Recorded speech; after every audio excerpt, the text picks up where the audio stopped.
Good morning, Judge Howard Strudnick, together with Mark Shapiro, Ed Armelino, Janelle Gomez. On behalf of George Pino, also at counsel's table is our expert, Christopher Carentz, because I believe the state's expert is testifying this morning. Okay, thank you.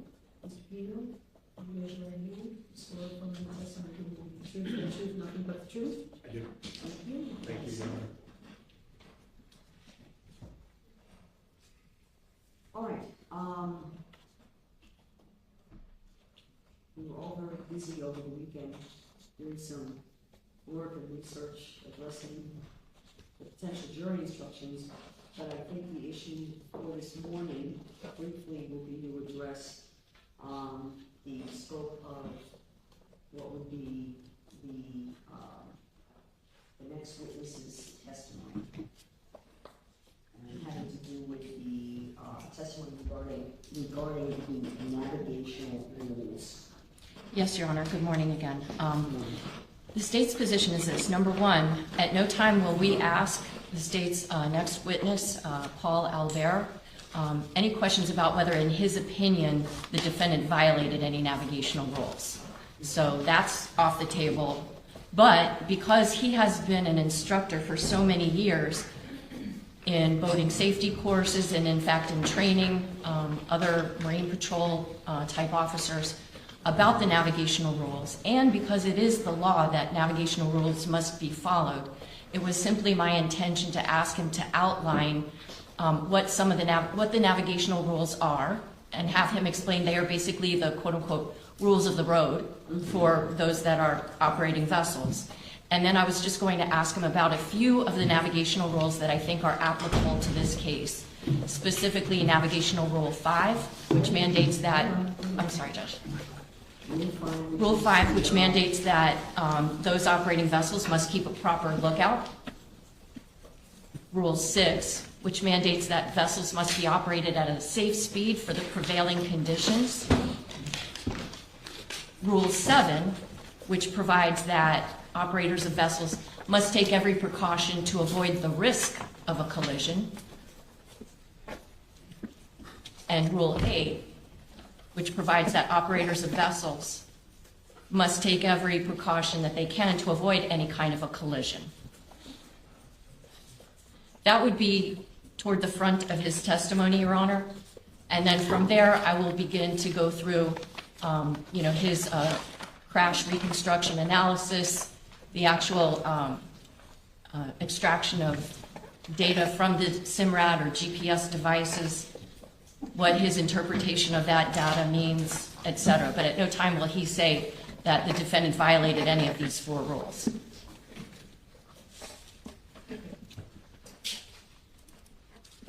So let's just talk generally, though, about, and this flows into the issue of the jury instructions as well. Still having trouble hearing you. This flows into the issue of the jury instructions as well. And I received the defense memo on this point. And do you want to summarize your position, counsel? Yes. So this witness is going to be, I guess, trying to lay the law down, which is the court's responsibility, of course. And so we've outlined our position in regard to that issue. The leading case we found was a case called Logan. And so we filed a pleading on that over the weekend, and we would ask that the court simply exclude all of this testimony about rules. Alternatively, there'll come a point in time where the court would, if it's admitting the evidence, give a limiting instruction on how to assess those rules, that mere violation of a navigation rule does not constitute recklessness or culpable negligence, and there are proposed jury instructions on those points. Right. And I understand what the state is saying is that in all events, if the court's going to allow the witness to testify, the witness will not be giving any opinions about violations of the rule, and consistent with the state's pretrial motion in limine, will not be asking the witness to give an opinion on whether the operator drove recklessly or culpably negligent, or give any opinion at all about the ultimate issue. So I'll be expecting that will be enforced. Stand by, Judge. And And that's really, the second point that you made, that's really the issue. While it will be over defense objection, I'm going to allow the witness to testify in general about navigational rules and purpose of navigational rules. Under the circumstances of this case, but I am going to be very clear to the jury so they are not misled by information of testimony regarding navigational rules and ultimately the instruction of the navigational rules, because there is violation of the navigational rule does not rise to the level of the type of recklessness by statute in order to find anyone guilty of a felony. And I was kind of playing around with different types of instructions, but I am going to be ready to give the jury a limiting instruction at the outset of the testimony, or at the point of the testimony. I guess it would be after he's sworn, and after maybe there's some initial questioning of the witness as to, once he starts to discuss the navigational rules. So I'm actually both going to help me with that. I didn't say it's over defense objection, but I am going to allow testimony as long as the witness has been instructed that he is not to give any kind of opinion as to whether or not any navigational rules have been broken, and his interpretation of whether the conduct was or wasn't. Mr. Pino? He will not, Judge. Okay. He will not. so I couldn't hear that last part? Whatever the conduct was or wasn't of Mr. Pino is not to give any kind of opinion or statement on the reasonableness of Mr. Pino's conduct. And so he will not, the witness, be describing anything as, quote, inherently dangerous or anything like that? No, that's Correct. not, that is not, he is not permitted to do that. He's going to provide the information, his knowledge about the information, and that should be the extent.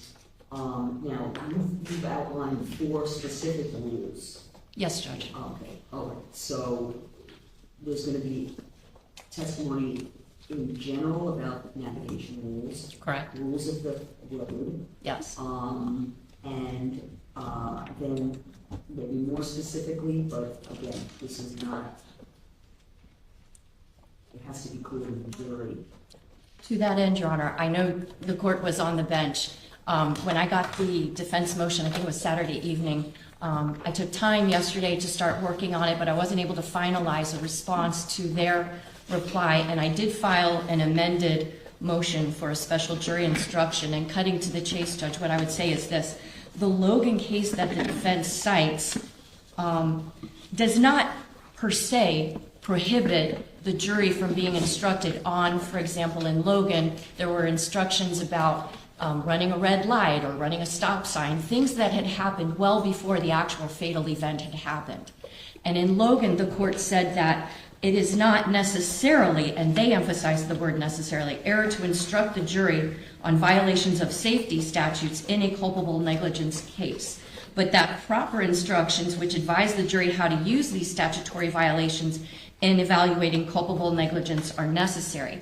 They then go on to cite with approval an instruction that was given in a 1972 North Carolina case, but essentially what the court wound up doing, and I quoted from that case in my response, that if an unintentional violation of a statute accompanied by reckless or probable consequences of a dangerous nature, when tested by the rule of reasonable foresight, is not such negligence as imports criminal responsibility. However, if the inadvertent, that is, or the unintentional violation of a prohibitory statute, which I would argue the navigational rules are, be accompanied by reckless or probable consequences of a dangerous nature, when tested by the rule of reasonable foresight, amounting altogether to a thoughtless disregard of consequences or a heedless indifference to the rights and safety of others, then such negligence, if death proximately ensues, would be criminal negligence and the actor would be guilty of manslaughter. We talk a little bit differently now than in 72. So what I tried to do is take that language that was approved of in Logan, and this is what I propose for the court to instruct the jury regarding the navigational rules. In the state of Florida, the law requires operators of vessels upon its waters to follow the navigational rules. However, a violation of any of these rules is not sufficient by itself to constitute culpable negligence or recklessness. In order for you to include a violation of any of these rules in your deliberations, you must also find that such a violation was accompanied by a thoughtless disregard of consequences or an indifference to the safety of others and caused or contributed to the cause of Luciana Cristina Fernandez. And I think that kind of bridges the gap between telling the jury just to ignore the navigational rules, which of course can't be done in any scenario, including when we're talking about court proceedings, but it also does not make the mere violation of those rules in and of itself per se reckless or culpable negligence. Well, but the violation of the navigational rules, they're designated as non-criminal infractions for careless operations or simple negligence. Right, just like running a stop sign is not criminal, it's an infraction. But certainly if we were trying a vehicular homicide case and part of the recklessness of the driver was that he or she ran a stop sign, is the state not allowed to talk about the fact that the person ran a stop sign? If you ran a stop sign and that proximately caused the death, in addition to other factors, the jury should be allowed to take into account the fact that the person ran a stop sign. Yeah, I mean, again, you have to still prove the higher threshold of the culpable negligence or recklessness, and the jury has to understand that that is your burden and responsibility. Of course, but that's why this instruction that I've crafted says a violation of any of these rules is not sufficient by itself to constitute culpable negligence or recklessness. So the court is advising the jury, you can't find him guilty just because he's violated navigational rules, but it should be a factor to take into account. It can be a factor. Yes, and in order for you to include a violation in your deliberations, you must also find that it was accompanied by a thoughtless disregard of consequences or an indifference to safety of others and caused or contributed to the cause of, in this case, Lucy Fernandez. So a couple things. First, I think we may be in a better position just to give just a vanilla instruction without getting into the elements of recklessness and or culpable negligence. I thought for purposes of the witness testimony, this, what you're describing here, and I was working on it also this weekend as everyone else, I think has the basic principles. Why don't we craft something that perhaps is a little more basic that I can instruct the jury on? So, you have a suggestion? The state's suggestion would be that perhaps prior to Mr. Alber testifying, the court advised the jurors that they may hear testimony about navigational rules. The violation of any navigational rule by itself does not constitute recklessness nor culpable negligence.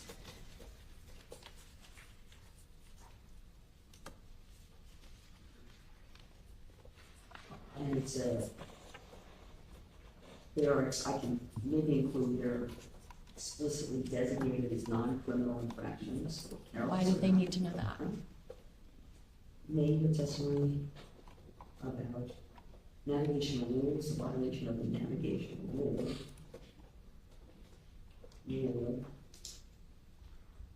A violation of navigational rule or rules does not by itself constitute recklessness nor culpable negligence.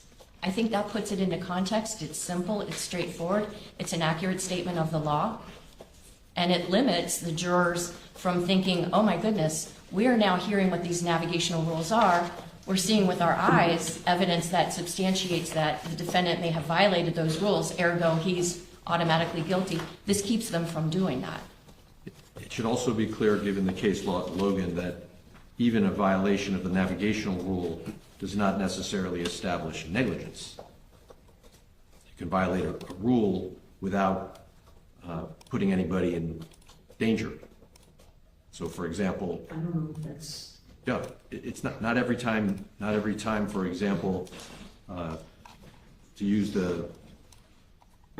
so not every failure of a rule will cause a breach of a duty of care to another person, because that's what typically these rules are designed to do. Let's say a safe speed. If you exceed the speed limit by 1 mile per hour, that's not necessarily negligent, because if 35 miles per hour doesn't constitute. that it wouldn't rise to the level even of a simple negligence. Correct. Okay. To that end, Judge, the defendant is not charged with any offense that negligence is the standard for. The defendant is charged with conduct that would either be reckless and or culpably negligent. So bringing in negligence of itself is really not pertinent to the charges that the defendant is facing. So Well, are there any, ultimately, I don't know if there are any lessons that would be instructed on in this case. Well, that's still something to be decided once we hear the testimony, because Well, that also, that, you know, yeah, why would I be bringing in simple negligence? the word culpable negligence sounds a lot to a jury like negligence, and they need to understand there's degrees of negligence, Okay. and that a violation of the rule may not A higher even rise. threshold. It's a higher threshold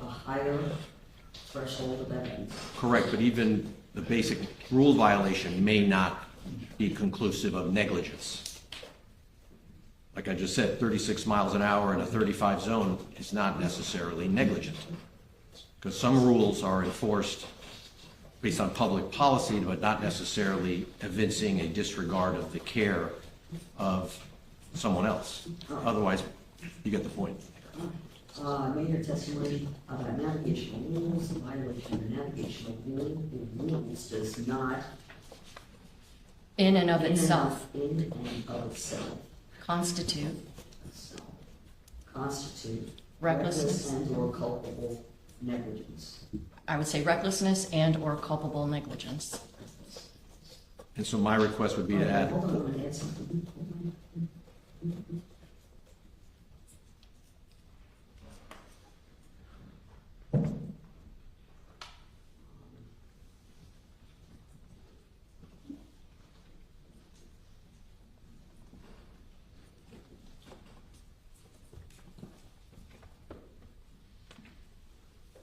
Right, what was that? so a violation of a navigation rule is not conclusive evidence of even ordinary negligence. Okay. I thought we were trying to simplify this. Why are we bringing into this trial a standard that is not what is charged? It makes it more confusing. We're not talking about if he's negligent or not. I would suggest as an alternative to that the court consider something along the lines of any alleged violation of or any possible navigational rule violation is only one factor to take into account in determining whether the defendant was reckless or culpably negligent. But otherwise, I just think it's more than sufficient to tell the jurors that this is a violation of a navigational rule or even violation of multiple navigational rules does not in and of itself constitute reckless or culpably negligent behavior. It just seems like the most basic, simple way to explain it to a jury, and certainly we can flesh that out more in the final instructions that the court gives. But for the purposes of giving the jurors a heads up of how to interpret the testimony they're about to hear, it's an accurate statement of the law. You know what, I'm comfortable just with the simple sentence there, and then in the final instructions, there's going to be more explanation about, and it will depend on whether there's going to be any lessers requested. Any lessers requested as well, it's going to depend on that as well. So I think that I'm going to wait for any further conversation, that any of the detail, I don't want to confuse the jury, and I think that's simple enough not to mislead them as well. One more rule.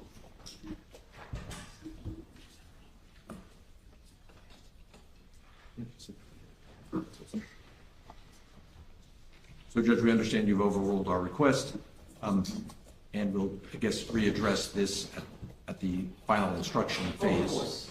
And I don't know how long Mr. Alber will be testifying on direct, but I would request that when he's done, if we could take a break then, so I can confer with our expert. Absolutely. Thank you, Judge. Okay. So, I think that was the only matter before the witness comes in to testify.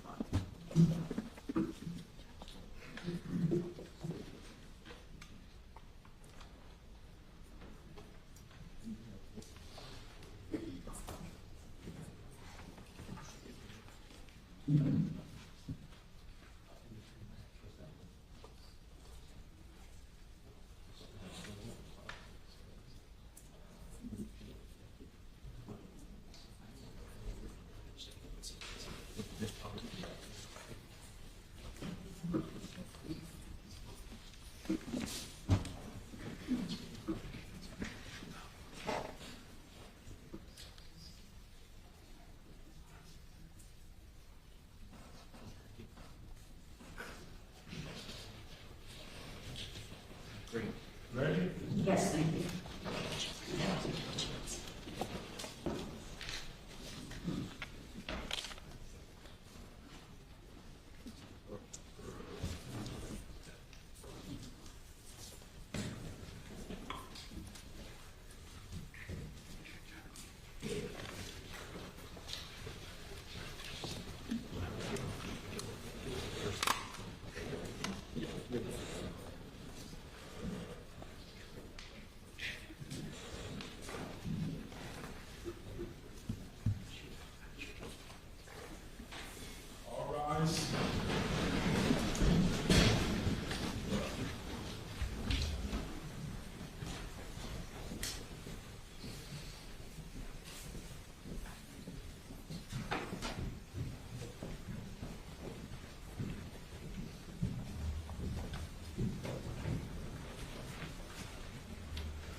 Thank you, everyone. Please be seated.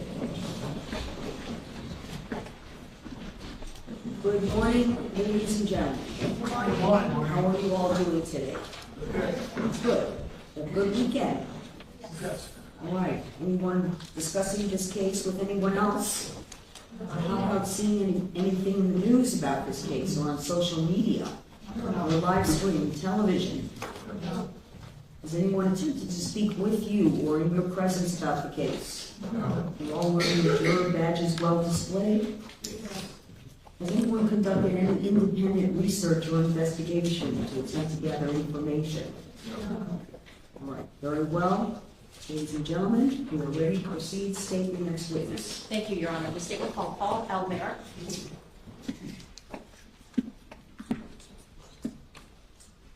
Is the authority sworn? Do you swear affirm testimony about to give to be the truth, the whole truth, and nothing but the truth? Yes, I do.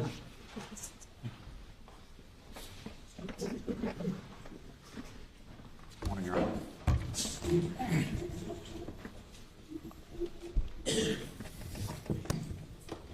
What's up?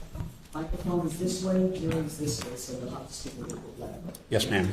Good morning. Good morning. Good morning. Your Honor, may I proceed, please? Thank you. Could you please introduce yourself to the members of our jury? Good morning. My name is Paul Alber. Can you tell us, what is it that you do for a living? My full-time job, I'm a lieutenant with the Town of Palm Beach Police Department, where I serve as the internal affairs investigator. Can you tell us a little bit about the background and experience you've had with that police agency? Sure. I started with Palm Beach in 2006, and as a patrol officer, I've worked road patrol. I worked road patrol most of my time there, but I've had special assignments on the Marine unit and on the field force team. What's the field force team? So field force is, we respond to, we have Mar-a-Lago in our jurisdiction. And so we have protests. So the field force team is the team that handles crowd control, protests, and those types of things. I served as the field force commander for a bit as a sergeant. I worked as a detective. I've been a sergeant on road patrol as you know, a frontline supervisor, also in the role as lieutenant, as a watch commander in charge of overall patrol operations on night shift. And then I've been in internal affairs now for 4 years. Were you ever a member of the dive team for that agency? I still am. Okay, Yes. what does that entail? Diving. For fun? No, we do. We've done some evidence recovery. We've done lately. There's been a big push for illegal anchoring and mooring, and so our dive team will go out and take pictures underwater of illegal mooring structures, and we've removed a lot of illegal mooring structures. So there's a little bit of everything.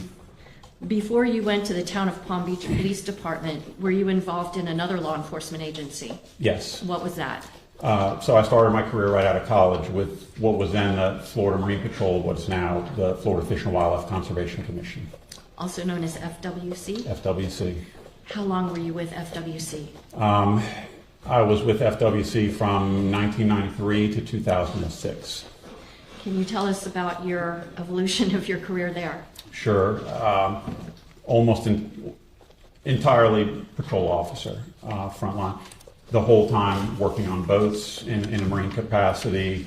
And I spent the first 5 years on the West Coast in the Naples area, Marco Island, patrolling Naples down through the 10,000 Islands, Everglades National Park, and offshore. And then the last 7 in Palm Beach County. And I did a lot of work for FWC. I was a field training officer, so I trained new officers. I was an academy instructor for DUI and DUI, for vessel operations and vessel boardings. I was one of the agency's subject matter experts on marine electronic devices. What do you mean marine electronic devices? Like GPSs, radar, navigational tools, electronic navigational tools. I was on the boat selection committee, like the boats was deciding on which boats the agency should use for patrol boats.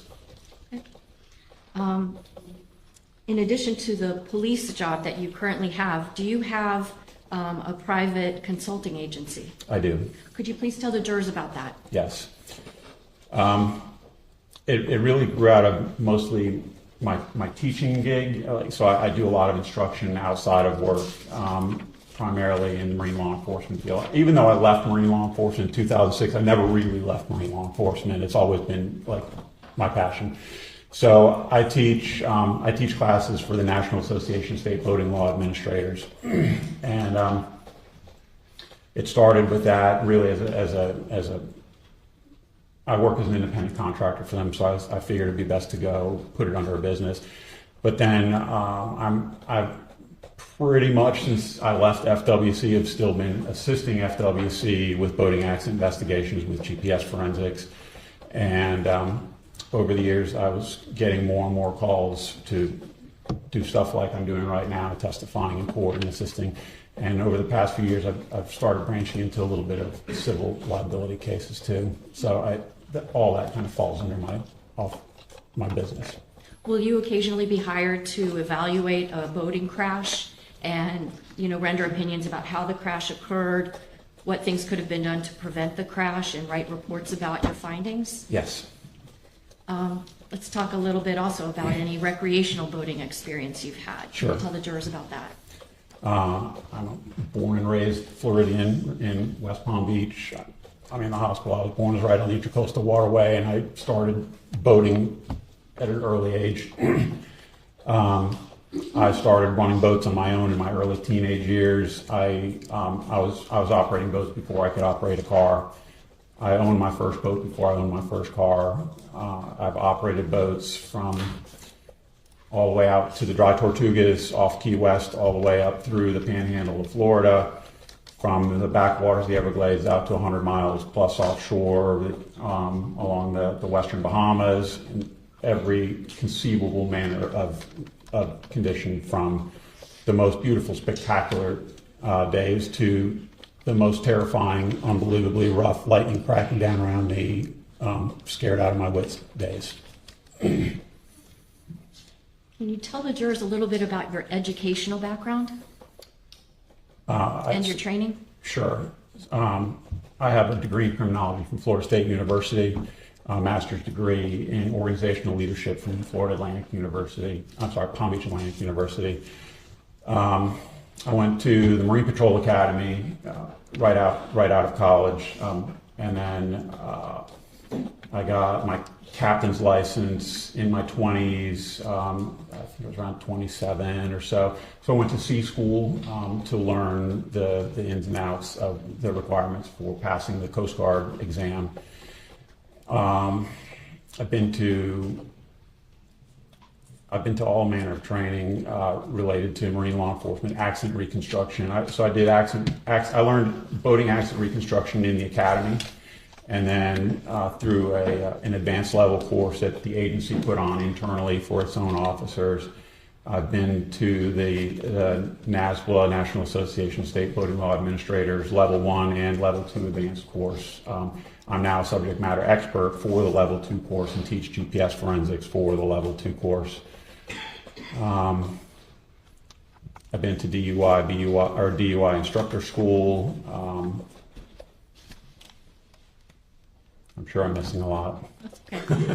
I want to ask you if a couple of months ago, so you wound up going to a training environment in Tennessee, and if you could tell the jurors a little bit about that. Sure. So, well, it wasn't a training environment, so to speak. It was we were doing work to improve our training delivery. So it was actually the second time that I've done it, but the time most recently was just a few weeks ago, the beginning of May. We went to Nashville and we conducted staged boat collisions. And it's Coast Guard grant funded and through NASBLA and some of the states. And we got boats and motors that were donated to us from Mercury Marine. And so my portion of it was, of course, GPS forensics. I installed GPSs from all the major manufacturers in each of the boats that we intentionally crashed. And then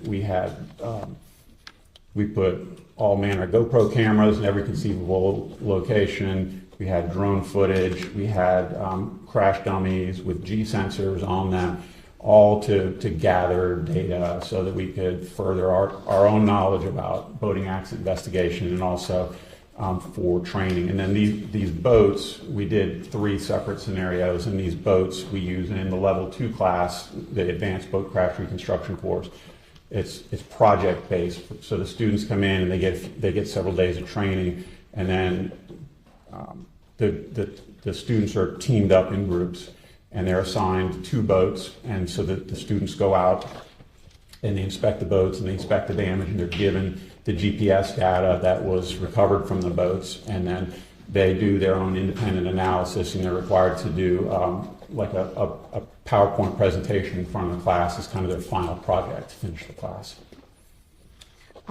You mentioned something about the National Association of State Boating Law Administrators. Yes. NASBLA. NASBLA. It's a mouthful, right? Yes. Can you talk a little bit about your work with that agency in terms of forensic GPS analysis? Yes. So, excuse me.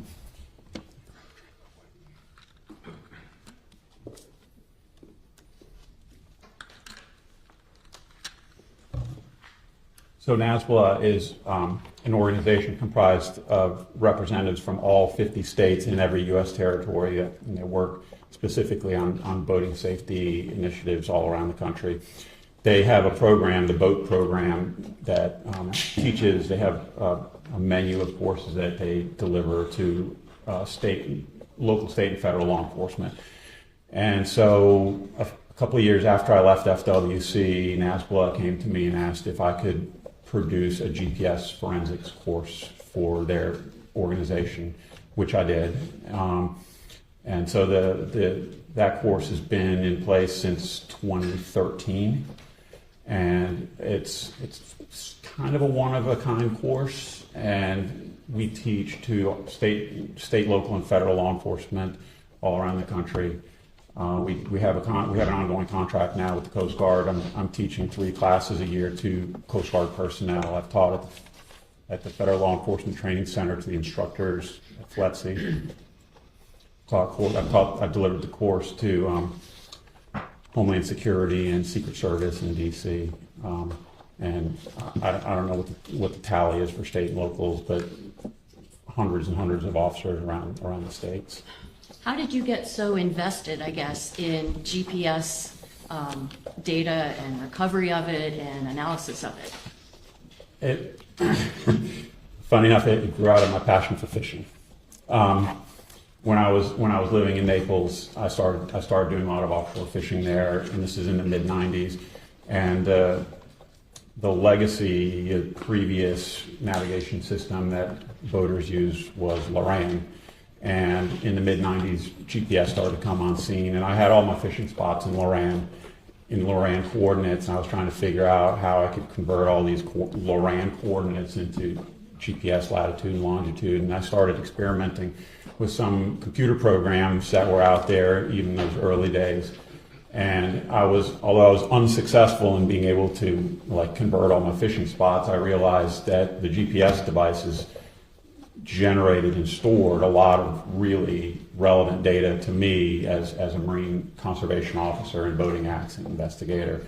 And so I started using it in my day-to-day work, and then it kind of grew and grew and grew and grew. But it started internally and just using it on my cases, and then I was helping other officers with their cases, and then I started helping other agencies, and it just kept on building.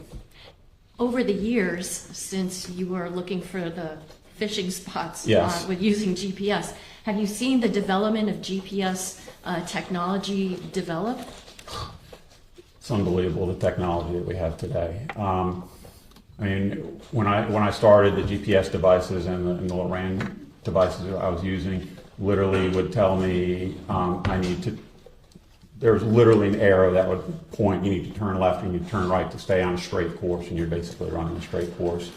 You can now integrate these newer systems have bird's eye view imagery on them. You can overlay radar. You can put all the navigational data from the markers and channels and everything on there. You can integrate it with your autopilot system and literally push a button, and the boat will drive you to a fishing spot.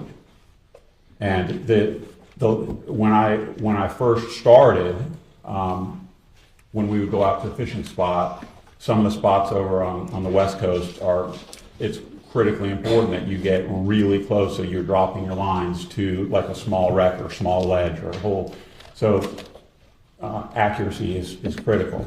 So back then, there was a feature in place with the GPS system called selective availability, where the government used to degrade the system for civilian users. And what we would have to do is go out and we would drop a buoy on the given location on the GPS, and we would do kind of a search pattern off of that to locate the actual spot that we knew was there somewhere in that close proximity, and drop a second buoy on that and fish that. Now with the current system, with differential options that are incorporated into the GPSs, you're literally most of the time within a couple of meters of the spot. So essentially, when your GPS tells you you're there, it's under your boat. It's right there. Have you ever used GPS in your car? I do, yeah. Would you say that GPS that you use, like with Waze or with maps, is as good as GPS that would be used on a boat? GPS is GPS regardless. The system is working off of signals from Department of Defense satellites, and the system is really good. And so the quality of what you're seeing on the screen depends a little bit on the quality of the device and how good it can read the signals, and also the quality of the map that you're projecting the data onto. The data is good, The question is, how good is the map that you're projecting it onto?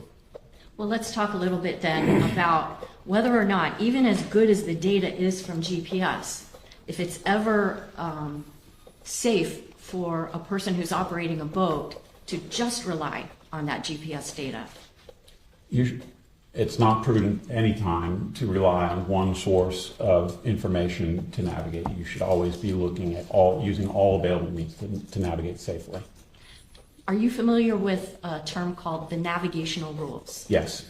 Can you explain to the members of the jury, have you ever trained anyone in the navigational rules? I have. Can you explain a little bit about that? Sure. So one of the courses that I teach for NASBLA is the boat crew member course, and it's Coast Guard curriculum. It's the same course that they teach to their guys when they're learning how to be a crew member on a boat and how to operate a boat. Basic boating 101, from dropping an anchor to pulling away from the dock. But we talk about the navigation rules in the basic crew member course. Are the navigational rules required to be followed by anybody that's boating in the waters of the state of Florida? Everywhere, yes. Where do these navigational rules come from? So there's two sets. There's the international and the inland. And the international has been in place since 1972, and it was agreed upon by international agreement. And then the inland rules, which very closely mirror the international rules with a few minor differences. They were adopted, I think, in 1980 by Congress, and it applies to all boats on U.S. waters, on the inland waters. And then most of the individual states have adopted the federal rules as part of their state laws.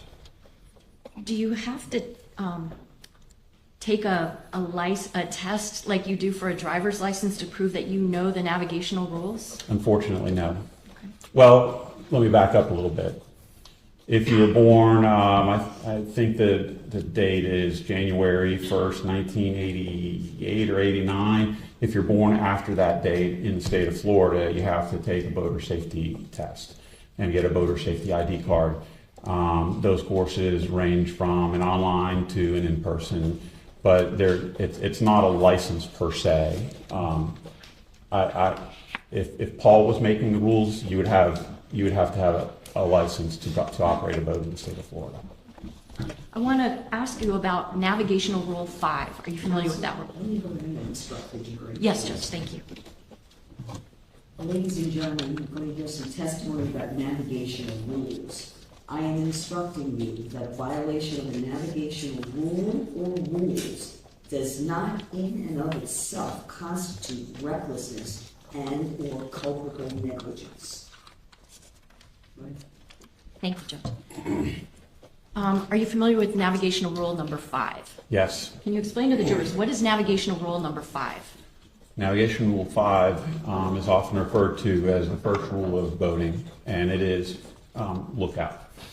And essentially, Navigation Rule 5 says you have to watch where you're going all the time, and you have to use all available means, including sight and hearing and any other available means to determine if there's a risk of collision.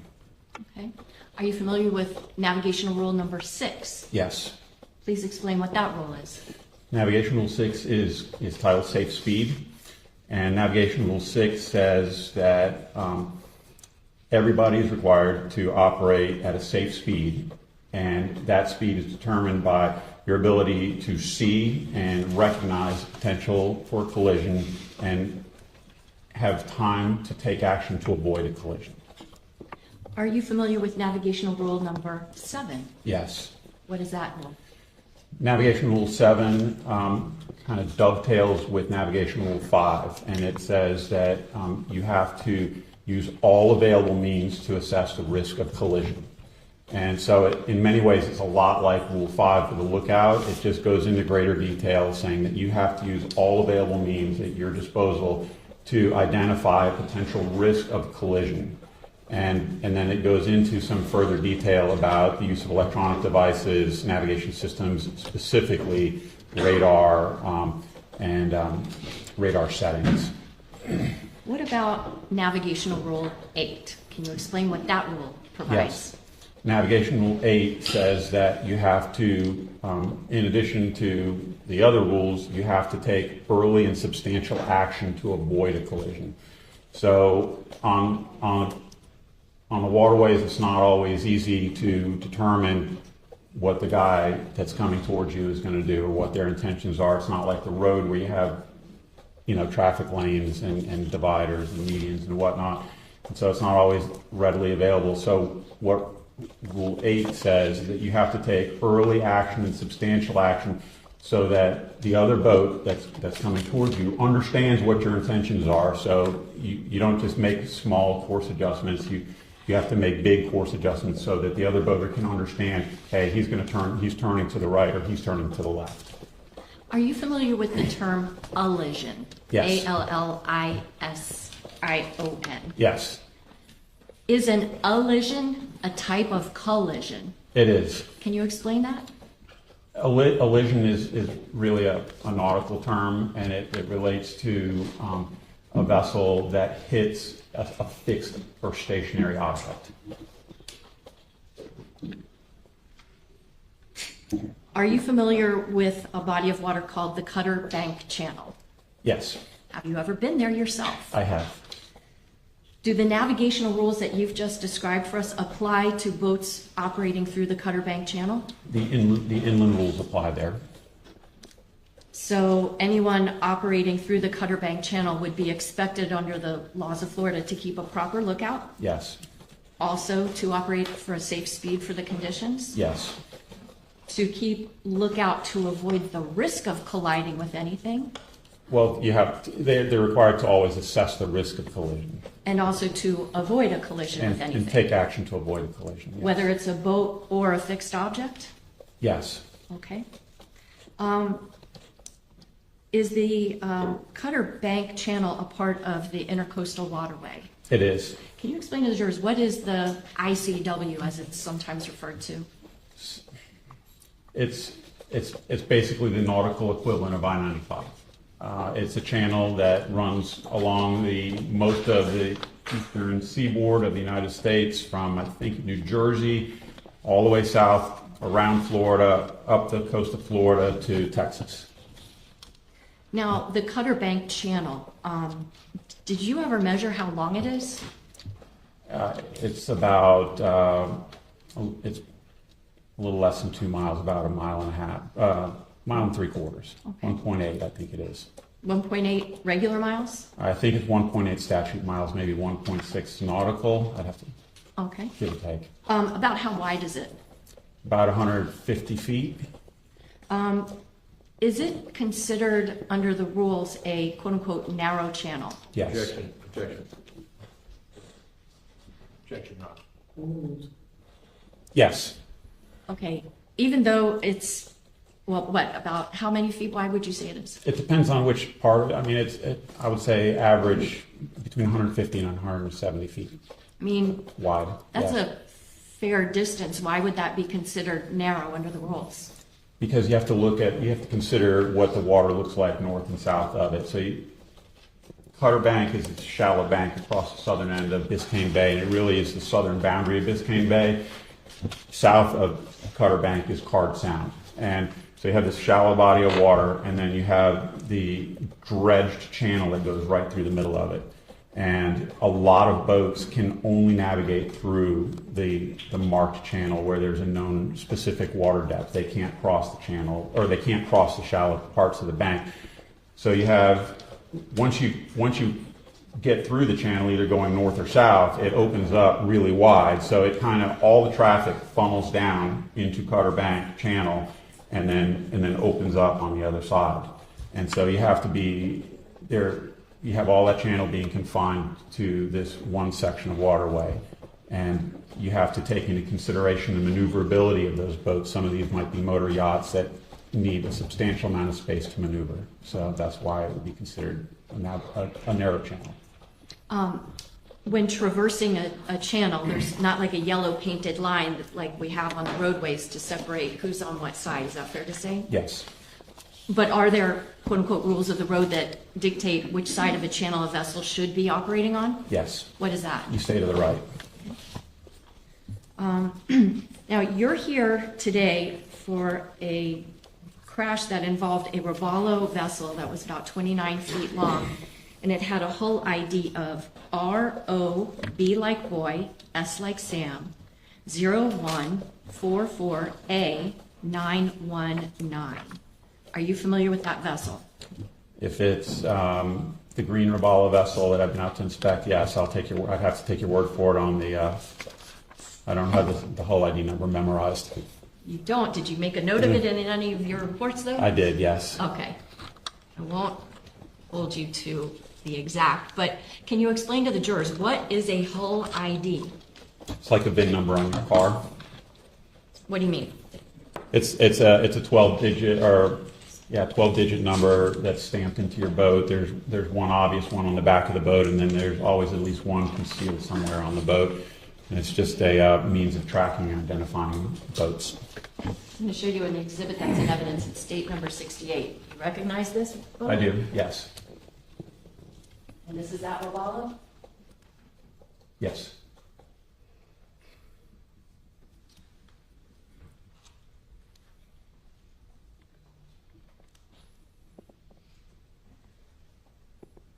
Did you personally inspect that vessel?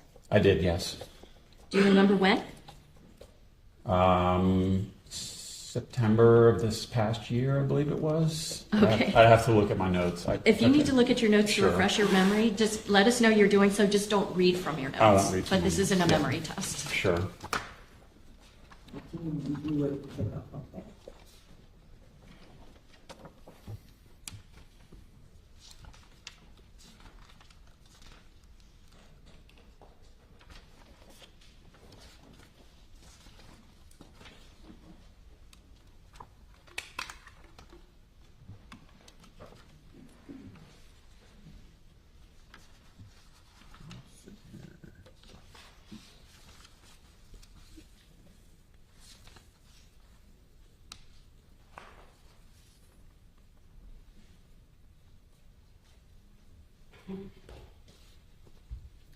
I have it March 7th, 2025. Okay.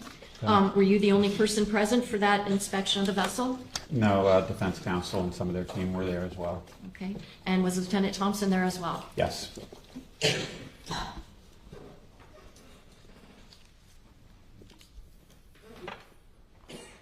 For the record, I'm showing counsel states 5B. Yes.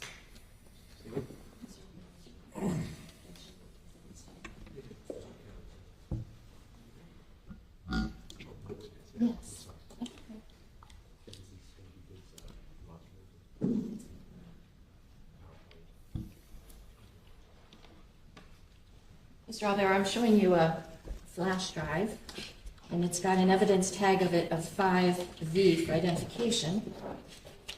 I want to ask you if you've reviewed the contents of this flash drive, if they accurately depict either photographs that you've taken or seen, as well as videos, and also the GPS analysis that you conducted in this case. Yes, And how do you know that that jump drive contains those articles? because I initialed it. Your Honor, at this time I would move 5V for identification and evidence. One more, Your Honor.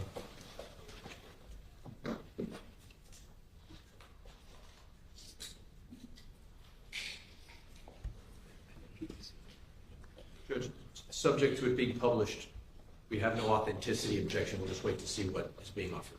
Very well. 5B, marked for identification, State's Exhibit 114.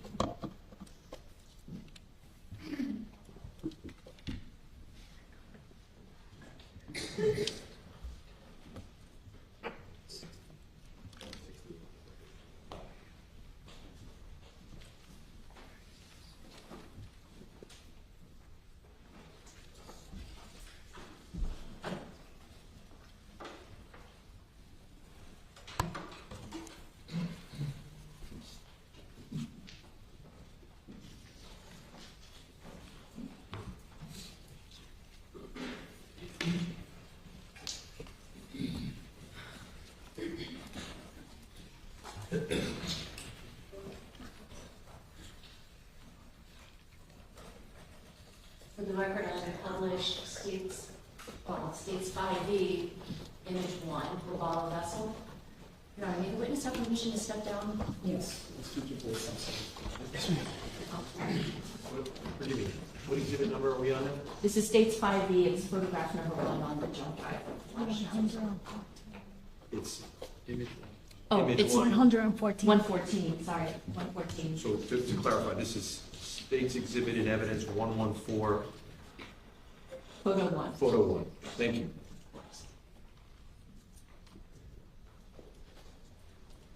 Mr. Alber, does this photograph depict the Robalo vessel that you saw in March of last year? Yes.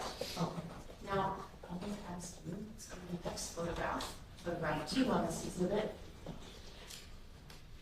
I noticed toward the bow of the boat, there's some plastic. Can you explain what that is?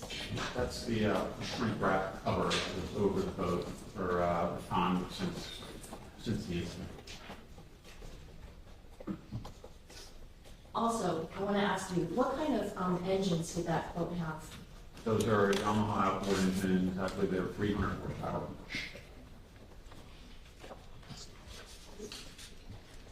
And while we can stop, and I'm going to ask you some more questions.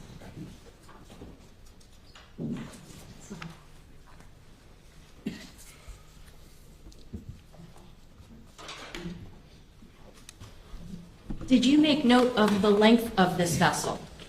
Yes. What was it? It's 29 feet. What is the beam of the vessel? I believe it's 10 feet 6 inches. What does beam mean when it comes to vessel anatomy? The width of the boat at its widest point. Does it have what's known as draft up and draft down? Yes. Can you explain to the jurors what is draft up and draft down? The And if outboard- you need to step Sure. down, if the witness has permission, if you need to step down to explain. The motors on the back of the boat, they have a trim and tilt function. They can trim them up and trim them down. So draft up is the boat floating in water with the engines tilted up. Draft down is the boat floating in water with the engines trimmed all the way down. Now, what would be the top speed essentially for a vessel of this structure equipped with two 300 horsepower engines? What would you expect the top speed of a vessel like that to be? In the mid 50s. Okay. Their advertised, I think, speed in the documents is 54 to 55 under a test load. Okay. What is a test load? Probably a couple of guys on the boat with a small amount of fuel, maybe a half a tank of fuel. I don't know what their standard is for measuring, but probably not topped off with fuel with a lot of equipment on board. A light load. Oh, so not a load of, say, 14 people? Correct. Did you bring a model boat with you so that you could explain to the jurors what additional people on a vessel can do in terms of its ability to traverse through water? Sure. So how fast you can go on this boat is dependent on the weight of the load that you're carrying, as well as how the load is placed on the boat. Okay. Can you show the jurors using that? And you can step a little closer. It's a long distance between you and the jurors. Can you explain what, let's say if there was a total of 14 people on a vessel of this type of, configuration. If you had a couple of people here on the back, and then you had a couple of people by the center console, so that's going to be 4. So then you basically are going to have 10 people, 3 across the bench, and then the remaining 7 along the bow. Can you explain to the jurors how that's going to impact that vessel's ability to travel at top speeds? Sure. So the overall performance of the boat is highly dependent on the friction that it encounters when it's running across the surface of the water. So under the test load that they're talking about, the boat is riding kind of on a smooth surface of water, and really for the best performance, you're really just riding on the back half of the boat. You have the boat trimmed up, and the engine trimmed in a manner that the propeller is running parallel to the surface of the water, minimizing the friction of the bottom, the bottom contact with the water. So when you place a heavy load on the bow, it pushes the bow down. And in addition to having to move more water overall, it's also pushing more surface area down for the boat to push through the water, and it slows the boat. Okay. Now, for that particular Robalo, is there a rule or a statute that governs how many people are allowed to be on that vessel when it is going through the waters? So the Coast Guard mandates that anything less than 20 feet have a capacity plate affixed to it that tells you you're allowed to have X number of people and some particular amount of weight. The Marine Manufacturers Association, I think, as a standard, bumps that up to 26 feet. And so you'll see larger boats with capacity plate on them. And then above 26 feet, and this boat in particular is what they call yacht rated. So there's no numerical number that limits the boater's option to load it. Like there's not a capacity limit for people. When you went to inspect this vessel in March of last year, did you actually go on the vessel? I did. Did you have the opportunity to envision 14 people, maybe not of your size, Right. but like 14 people of maybe shorter stature, Yes. some of whom are maybe 17-year-old girls, Yes. most of them 17-year-old girls. Could they all fit on that boat? It'd be a tight squeeze. But they could. In theory, yes. Well, obviously they did, but yes. Would having, even if the 10 girls that were in the front portion of the boat, would having 10 girls affect the ability of that boat to hit that 54 or 55 mile an hour top rated speed? Absolutely. In your opinion, would that add almost 1,000 pounds to the bow of the boat? It would. From having been on that vessel, did you ever stand like at the captain's helm or, where the operator of the boat would be? Yes. Did you have the opportunity to look and see whether there were any blind spots or things that would keep someone from seeing what's ahead of them? There's a little bit, yes. Okay. What is that? May I? Yes. There's these support structures here that are holding the top up, and then No, it's okay, Renee. Thank you so much. Oh, can everybody see or no? Yeah. I just don't want you to have to keep. No, it's okay. No, I got to. You have the support structures that are holding up the T-top, and you also have to maintain a 360-degree lookout. So a little bit with these here, and when you're my size electronics box. Okay. Is there any reason why the operator of that vessel can't see what's right in front of them? No.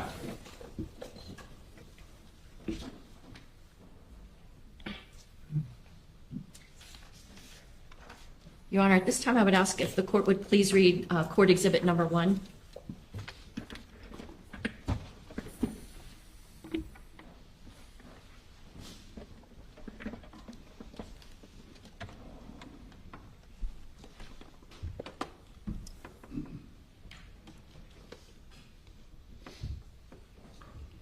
Ladies and gentlemen, by stipulation, the parties in this case have agreed to enter into a stipulation or agreement regarding the Robalo vessel which was involved in this case.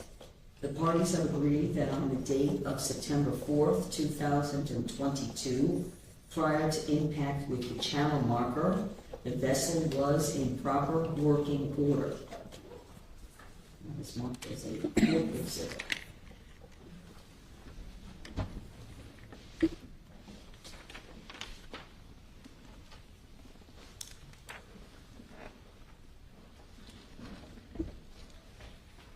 When you observed this vessel, was it at the FWC yard?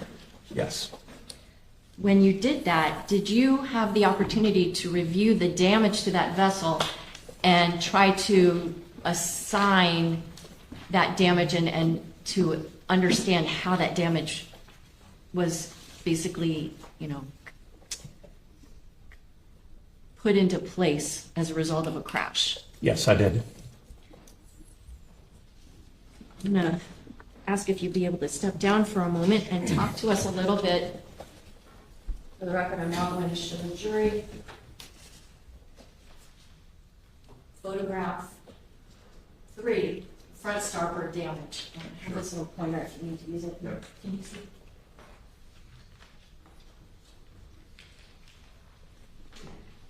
Mr. Alber, can you talk to us about the initial point of impact, this vessel and the channel marker? Yes.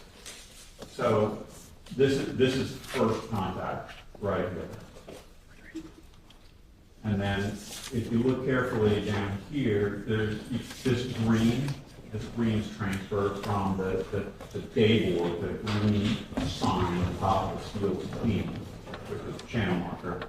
And you can see some black transfer from the actual steel pole. And then there's also black transfer and impact damage down here, diagonally stern, basically back down the boat.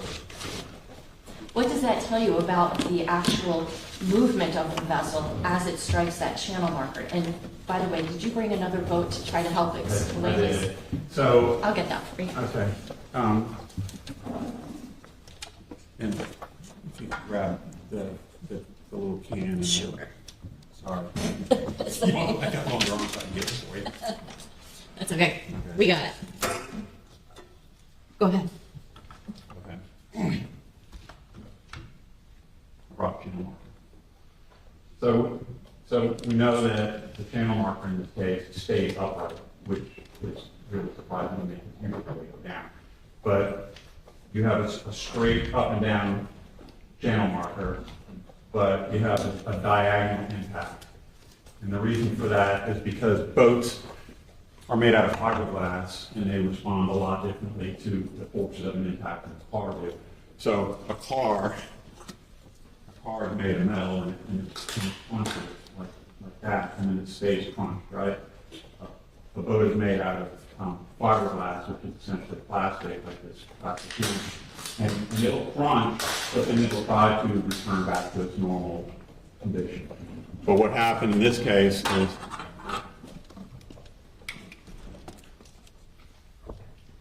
when this Robalo struck the channel marker, it hits kind of like this. But then the front of the boat flexes. It flexes upwards and probably twisted it to the right. And that's how you get this diagonal impact right here. And you have to imagine too that this green transfer is on this sign, which is on the top of the pole, and you got to picture in your head how high this boat had to, how much flex there was in here. It was incredibly powerful, a lot of force involved in this collision. And so the bow flexing upwards and twisting to the right, along with the boat continuing to push through the channel marker, and the channel marker going down the side of the boat is what causes the rest of this really just incredibly catastrophic damage outside of the boat. Showing the jurors now photograph number 4. Can you explain to the jurors what this shows? So this is the fiberglass matting that's on the inside of the boat. And then this is what's called gel coat, which is a nice shiny smooth surface on the outside. You can see that those have delaminated. This right here is called a lifting straight, and it's essentially like a V-shaped extrusion that comes out of the bottom of this boat. And what that does is it channels the water down when you're accelerating and gives the boat like hydrodynamic lift to get it up on plane and skimming across the surface of the water.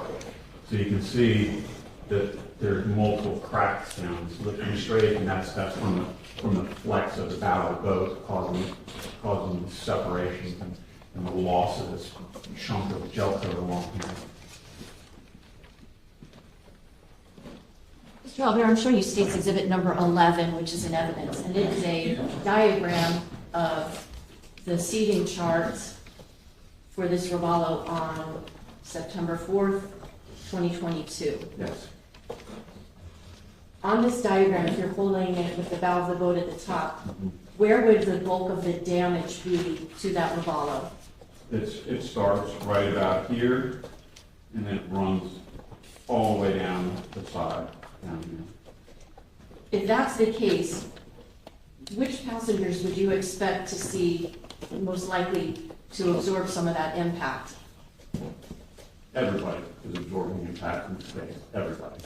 But the passengers seated along the starboard side here are closest to the force, and they're going to probably see a lot of force. So the passenger that's number 10, you can come closer because that's a smaller exhibit. The passenger number 10, Katy, passenger 9, Lucy, and passenger 2, Mia, would you expect them to have potentially more injuries than the people that were in the center console or on the port side of the vessel? Yes.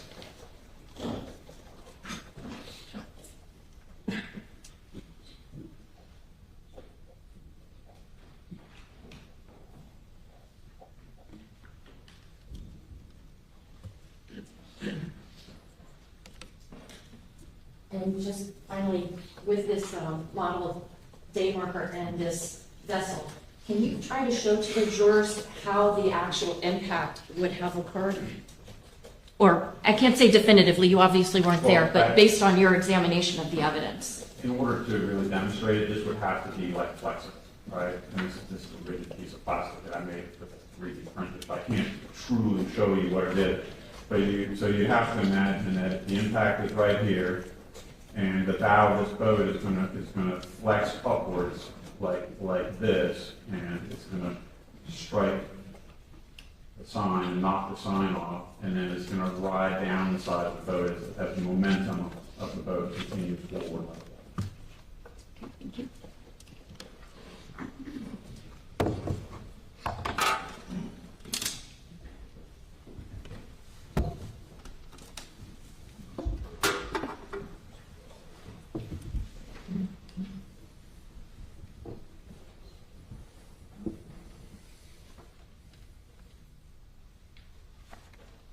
All right, now let's talk a little bit about GPS. You've spoken a bit about your experience teaching GPS, how you got involved in doing GPS analysis.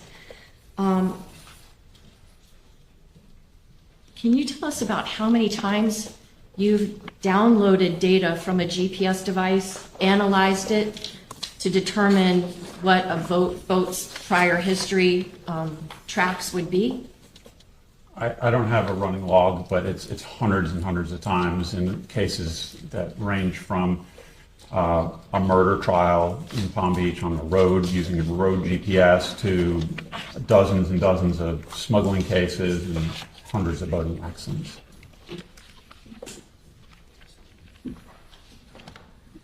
In the case involving that Robalo vessel that we saw, were you contacted by FWC and asked to assist with recovering data from the navigation systems it had on board? Yes. When were you first contacted and asked to do that by FWC? The day after the crash. What was your understanding at that point of where the vessel was? It was relayed to me that it was still in the water on the bottom of Biscayne Bay, and the initial inquiry was like, hey, we've got this boat and the GPSs are underwater. Do you think you can get data out of it? Did you give them any suggestions or advice on what to do once that vessel was recovered from the waters of the bay? Yes. Water intrusion alone in the GPS doesn't necessarily mean that it's broken. So I told them to, FWC didn't do the recovery. They had a contractor come out and do the recovery. But I told them to instruct the contractor to be really careful to not further inflict any physical damage on the GPSs during the recovery process.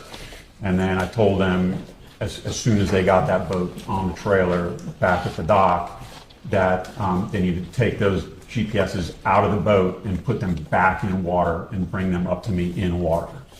Why in water? Okay.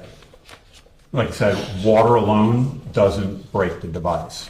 What breaks the device, especially with salt water, is corrosion.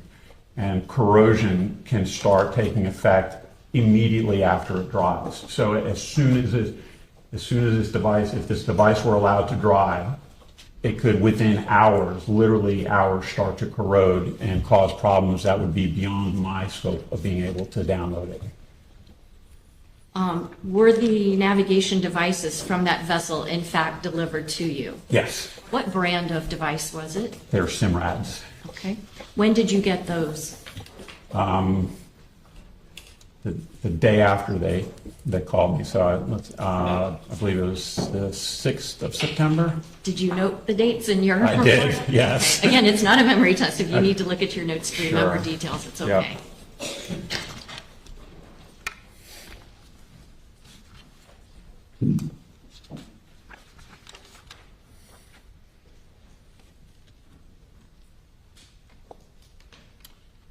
My bad. I got them on the 7th. Okay. Yep. So you understand the crash happens on the 4th? Yes. FWC contacts you on the 5th? Yes. The vessel is recovered or salvaged on the 6th, and then Yes. you get them that next day? Yes. Can you describe for the members of the jury, what is the specific brand name of this device? I know you said they're SIMRADs. Do they have a model number? It is, the model is let me look it up for you. It's the Evo 3 NSS is the model. Let's see here.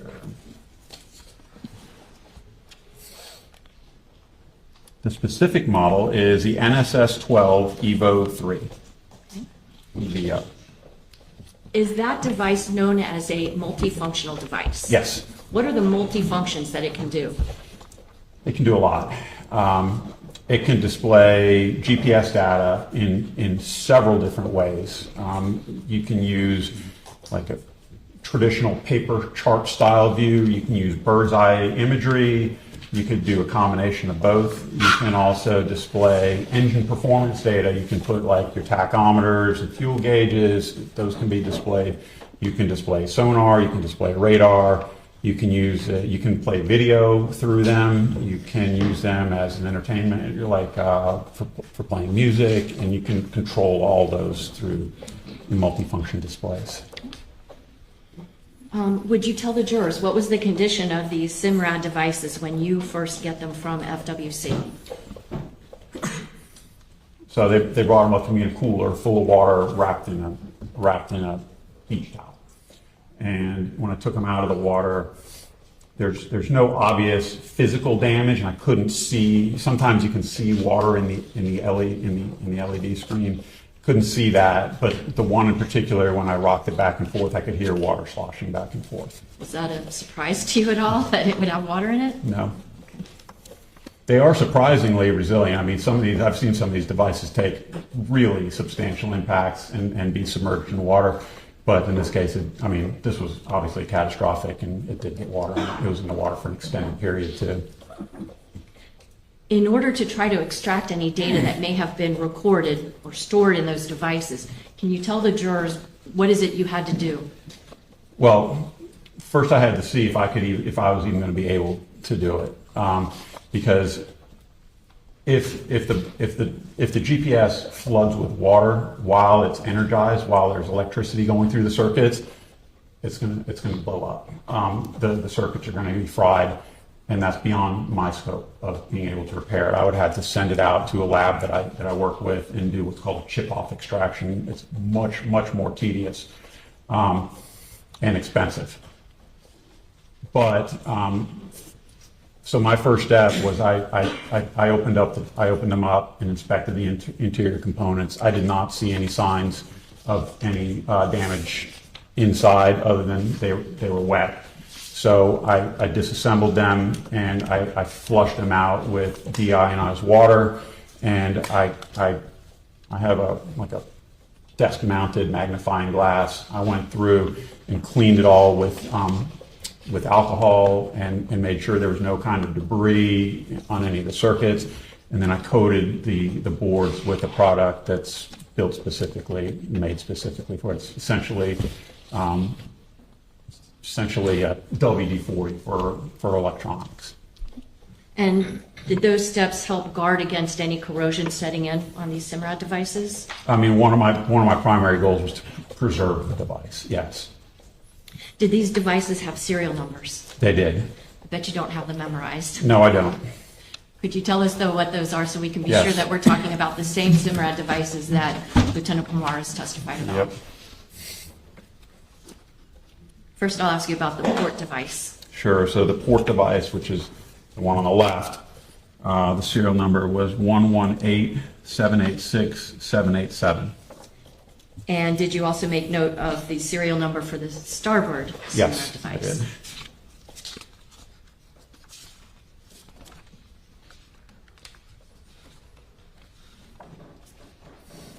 It was 118786796. I'm sorry, I didn't put some. Oh, sorry about that. I'm going to read it all the way back. 118786796. The record I'm showing is reading off image 6. I'm going to read you a serial number. You tell me if this is the port or the starboard.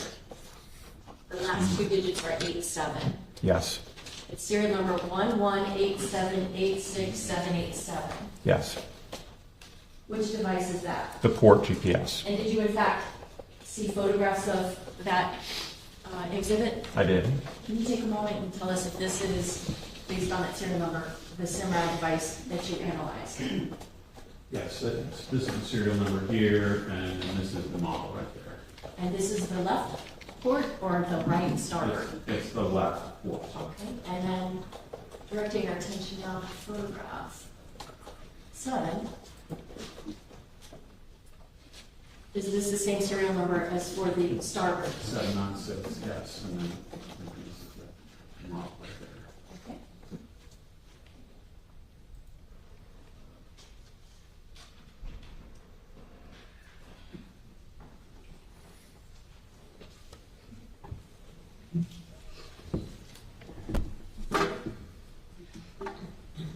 When did you first try to recover data from those 2 Simrad devices? It was a couple of days later, so they need to dry. Once I have them all taken apart, and I put them out to dry. I let the components out to dry. There's a lot of different ways you can dry them. I'm pretty much an old school guy. Put them out with a fan blowing across them. And I knew that this was a very important, like there was a lot riding on this case. I tried to get them up and running as soon as I could. So I gave it an attempt a couple days later, and I was able to retrieve data, but they were malfunctioning. So I didn't want to. I couldn't do a full, thorough analysis. So what did you do at that point? I let them dry longer. Okay. Yeah. When did you try again? A couple of weeks later. Let's see.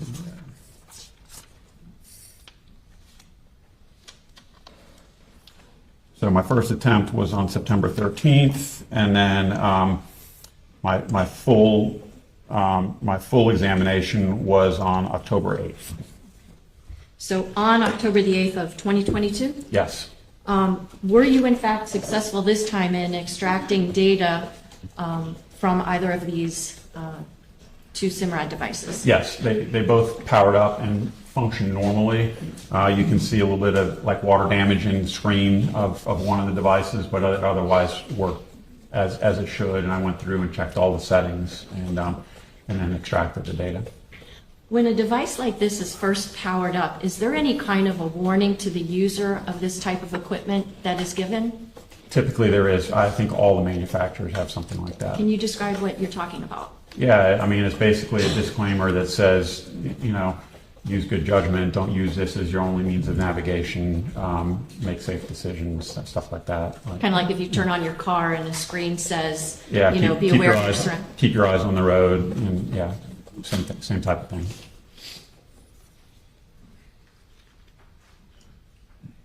Once you saw that these devices could power up, did you in fact then begin the process of downloading that data? Yes. Can you explain how you do that? Sure, it's really not hard. All of the data is stored internally on a memory chip, and it's just a few keystrokes through the menu. You just have to know which menu items to pick, and you save it all onto an SD card. In this case, I think it's a micro SD card. Okay. Do you have what's known as an evidence copy and a working copy of SD cards? Yes. Can you explain the difference? Sure. So my normal practice and what I teach everybody is you want to preserve the data in its original form so that anybody else that's looking at it later will reach the same conclusion that you are.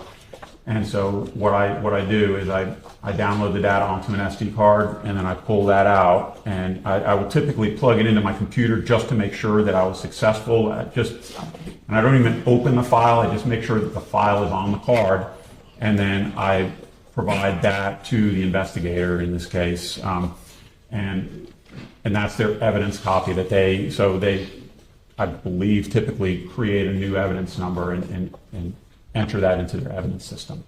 And then I do the same process again for what I call a working copy, and that's the copy that I'm going to keep and plug into my computer and upload onto my computer and analyze the data.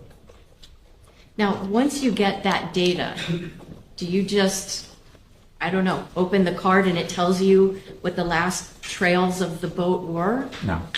Is there some analysis of that data that has to take place? There is. Can you talk to us a little bit about what is it that you have to analyze in order to get relevant information, like what was the speed or the distance or the heading of a vessel on a given date and time? Sure. So, first of all of the GPS manufacturers use their own proprietary file format. So in a lot of cases, you plug it in, your computer's not even going to recognize what the file type is. So you have to know which programs to use and how to get it into a usable format. And then you can, it's not terribly difficult to put it into, say, Google Earth, or in my case, I use Garmin Basecamp, which is my program of choice for downloading and analyzing data. And you can visually see the track lines on a map or on a Google Earth image, but what matters is the details. So each one of these track points, so the device generates track points, and the track points are what store the date and time and speed and direction and that type of thing.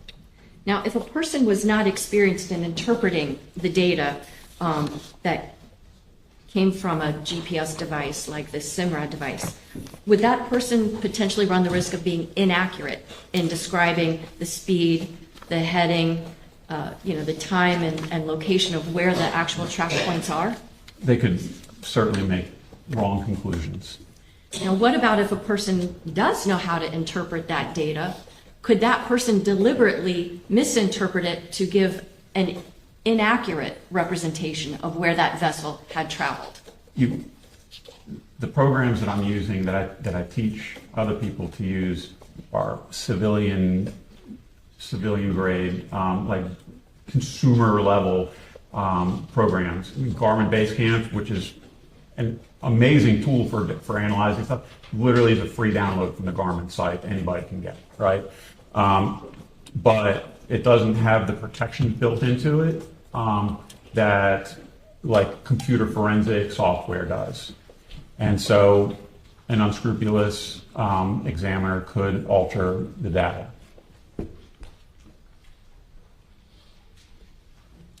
Now, just so we can kind of get a better sense of what's actually happening when a GPS device is on a boat as it's navigating its way, if that device is turned on and is working properly, can you explain the method by which we are getting these track points that we've been talking about? How is it that somehow a satellite knows where that vessel is?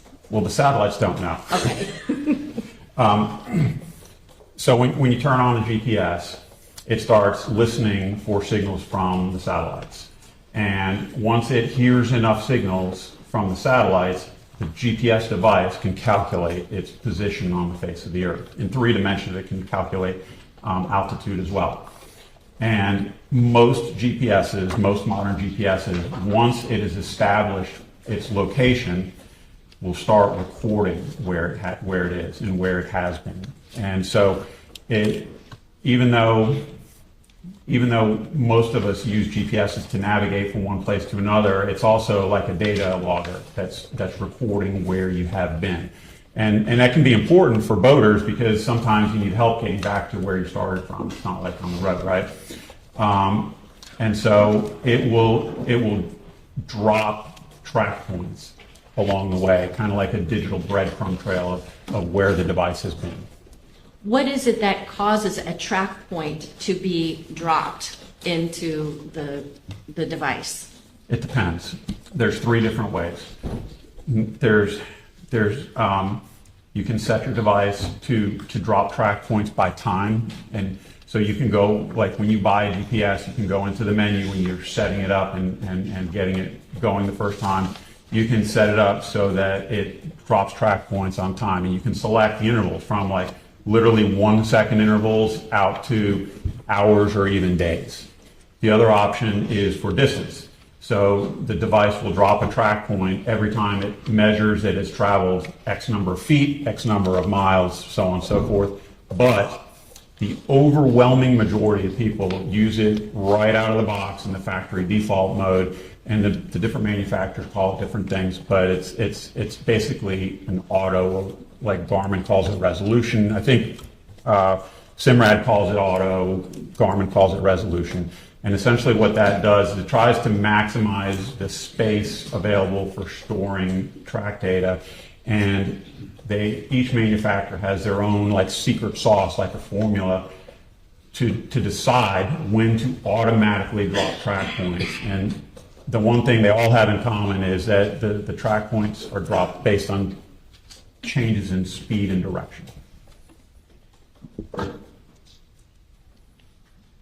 When you examined the port or the left Simrad device, were there any historical track lines, meaning from prior to the date of this crash, which was September 4th of 2022? Yes, there was a substantial amount of historical data. And when you looked at that data, were you able to see overall where that vessel had been traveling with that port Simrad device operating? Yes. Where? Pretty much the same area over and over again. Northern Key Largo, Biscayne Bay, up to Elliott Key. Let me show you an exhibit that is states number 2 in evidence. May the witness step down, Your Honor. Yes.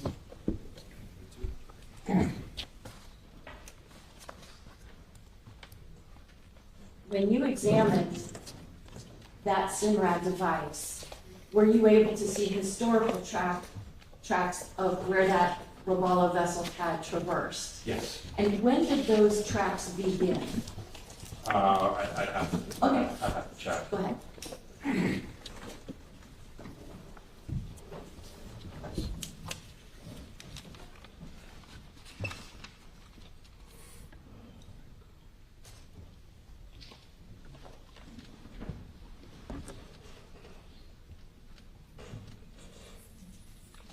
The earliest was December of 2021. Okay.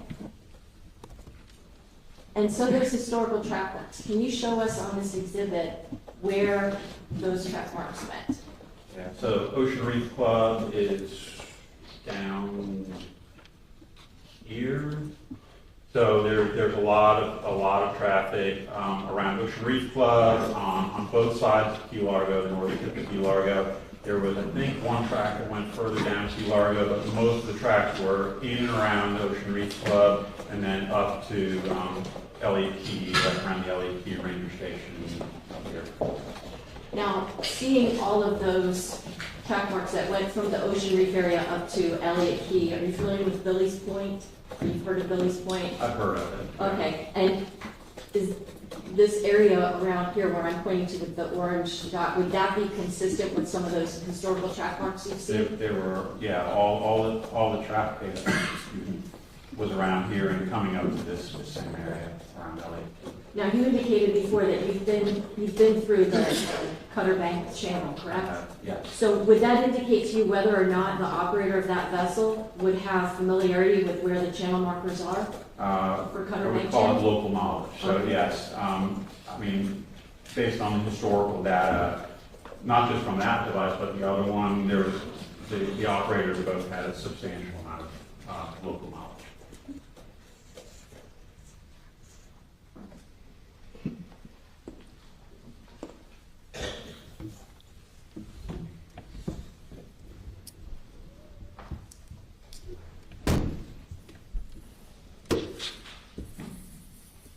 When you analyzed the port device, did you note whether on September the 4th of 2022, there were track points that were logged in? Yes, there was. About how many track points were there for that day? I don't know if I noted that. There was 1,800 something. I think you noted it. Did I note it? Okay, let me see here.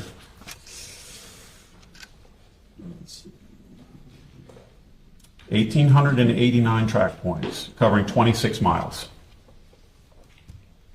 Can you tell the members of the jury, what time did that device first log a track point?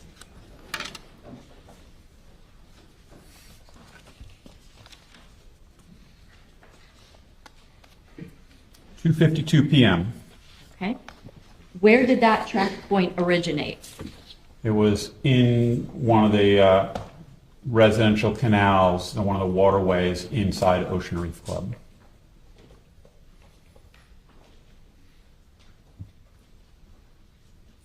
From there, what did the GPS tell you where that vessel went? It left the residential waterway, and then there's a channel leading away from Ocean Reef Club out to open water on the Atlantic side, went out that channel, and then turned to the left and went into Angelfish Creek. Okay. Would you be able to show the jurors using this chart, states exhibit number 2? Yes. On September the 4th, starting at 2:52, what was the route that that vessel took? And if you can just back up a little bit as well. so I can see it. Okay. So, Ocean Reef Club is right here. So the boat leaves from Ocean Reef and then turns left and then comes in there's a marked channel. There's a few channel markers here, comes through Angelfish Creek, and then turns in a generally north direction and goes up, goes through Cutter Bank and then up towards the LA.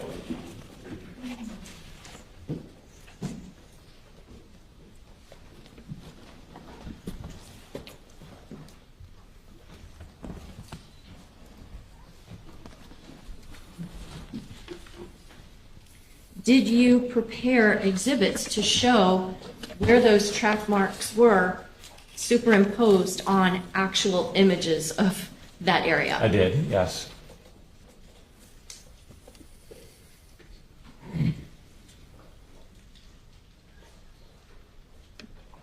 Judge, may I have permission to just allow the witness to come down without asking a name?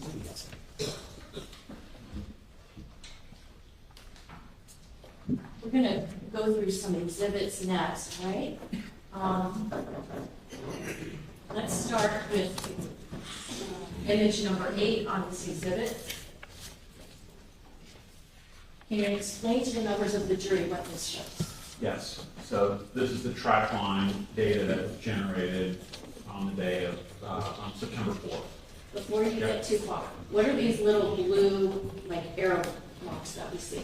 So the blue arrow marks are actually the track points that were generated by the GPS, and then the line that connects the points, those are generated by the software. So you might see sections where the boat turns, where it's not like a smooth turn, it's going from point to point.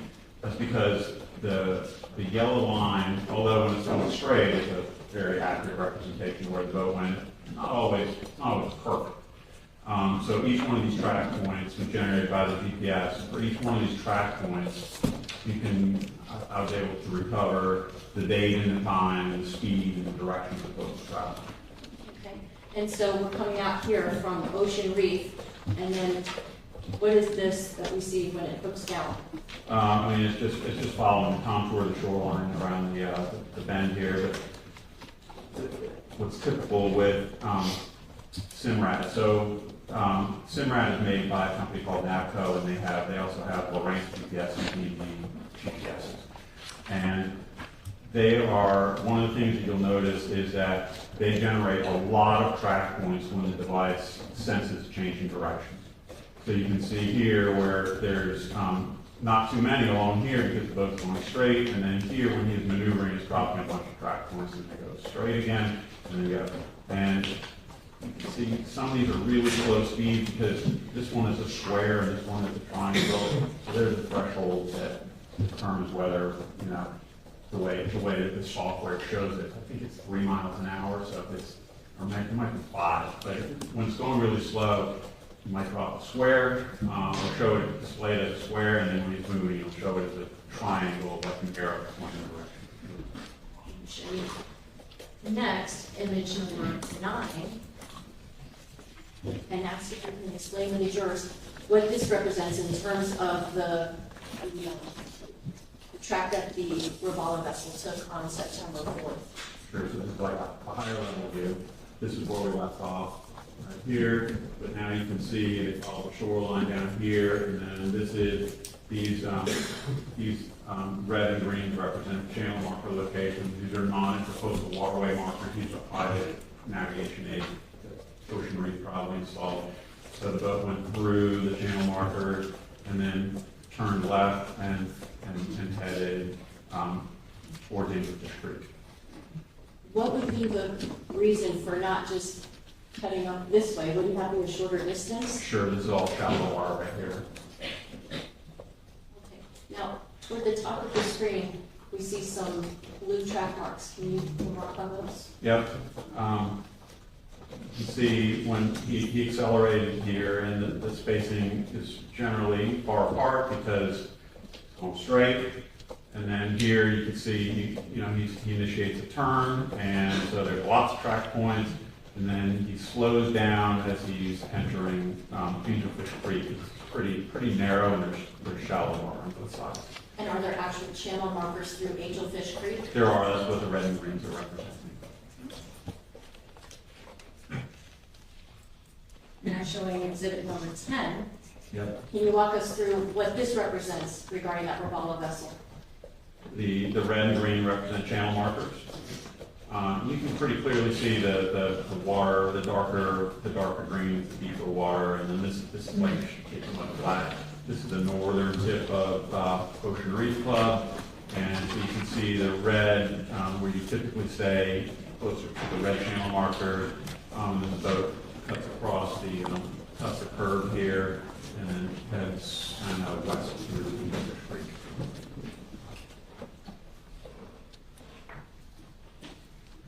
Now showing exhibit number 11. Yep. Can you describe for us what this exhibit represents?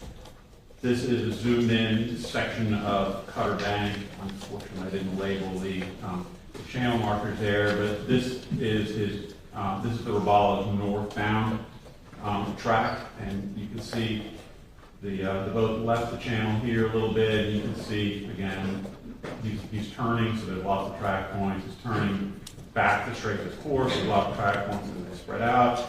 And then he passes this marker here, and then he kind of maneuvers out to the right, and most likely he's just going around slower boats. Yeah.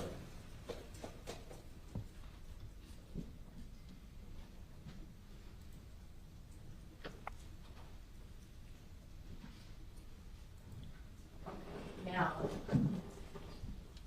you just described number 11. Now let's go to number 12. Area near Lily's Point. Yep. Does this accurately represent the data that you received from that Simrad device about the Robalo's travels on September 4th of 2022? Yes. Can you walk us through what we're looking at here up until the point where we get to arrival at 3:23? Where are we here? Cutter Bank channel would be just off the screen, it would be like down here. This is the Robalo arriving at Cutter Bank, and wider spacing here. And then Wait, at Cutter Bank? I'm sorry, no, at Elliott Key from Cutter Bank. And then the boat comes up here to Elliott Key, slows down in this area, and then lots of track points along here. As the boat is moving at really slow speeds, like drifting up along this section of Elliott Key. Now, you indicated earlier that the initial track points that you got were from 2:52 p.m.? That's when they started, yes. Okay, and so by 3:23, so about a half an hour or so later, Yes. the Robalo is now near Elliott Key, fair to say? Yes. Is that indicative to you of a vessel that's traveling full throttle? I mean, it's a good clip. It's good. It's quite a few miles up. I think it's 15 miles. Okay. Yeah. Here, I have to measure it out, but it's moving along. Yep. So now you have indicated on here that there is a stop at 3:47 p.m. What does that stop signify? Well, it stopped generating data, so probably just turned the GPS on. Okay. And when do we see the GPS coming back on? Around 6:18. Okay. So we have that vessel then apparently in the same location as where it stopped. Yep. What about a couple hours, give or take? 2.5. 2.5 hours after? Mm-hmm. Okay. Now, you Three, indicated. sorry. Pardon? Three if you start down here. Okay. Yeah. So from 2:52, when the Robalo vessel is first tracked, Mhm.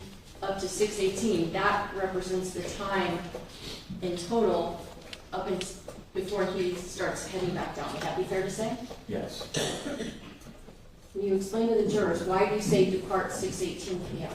That's when the GPS started logging tracks that the boat was pulling away from the island. Okay. And what, if anything, do you notice in the difference between the track heading back south to the track heading up north toward the Elliott Key location? Well, these were all generated at really slow speeds, and sometimes the GPS has a hard time calculating its direction when it's going really slow, so that's and it's using direction to decide when to drop track points. So it's dropping lots of track points along here. It's going really slow. But now he's going on a straight course and traveling at a consistent speed. The spacing gets much wider.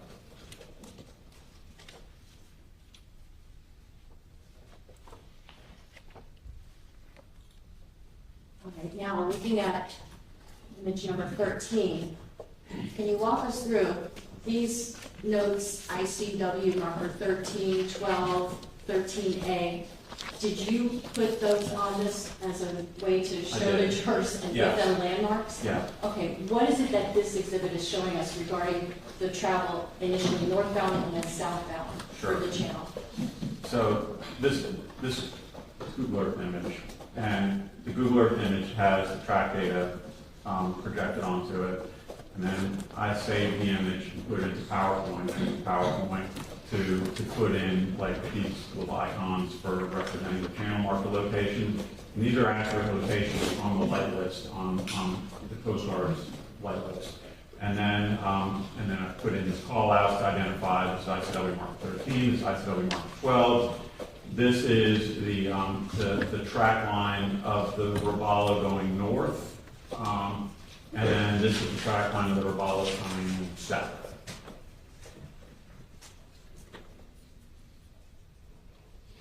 One second. So you can see, you can also clearly see that the channel in this particular image, as the dark blue wall, right? Pretty clearly delineated, and then these channel markers. This is shot here.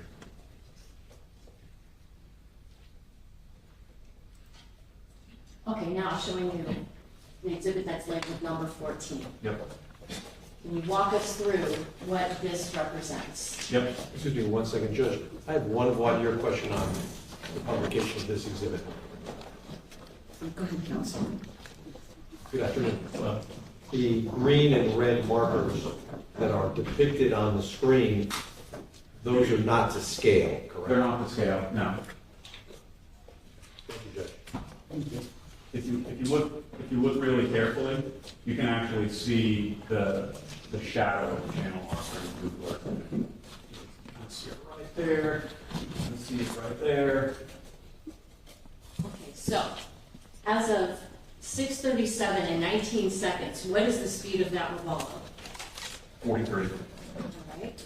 Now, as it's heading southbound, is there, and that is at that track point, that's the second to last track point before what? The second to last track point before the collision with the channel marker. Okay. The previous slide that you showed with marker 12 and 13 would be kind of. All right, so now, we have the second to last track point, 43 miles per hour. Yep. When we see heading 216, what does that mean? That is just the compass heading from this track point back to the last track point. When we get to this track point, right before channel marker 15, what is the speed of the vessel? 47. That's what the GPS log is 47. Any track points between the one at 6:37 and 19 seconds and the one at 6:37 and 28 seconds, No, what does that indicate to you? it was maintaining a consistent portion speed. No attempt to deviate one way or the other from that channel marker? Correct. Would you call this a collision course with that channel marker? Objection. Sustained.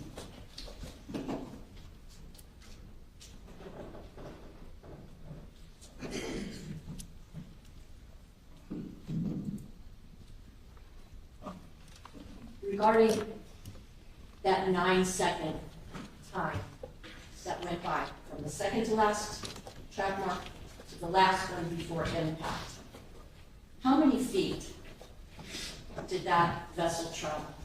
620 feet. What is the measurement, or how many feet is a football field? 300 feet, 100 yards.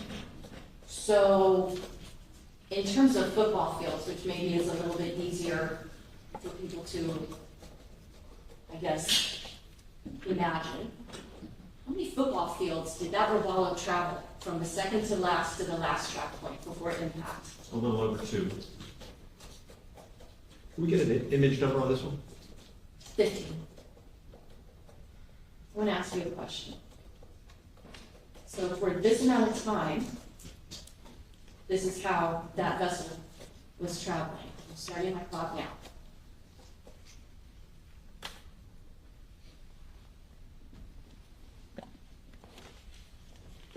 So, that's how long that vessel was on that path right toward channel marker 15. Yes.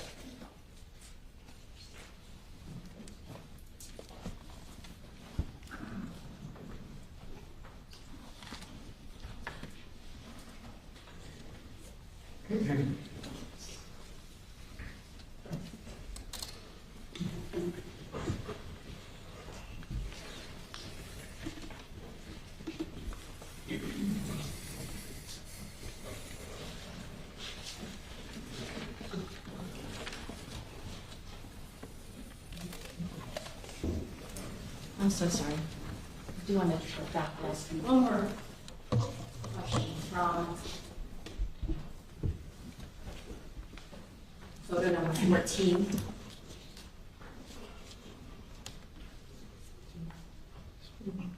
Post-impact with that channel marker, I see a bunch of track points here.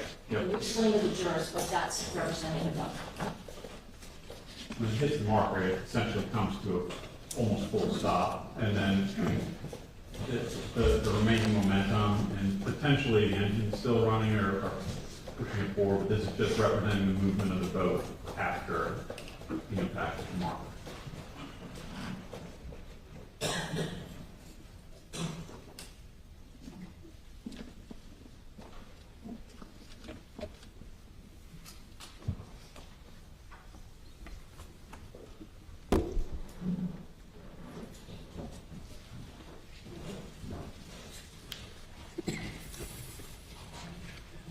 Judge, is there at some point a washroom break would be possible? Yeah. This would be a good time. Ladies and gentlemen, let's take a comfort break. Please put your notepads inside the envelope and leave them on your chairs if you would. Go out for, say, about 10 minutes. Do not discuss the case. All rise.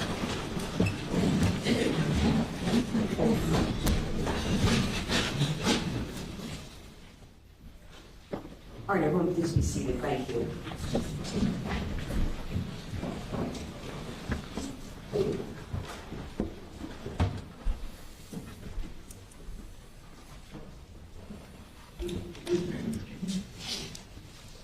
May I continue, Your Honor? Thank you.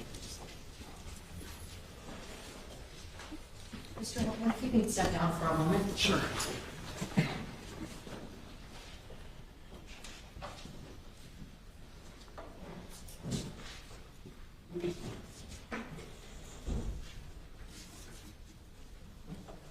I know that you've indicated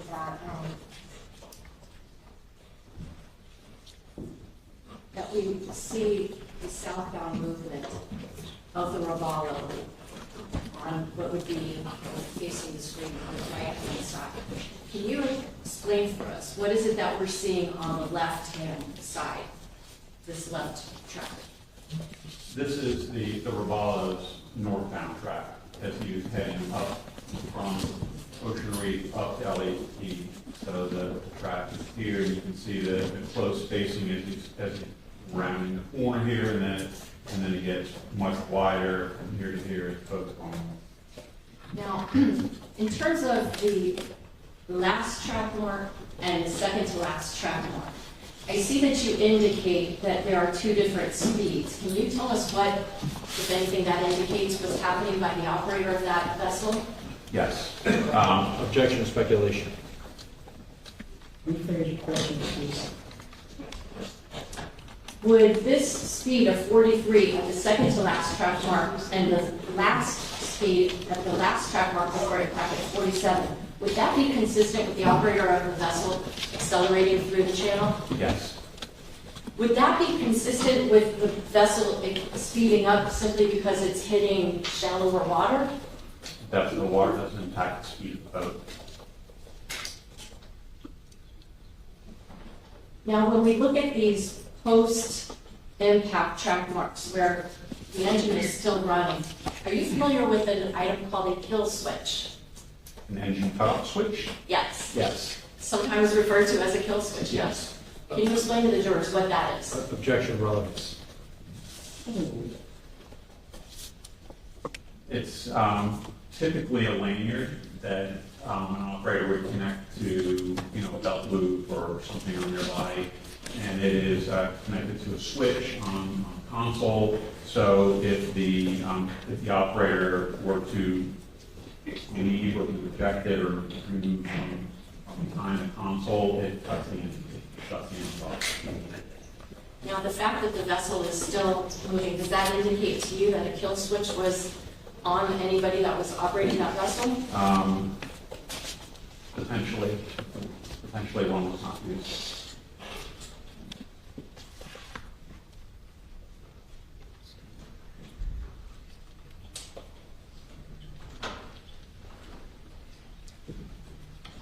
Come back to this in a minute. I want to ask you some more questions about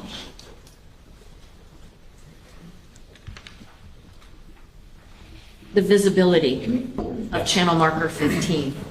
I'm not sure if the screen works. Is everybody able to see the witness okay?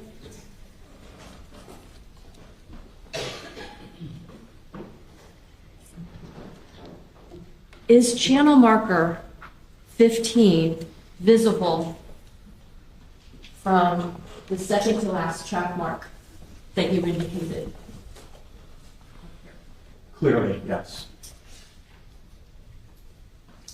Is it your understanding on the day that this crash occurred that there were any weather difficulties that would have obscured the view? There were none.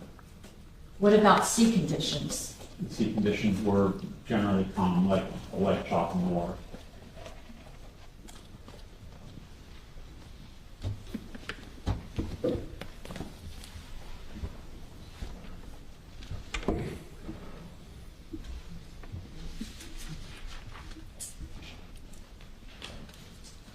Now, in evaluating the GPS data from those SIMRAD devices, were you able to see historical data, meaning prior times when that vessel had run through this location? Yes.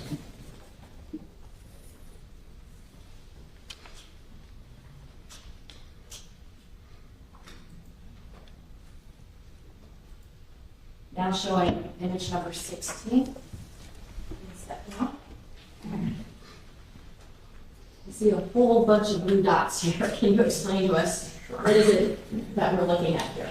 Sure. This is the actual data that, kind of showing you on the nautical part over there earlier. This is Ocean Reef Club here, and these are all the track points that were saved in the device from December 2021 up until the day of the incident. So you can see lots of travel in and out of the club here, in and out of the club on the other side. There was one trip further down, but the majority of the tracks show travels up to Elliott Key. Were you able to isolate any data to substantiate whether the operator of that vessel had ever actually navigated past channel marker 15? You've been by through Cutter Bank Channel dozens of times. Now moving to exhibit number 17 on this. Can you explain to the jurors, what does this represent? This is all the, excuse me, this is all of the track data from the port GPS that documented his travels past path marker 15, the entrance to southern end of Cutter Bank Channel. So based on the number of times that vessel had traversed past channel marker 15, would you expect the operator of the vessel to be aware of its location right there? Yes. Okay. And just for the yellow is the date of the incident. We didn't bring out the historical. I see this kind of curling shape. That looks familiar. That's, What is that? That's a post-accident, not an accident, incident. Post-incident travel or movement of the boat. It moved away from the marker after impact.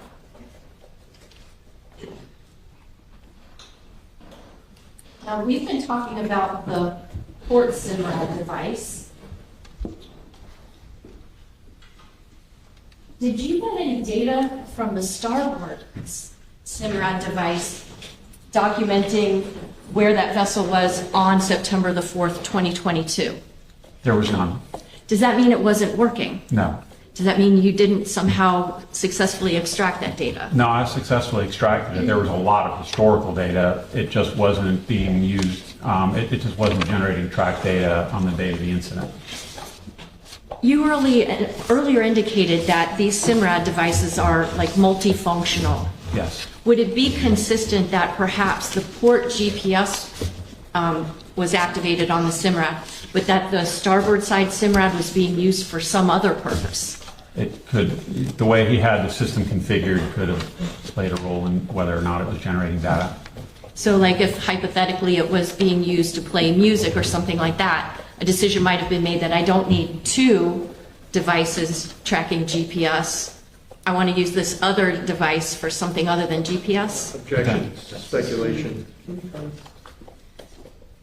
Could that starboard side SIMRAD device have been used to play music? Yes.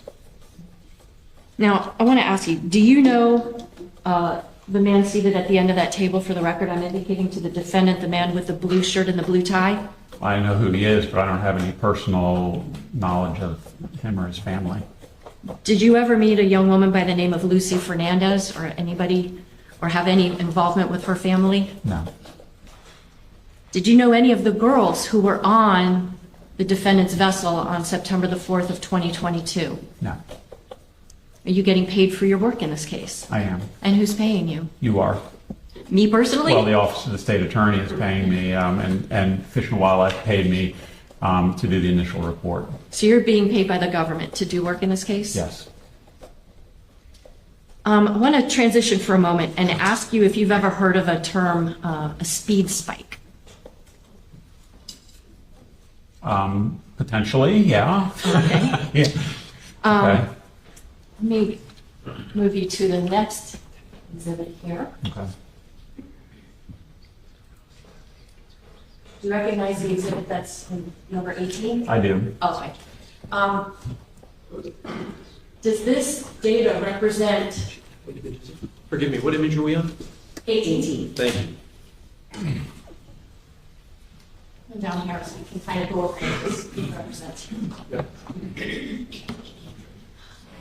Is this a chart that reflects data that was obtained from the Robalo vessel from September 4th of 2022? This is essentially a spreadsheet with all the individual track points listed out in the order that they're generated by the device. And so this is the track point number, and these are the distances, the time, the speeds, the force of travel, the time, and then the latitude and longitude. The times that are given, are these in military time or ordinary time? No. So these look like they're the spreadsheet in military time.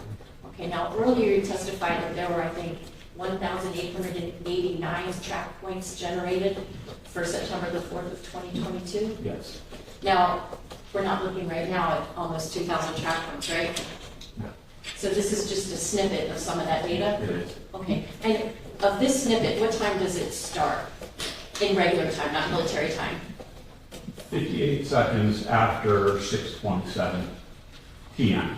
And for this exhibit, when does the track points stop? What's the last time for that track point?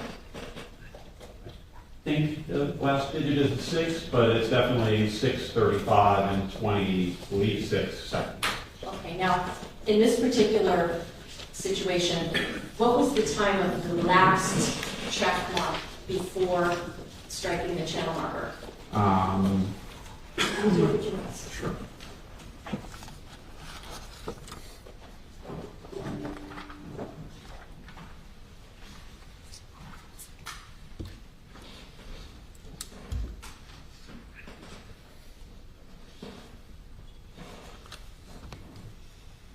Six 37:28. Okay, so this is 6:35 and 26 or 8. Yes. So this is a couple of minutes prior to the impact. Would that be fair to say? Yes. Okay. Now, I want to point out to you that I'm looking at the track that says 1808. I see that there's a number 53, Yes. and above that is 41. Mhm. Does this indicate to you that this vessel has the capability of accelerating from 41 miles per hour to 53 miles per hour in as little as a half a second 2 seconds. or 2 seconds? Now, Can you explain to the jurors, how do we wind up with a speed like that? yes. Can I With use that? using a Sure. tablet helping? Yep.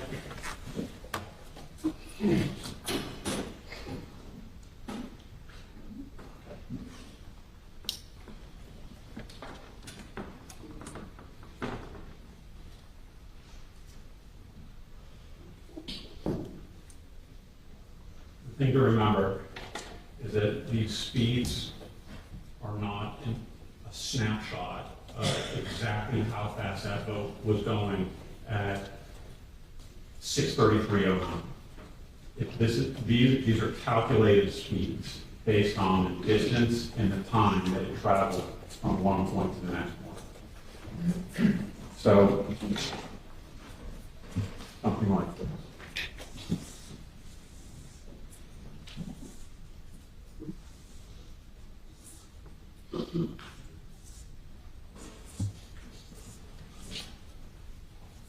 Time, speed, distance formula. If you have any two of the components of this triangle, you can calculate for the third.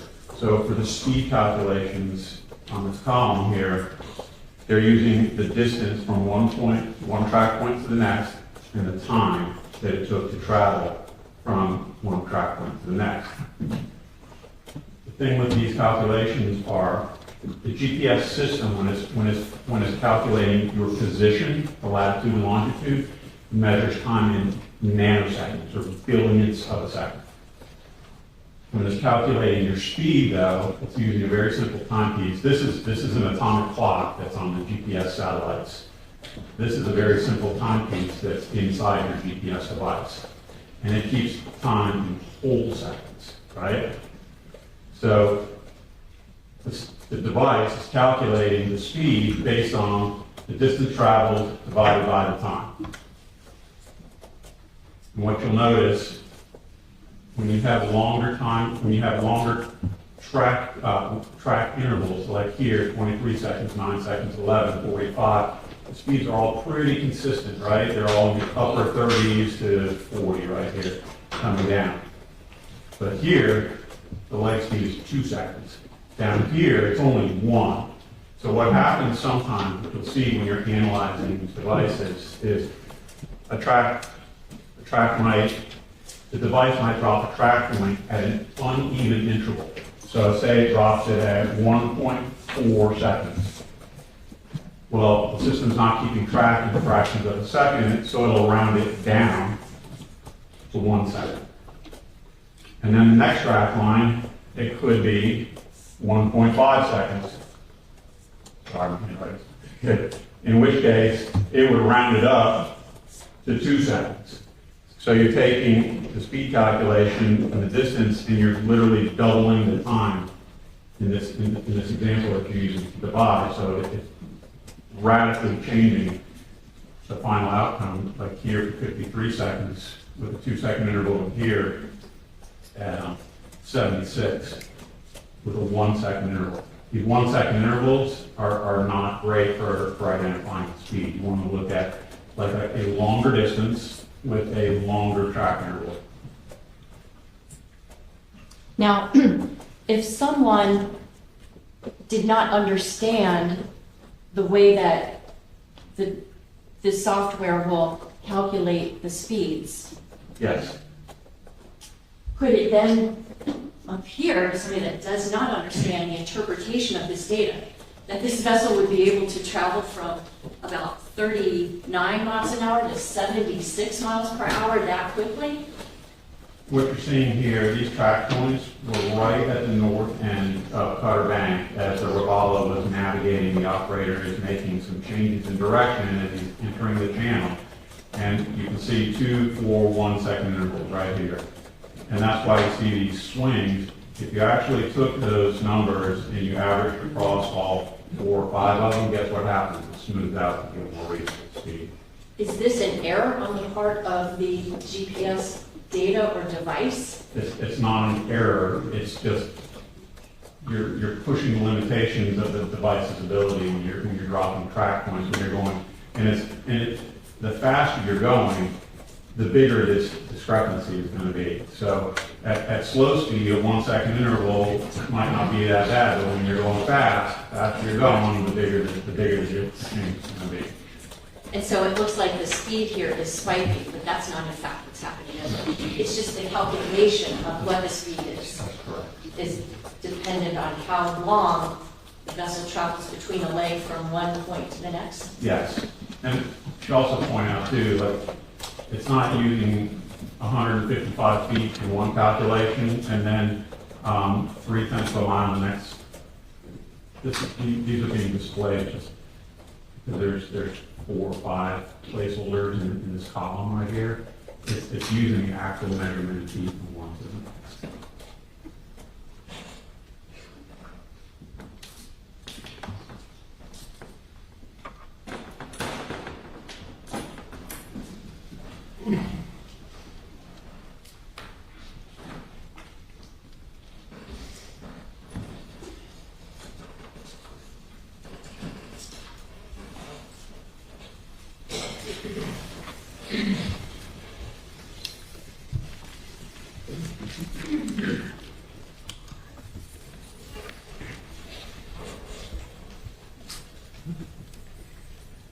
Do you know a person by the name of Brian Emond?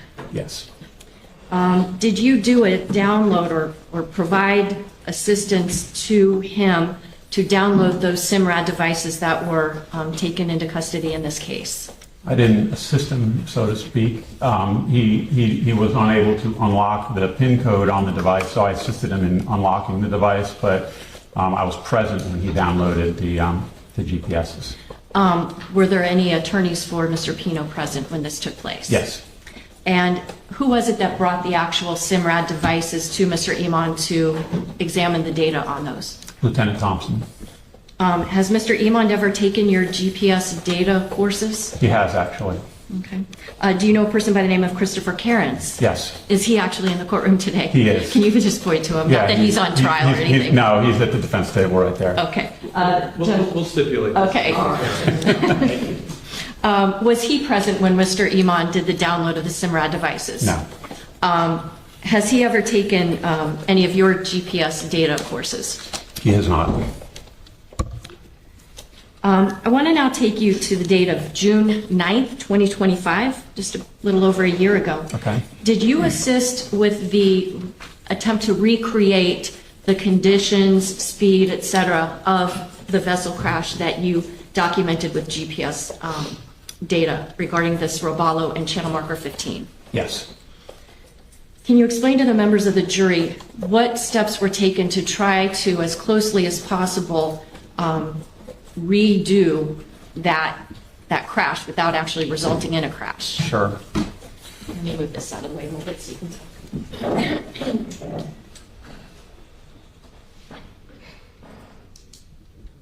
Go ahead. I have a set of red buoys, and I have found over the years that it is extremely helpful to go out, to actually go to the scene and put buoys on the latitude and longitude coordinates of the individual track points. Because it's one thing to look at it on a Google Earth image from a bird's eye view. It's completely different to go out to the scene and actually see everything in 3 dimensions. So what we did, we brought the buoys out and we used GPS, one of my personal handheld GPS, and we deployed 2 buoys, the one immediately before impact, and then the second to last buoy prior to impact. Now, is going on a boat from like 43 to 47 miles per hour anything like being in a car going from 43 to 47 miles per hour? It's hard to compare cars and boats. They're vastly different. What's the difference when you're on a boat going at that speed? So cars steer from the front, boats steer from the back. So like when you turn the wheel on the boat, it doesn't turn the front, it pushes the back, right? There's no brakes. And even on the best day, it's loud. You have 600 horsepower, 12 cylinders roaring behind you. You have the wind in your face. You have at minimum, some vibration depending on the sea condition for the day. There's a lot of differences. Okay, so like what do these buoys look like that you're dropping to try to, mark where these 2 last track points are prior to impact?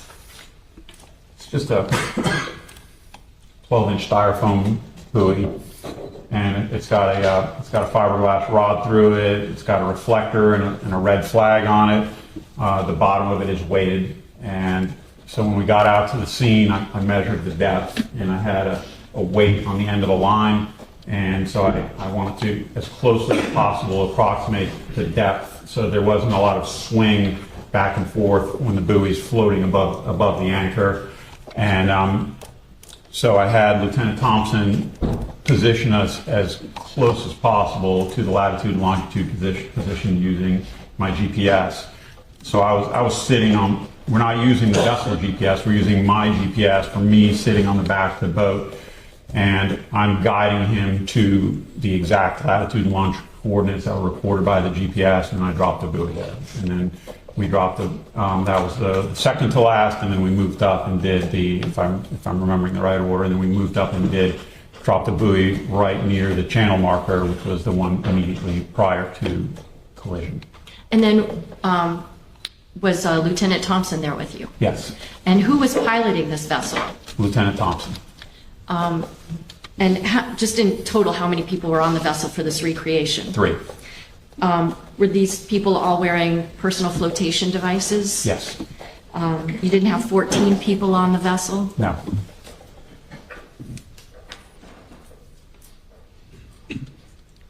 Were you and Lieutenant Thompson out drinking beers prior to this exercise? No.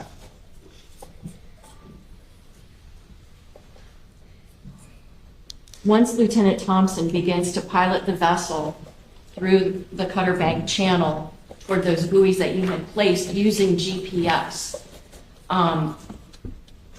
was he able to accelerate the vessel to 43 miles per hour at the first buoy that one would pass by, and then up to almost 47 miles per hour at the second buoy right next to the channel marker? So we actually started quite a bit further north up the channel, and so we were already traveling at 43 when we passed marker 13A and when we passed the buoy. And then once we passed the buoy, Lieutenant Thompson accelerated the boat up to 47 miles an hour as we passed in close proximity to marker 15 and the other buoy. Was any kind of photography used to document these passes through the channel? Yes, several different. Can you describe for the jury? So I was using my GoPro camera, and we made multiple runs putting the camera in different locations. And we also had the Miami-Dade Marine unit out there with one of their drone pilots who was flying a drone above us. Okay. At any point, did you film one of these runs with the camera attached to the starboard stern or the rear right side of the vessel? Yes.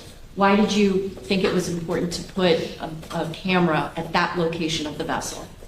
I thought it was relevant to see what it looked like looking down the starboard side, the side that was impacted.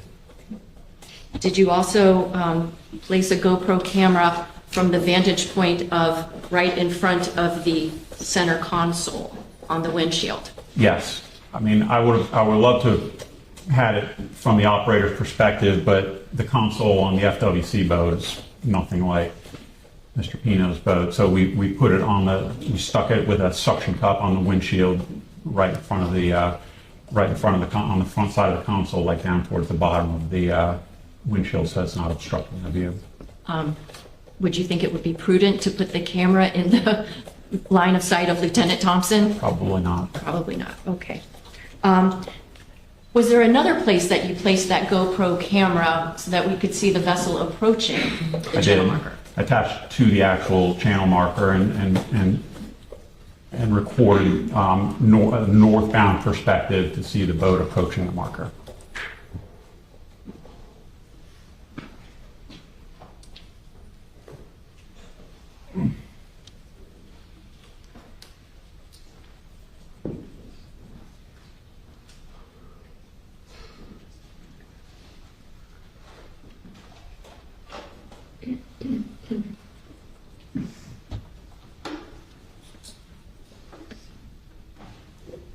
Lieutenant, if you want to say, excuse me. Mr. Alber, you're here in your Alber consulting capacity, not Yes. lieutenant capacity. All right, I want to play for you, it's the exhibit labeled GoPro front of vessel with speed.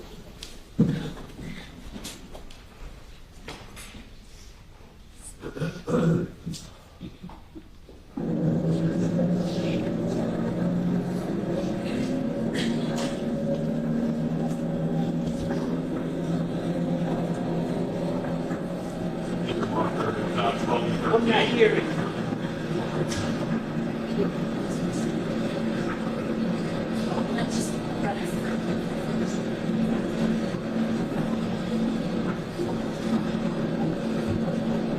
What marker is this?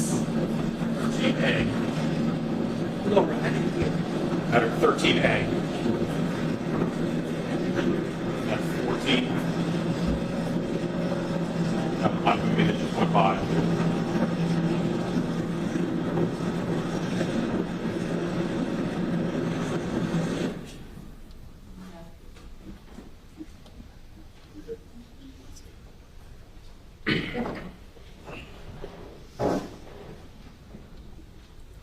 Replay this but stop it at certain points.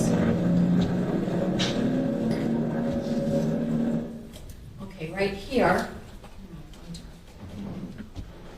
Can you point out any channel markers that are visible right now? 12 and 13.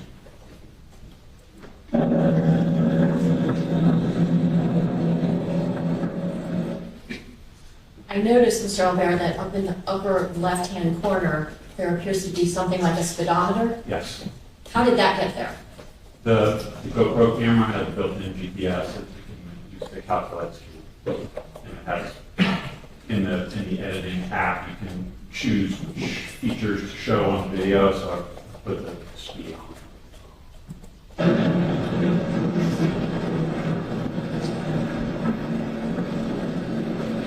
Is this location essentially the entrance to the Cutter Bank Channel as you're heading southbound? No.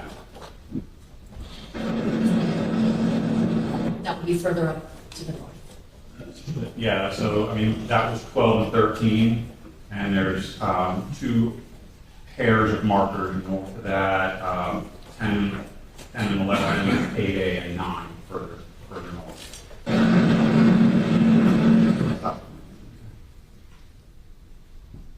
This is 13A right here, and you're just starting to come into view. This is 15 right here, straight ahead.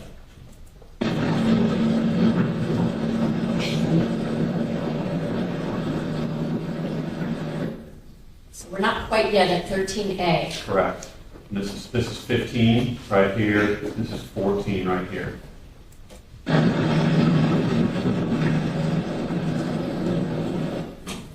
What is the red dot that we see here? This is this is my marker representing the second to last track point right here. This is 14 and that's 15.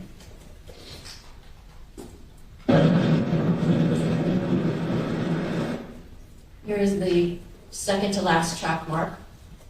Where's channel marker 15? Right here. Right now, the counter is at 37 seconds. Let's see where it's at when we get up to channel marker 15 from 37.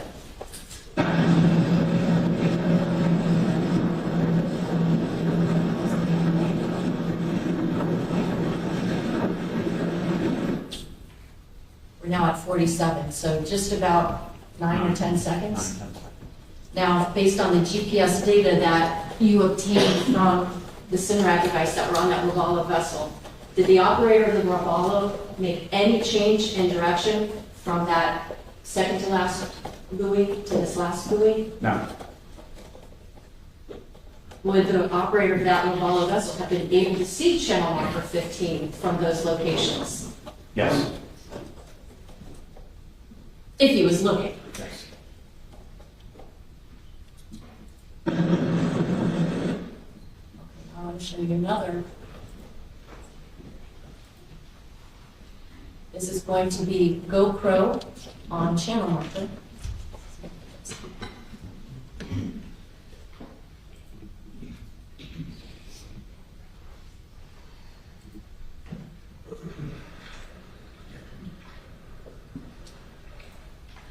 What are we looking at in this video?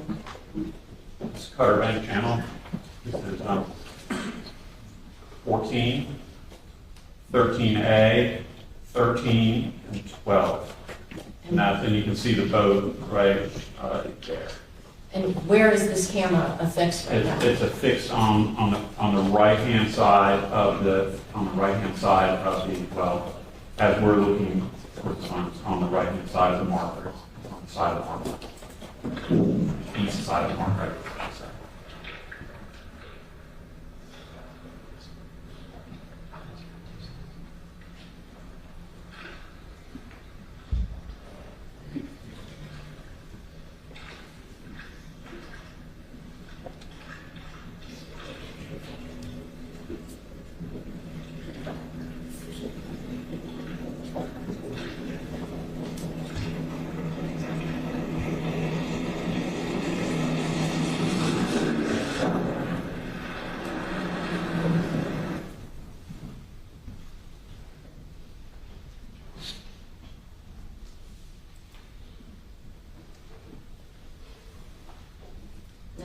Let's look at the run with the GoPro on the starboard stern.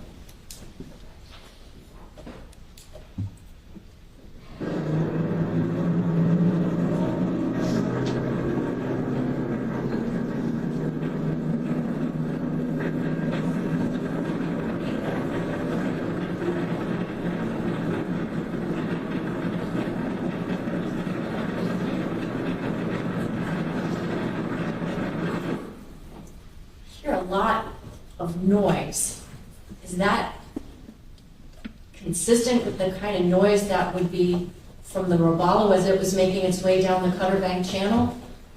It's a different hole, but there's a lot of different. There's wind noise, there's engine noise, and there's noise from the water, breaking on the side of the boat.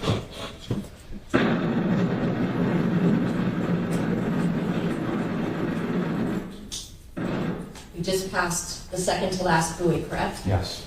All right, we've got 26 seconds. Marker 14. So we've got 26 seconds on the counter. Let's see how long it takes us to get to channel marker 15.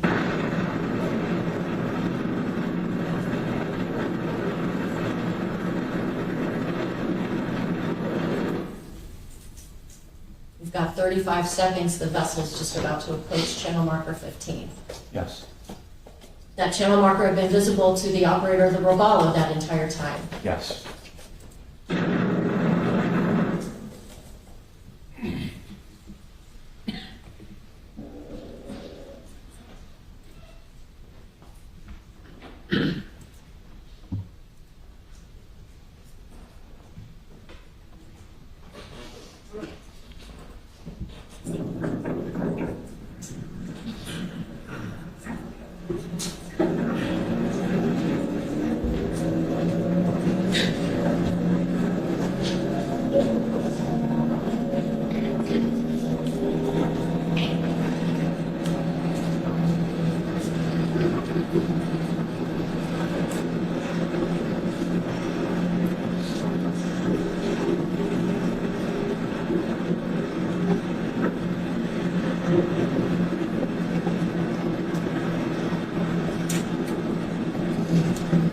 Now at this point, where is the vessel?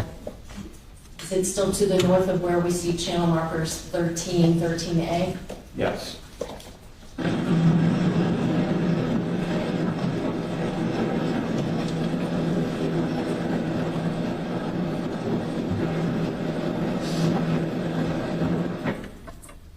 Do you know which channel markers these are that we're approaching here?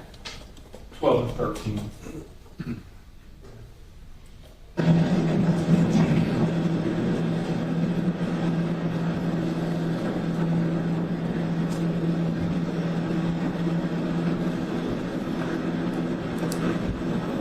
What channel marker do you see now? This is 13A, and over here is 14.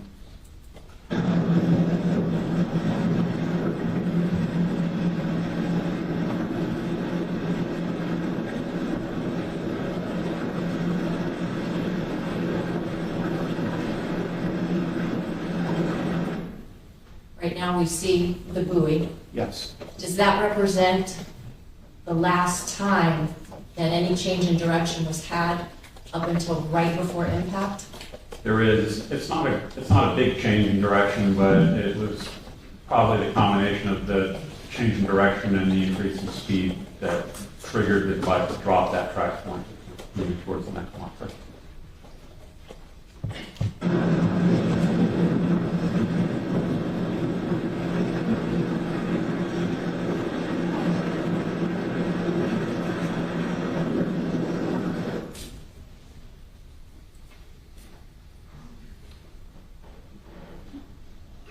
What was the name of that? GoPro on windshield with speedometer. Thank you. You're welcome. Okay, we just have two more to give the jury an idea of what was recorded.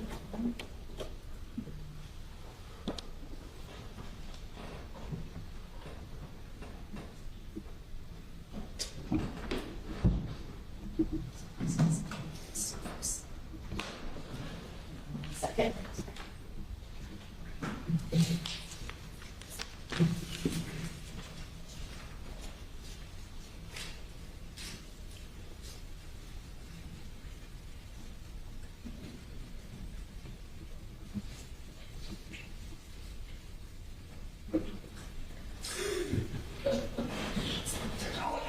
It's almost like a video game. Here we go. Try better on the seat.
as we're passing the buoy, the second to last track mark, your GoPro has what speed?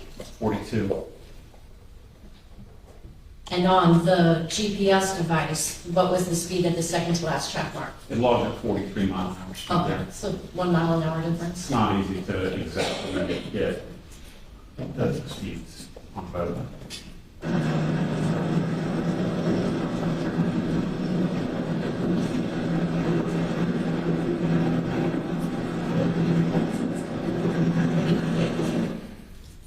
Did the vessel accelerate somewhat between that last track point and as it approached the Yes. channel marker? Okay. Then the last one, multi-view, windshield, and channel marker. Did you have the capability of actually doing like a picture-in-picture type of view, so we see two different views? Yes. Can you explain to the jurors what that was? Again, in the GoPro editing software, you can take one video and insert it in the other so that they both play like picture in picture. It's just an option there in your camera.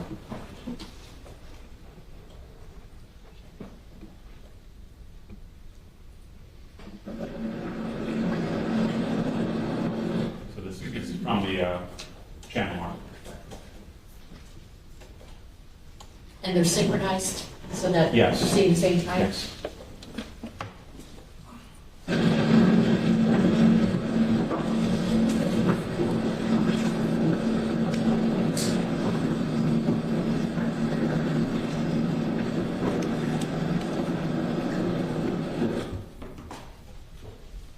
From the channel marker perspective, are we at this point able to see the boat coming?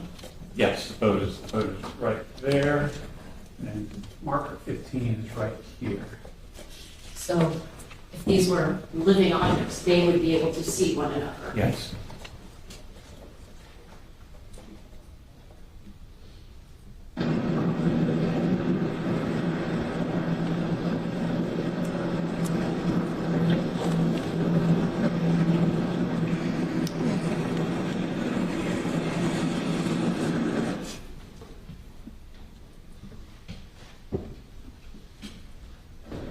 So we're going back to the end so you can see both at the same time.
Mr. Alber, I have no other questions for you. Thank you. Thank you.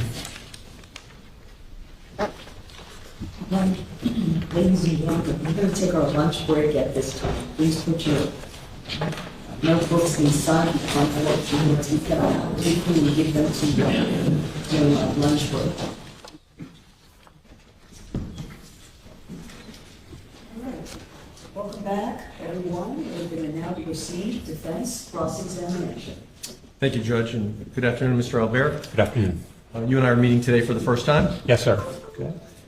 And wanted to just establish a few basic points when we begin. You were not an eyewitness to the event of September 4, 2022, correct? Correct. And you were retained by the state to do the analysis that you've performed today for the jury. Yes. Okay. And part of the role that you played was try to sort of recreate what might have happened on September 4, 2022, using the data you were able to retrieve from the GPS device on the Robalo. Yes. And so I just want to ask you a few preliminary questions. We got to see Lieutenant Thompson operating his motor vessel sometime much later than September 4, 2022. I think he did it a couple years later. Yes. Okay. And in doing that exercise, it would have been relevant and perhaps important to try to replicate the conditions that existed back in September of 2022 so that the visual we see looks as much as possible like the conditions that existed on the day that Thompson did it, the same day of the Robalo incident, right? Sure. Okay. And in coming to that effort to try to replicate the conditions, you knew certain details about the September 2022 incident. I'll call it the Robalo incident so that we know what I'm talking about. The Robalo incident occurred at approximately 6:37 p.m., correct? Yes. And it was September. Yes. September 4, 2022 at approximately 6:37 p.m. Yes. So that's in the evening. Yes. It was actually still light out. Yes. There was actually at least another hour's worth of sunlight. I believe so, yes. Okay. And the sun sets in the west or southwest at that time of year. Yes. Okay. And so at that time of day, as the Robalo is heading down Cutter Bank Channel, the sun would be off to the Robalo's starboard right side, correct? Yes. It wouldn't be exactly 90 degrees to the right, more like 60 some odd degrees, right? I'd have to calculate it. I'll take your word for it. Okay. Did you do that calculation? No. Okay. And so when Lieutenant Thompson did his exercise, he did it in the morning. Yes. Okay. So in the morning, the sun would be off to the port side of Thompson's vessel. Is it a question? Yes. Yes. Yes. Okay. And you can assume there's a question mark at the end of every Will one do. of my statements, Yes, but sir. if not, I'll clarify. Okay. And at 6:37 in the evening on September 2022, that sun would be about an hour's from the horizon. Yes. Okay. Now, did you do any analysis of how the sun would reflect off of any of these markers in doing your analysis? No. Okay. Or how the sun would reflect off the water surface itself? No. Okay.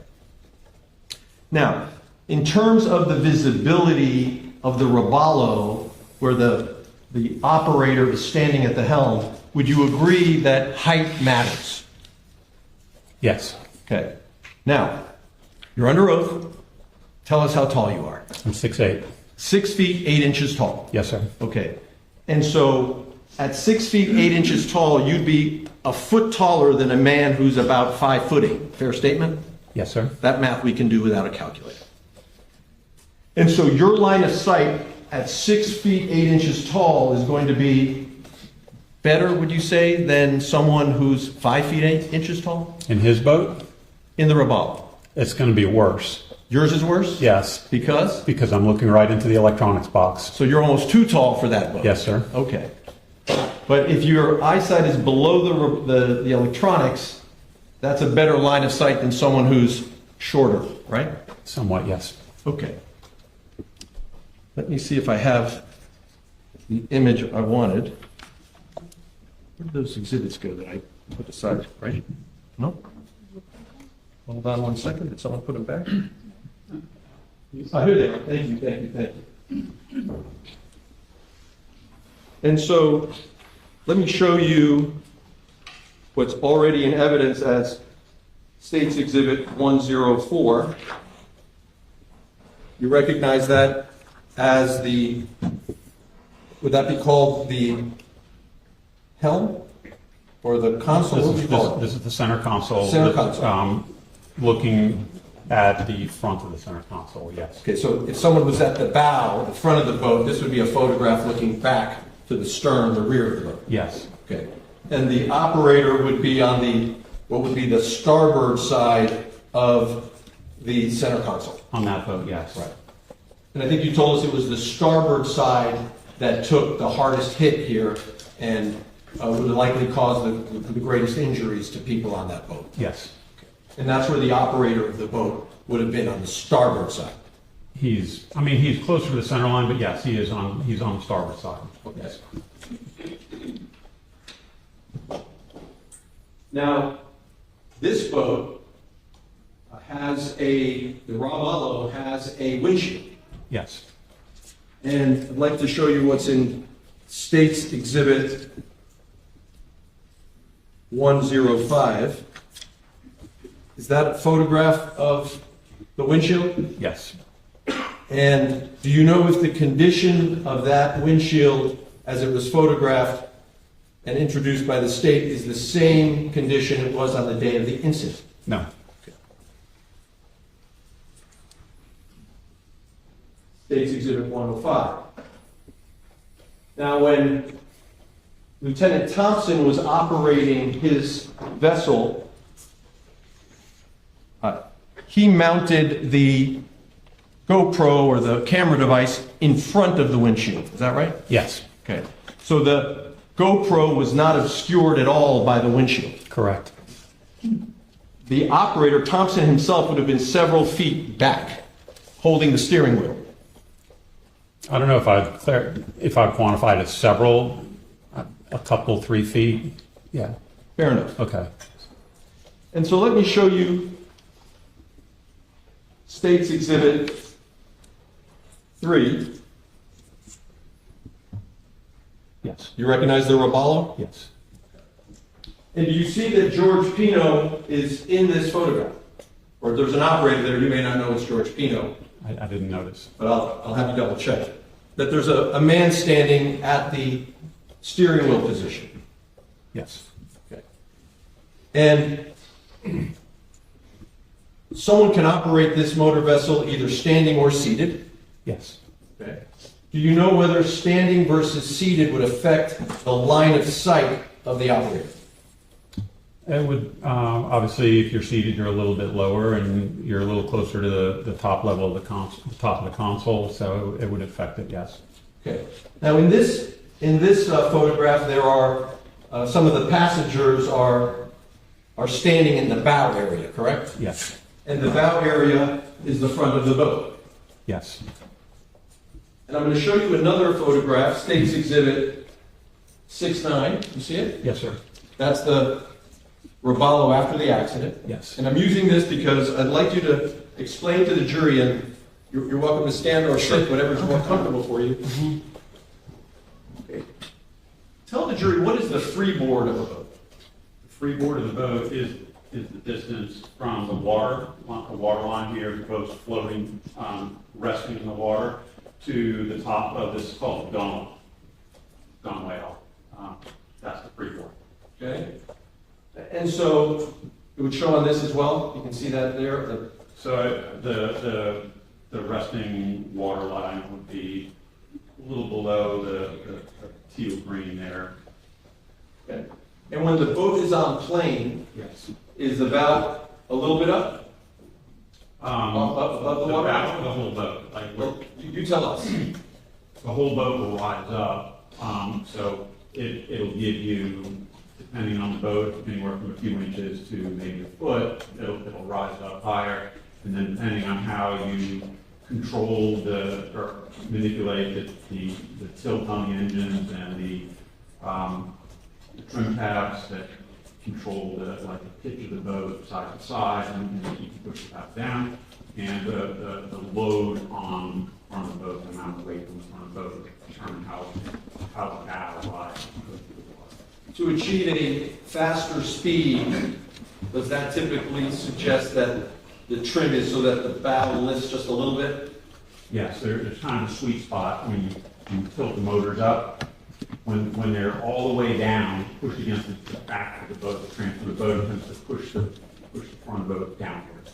If you trim it up, the bow starts to rise up a little bit, and there's a certain spot where it gets the most efficiency, and you'll feel the boat accelerate a little bit, and then if you continue to tilt it up, then the prop will start to slip, and it will lose some speed and potentially cause the boat to start focusing where the bow bounces up and down. And so a boat can gain speed simply by tilting the engines without accelerating or giving it more gas, correct?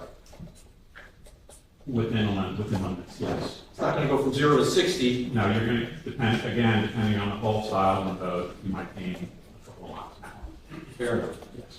Now, and forgive me, Judge, you may not be able to see it, but I'll publish in a moment. Here, you see some of the passengers are seated on what you described as the gunwale or the gunnel of the bow of the boat. Is that what that's called? So I would categorize that as the bow on top of the anchor lock on the very front of the bow. So on the anchor locker. Yep. Okay. And is the gunnel, what I'm pointing to here, this sort of white Yes. surface here, like a Yes. like a rail? Not a rail. It's really the top of the flat part. And when someone wants to board the boat, someone can typically step on the gunnel and then step down into the boat? Yes. Fair enough. Now, this boat, Robalo designed it so that there would be seating in the bow area, correct? There is seating there. Okay, so let me grab another exhibit and you can give me just 1 second.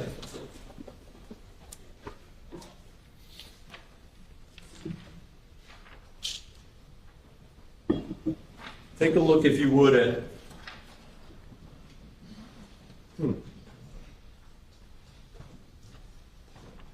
Never been introduced. I'll mark it then. Is it marked as a state? Forgive me, Judge. It's marked as a state exhibit. Okay. Let me show you what's been marked as, I think it's States Exhibit 5L, and see if you recognize it. I mean, it looks like the front part of the Robalo, the bow. We would offer it at this time. No objection. 5L, March 4AD, Defense Exhibit C.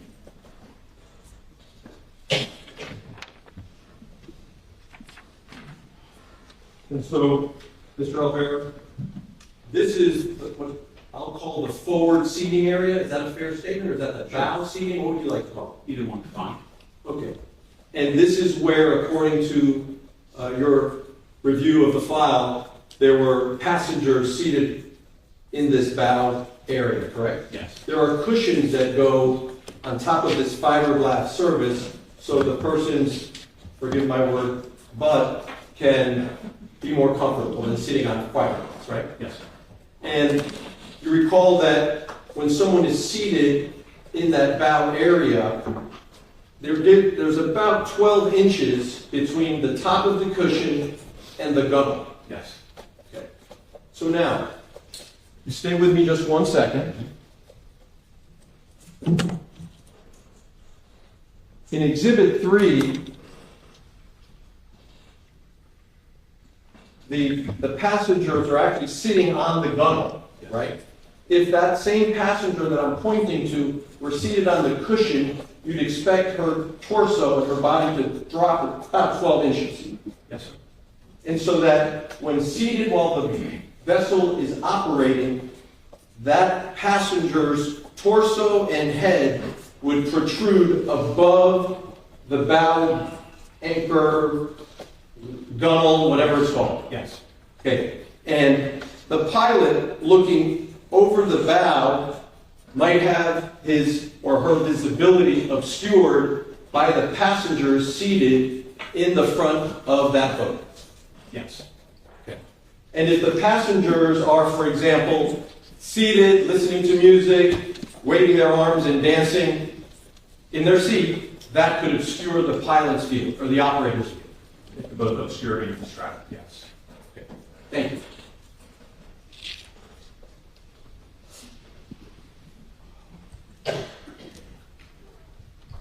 And in this case, You know that there were 7 passengers seated in that bow area while the vessel was underway going through Cutter Bank Channel. Yes.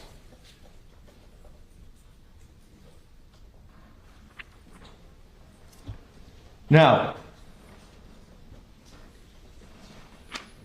we know that the Robalo alighted with marker 15. Yes. And you testified that you could see from the transfer marks on the edge of the Robalo, there was some green color there. Yes. And you've explained to the jury that that green color would have come from the day marker itself, that green marker, right? Yes. Okay. Let's take a look at 22. That's the green marker? Yes. Now, the green marker itself is 3 feet by 3 feet, isn't it? The day marker itself. I think that's standard, yes. Okay. And so, if I could, can we publish this one on the big screen so that the jury can see it better? I think so. Which one is it? This would be State's Exhibit 22. Now, It's not on the. not on it? Okay, so we'll do it this way.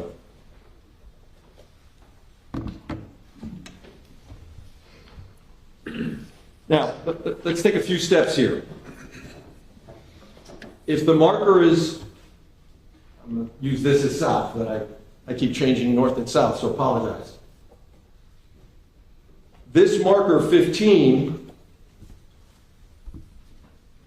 down south has the marker protruding above the water line, right? Yes. And depending on how high the tide is, that marker to the eye will appear closer to the water line at high tide.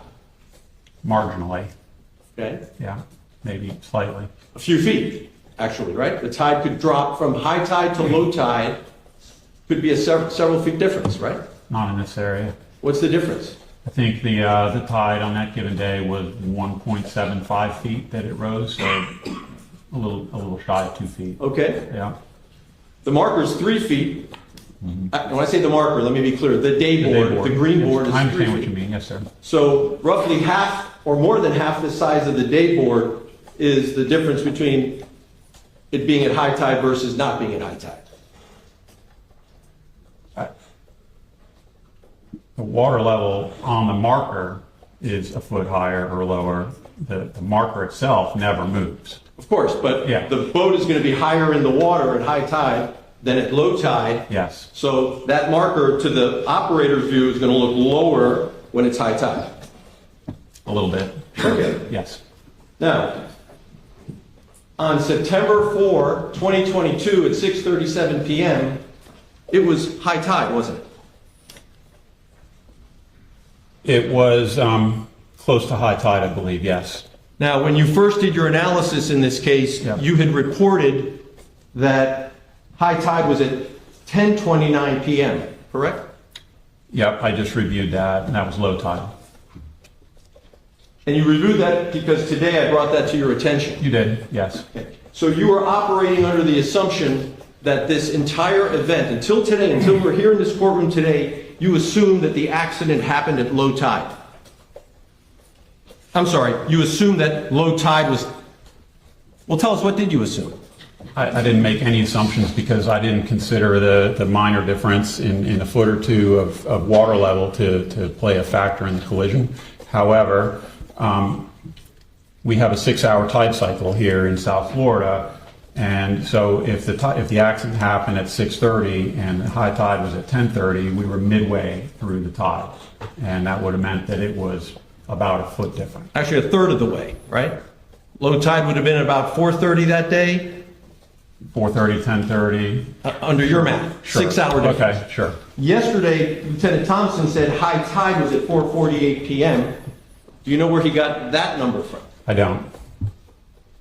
But as of today, we now know for certain from your own investigation 15 minutes ago when I asked you to check, high tide was right about when this elision occurred.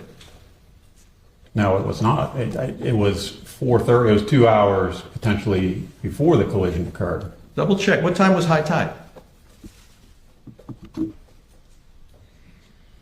We're talking now about high tide at the Totten Key Station in Biscayne Bay, right? I don't,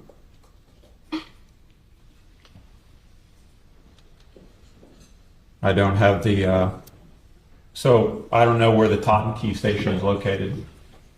I did a quick review because you asked me to. So there's fluctuations in the tide, given Biscayne Bay is so large that high tide at one area might be an hour different from high tide. And I'm speculating on the tide difference.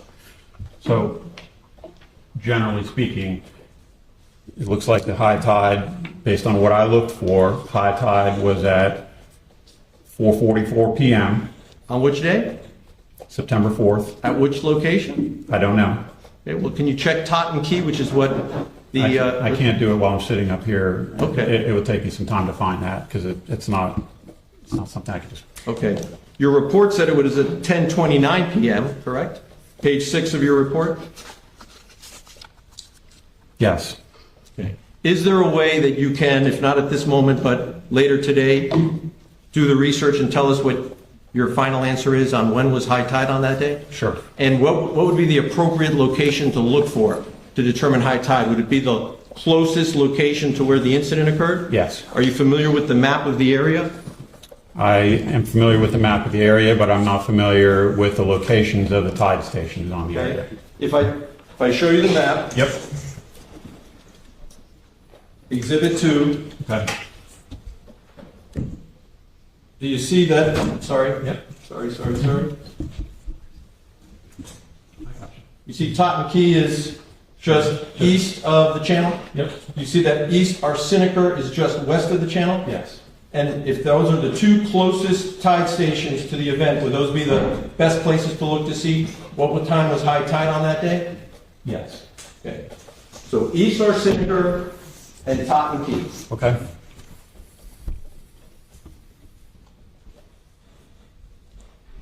So let's go back to the channel marker.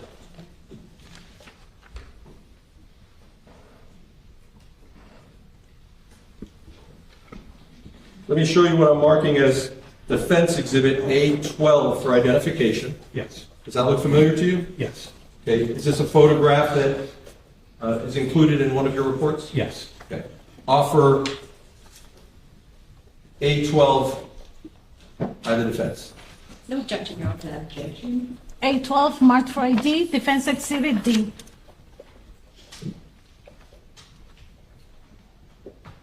And Judge, we're going to try to publish it on the big screen. And while Mr. Armelino is trying to set up, do you see that? I think I'm going to need you to join me here. Sure.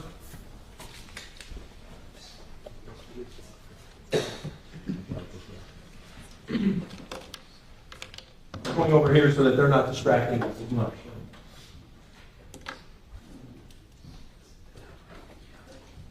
So on the channel marker, the steel pipe, you see what appear to be barnacles. Yes. Okay, barnacles grow underwater. High tide would typically cover the barnacles, Yes. and it would cover it. How much above the barnacle line would high tide be? I don't really know. Few inches, a foot? Okay. So, what I'd like to try to do is measure what's the distance from high tide to the bottom of marker 15. So we're going to do that right here. We're publishing it.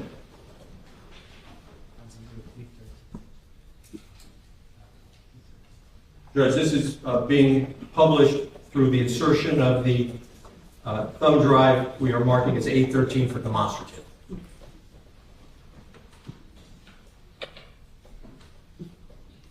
Okay. So I have a tape measure here. You see that the green marker measures on the tape measure about 4 inches on this display? Yes. You see that it's 12 inches to the water line? Yes. Okay. Would that tell you that from the water line to the bottom of green date board 15 is, on this tape measure, 8 inches? Yes. Does that tell you that it's 6 feet from the water line to the bottom of the green dayboard marker? Sounds about right. And that would make it 9 feet to the top of the dayboard marker. Minus whatever the difference is in the tide change if it was high tide Yes. when the elision occurred. So that day marker, the boat could strike that day marker, right? How high is the boat, the freeboard we just talked to the jury about, when it hits this marker on the starboard side and then strikes the green marker? I don't have the measurement from the tip of the bow to the water line. Okay. Now,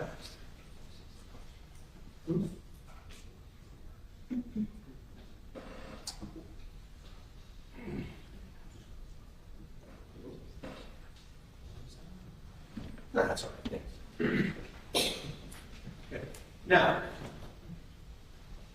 you had talked earlier with the jury about how the boat hit we know it hit the starboard side, the right side of the boat, and we know that the gunnel is above the water line, Yes. right?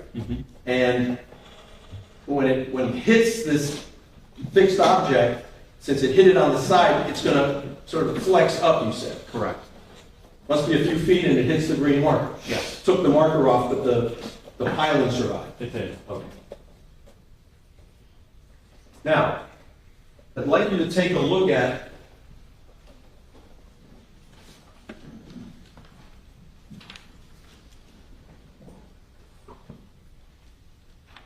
A11 for the defense for identification.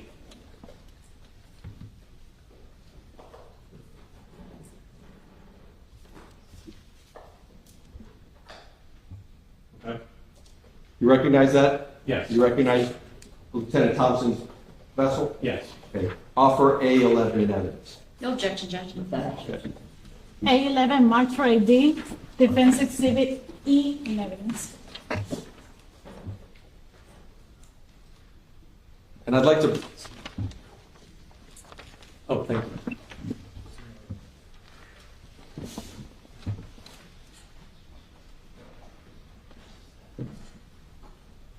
That's good. Now, once again, we know that the day marker itself is 3 feet in height, right?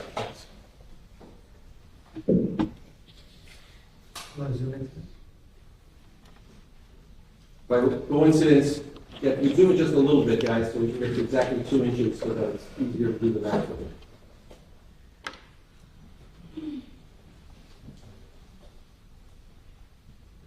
Look. That's pretty close, maybe a little bit bigger. You move the image to the right. Great. That's good. We'll get it. Not too big, but that's fine. A little bit bigger, maybe? 3, that's good. All right, good. Yeah. So do you see that the marker is 3 inches on this scale, right? Yes. And that's 3 inches. And how many inches from the top of the tape measure to the water line, roughly? From the top of from here, Yes, sir. 14. 14. Okay. So if we know that each day marker is 3 inches or 3 feet from the water line to the top, is how much? You subtract 3 from 14, you have 11, so that would be in theory 11 feet. Okay. So the bottom of the day marker, 13A, is at 11 feet. The bottom of the day marker of 15 is 6 feet. Yes. That's a 5-foot difference between the height of the day marker. 13A is 5 feet taller than 15. Yes. Now, I'd like to ask you some questions about the trajectory of the... Oh, I meant to ask you. when Thompson did his recreation, did you all track on a GPS the path he actually took? Yes. Did you compare it to the Robalo's path? No. So what we've seen is, well, then how is it that we know what part of the voyage actually tracks the Robalo's voyage? Let me say it again. What portion of Thompson's voyage tracks the Robalo's voyage? The final leg from the second to last marker to the final marker. 13A to 15? Yes. The second to last, the green marker, 13A? Well, technically, the second to last marker buoy, the marker that I deployed, The floor. that one's accurate. And I mean, we were reasonably close to his trajectory at that time to line up for the final course. So to be fair, what you were trying to replicate were essentially what we've heard about the last 9 seconds? Yes. Okay. Up until the last 9 seconds, were you all focusing on replicating the Robalo's path? No. Well, I mean, we were trying to follow closely, but we didn't deploy multiple buoys along the way to directly copy his path. Okay.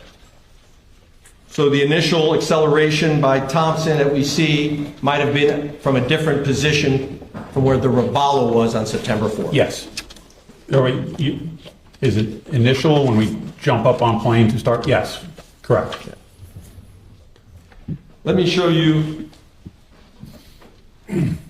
what's been marked as defendant's A6 for identification.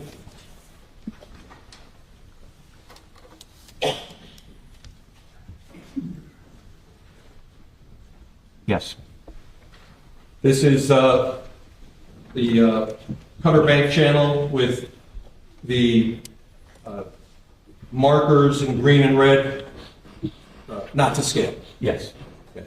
Offer A6 into evidence. No objection, Your Honor. A6, mark for ID, defense exhibit F.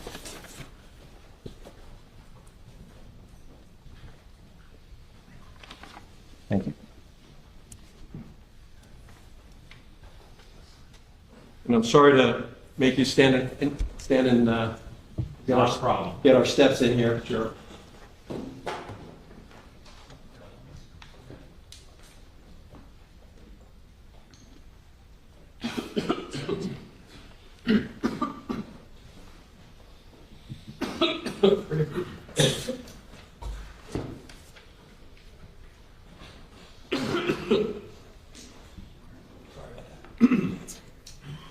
So, marker 15, the site of the elision. Yes. Markers 15, 13A, and 13 do not make a straight line, correct? Not precisely, no. There's an offset. A little bit, yes. Okay. As the Robalo is coming down Cutter Bank channel like my finger is now, maybe I should borrow the pointer if that's available. So I'm not touching the screen, but if it's not available, that's all right too. There comes a point where the green marker 13A obscures green marker 15. I wouldn't necessarily agree with that. Okay. Take a look.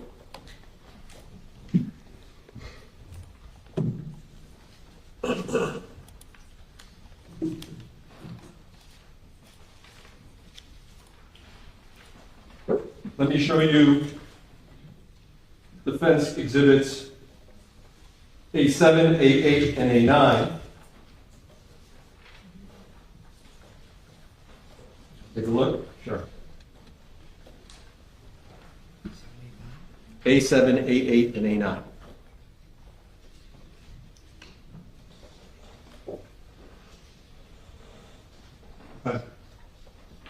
Am I right?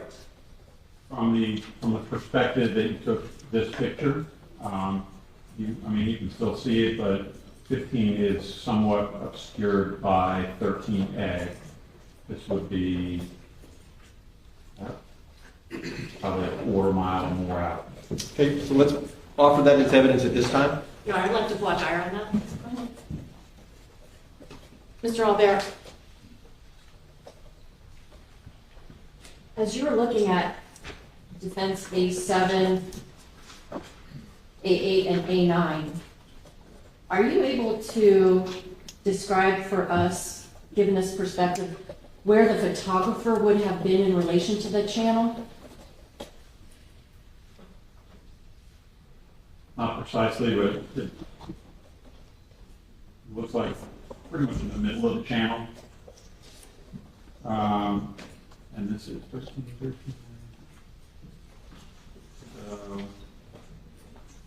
Yeah. Oh, you mean on the chart there? Yes. Okay. Let me just set those down here. Sure.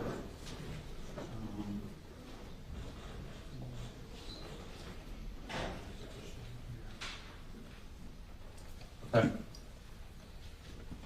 Of course. Okay. And if you could just kind of scooch back a little bit so everyone Sure, can see. okay. So this one looks like it's the furthest perspective. This appears to be marker 12. Yeah, so this would be marker 12, and this would be marker 13. This is marker 13A, this is 14.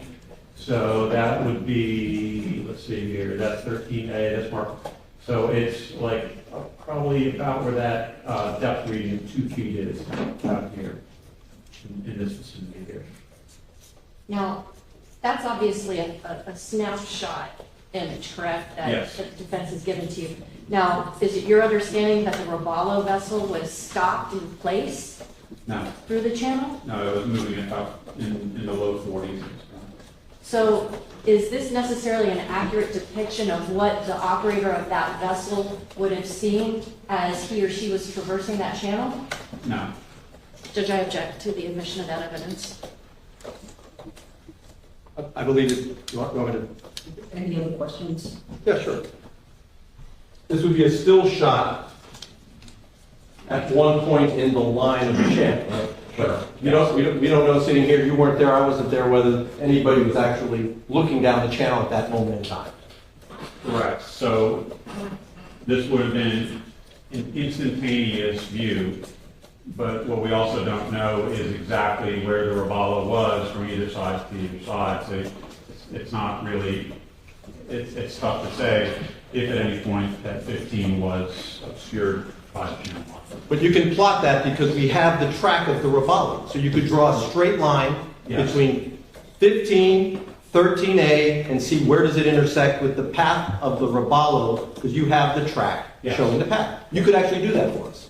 Yes. Okay, Okay. so high tide Okay. and the intersection point where the Robalo, looking down the channel, would see 13, 13A, which would be obscuring 15. Sure. Okay. Offer, Judge. Same objection, Your Honor. Over objection. Can we publish? And let me introduce. Hold on. See what's been marked as defense A7, now defense exhibit G in evidence. A8, defense exhibit H. A9, defense exhibit I.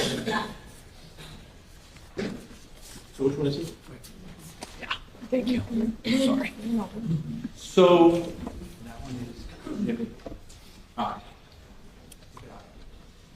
what number? Oh, we go with that. Defense exhibit I.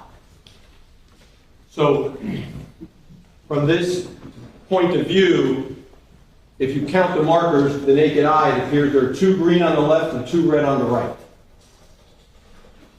I mean, I can still see it, I can't see the post, but yes, for a moment in time, when you're transiting, if you're transiting this particular path for a moment in time, the marker 15 would be partially obscured by 13A. And if we could just enlarge it so the jury can see what the witness is describing.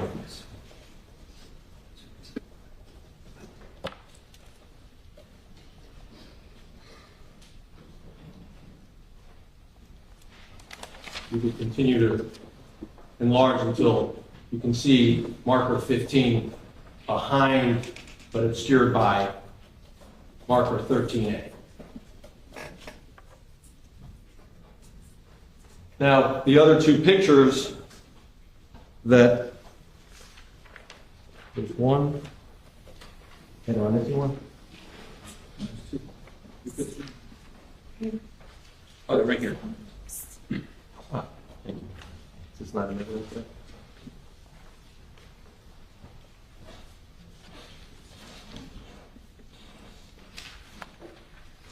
So I'd like to do these in sequence.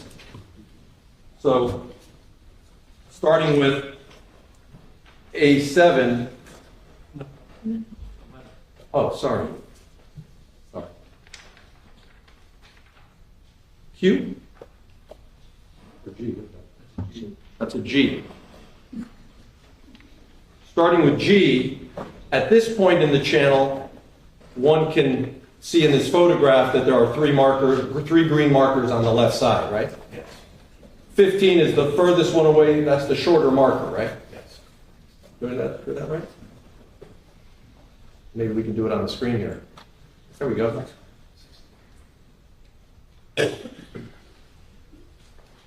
Okay. Visually, what is seen, that's it, hold. Just so we're clear, going from left to right, 15, 13, 13A. Yes. On the screen here. Yes. But we know 15 is the one in the furthest distance. Then 13A is behind 13, going south. So southbound 13, 13A, 15. But on this image, 15 is furthest to the left, 13 is in the middle, 13A is on the right. Now let's go to Defense Exhibit H. Need a number? 62. 62. Remember, 13 is in the middle of the picture we just saw.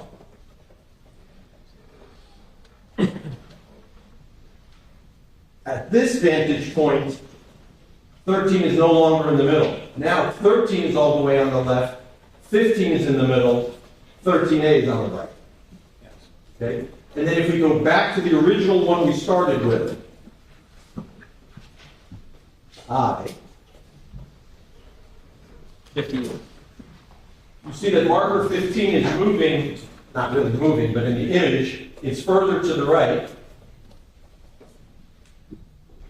In the second photo, and then it becomes more obscure in the third photo. And it's actually going to end up, if we keep doing photographs, that marker would then move, 15 would move further to the right in the photo. You're just changing the perspective. Right.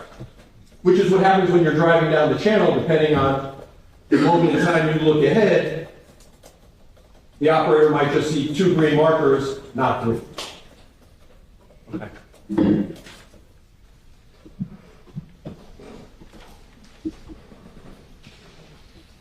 And when, I'm done with that for now, Carlos. When an operator is traversing through a channel, is it typical or prudent for the operator to count the number of markers left to go in the channel? No. Not an issue for you? That's not something you do? You don't count the markers? Okay.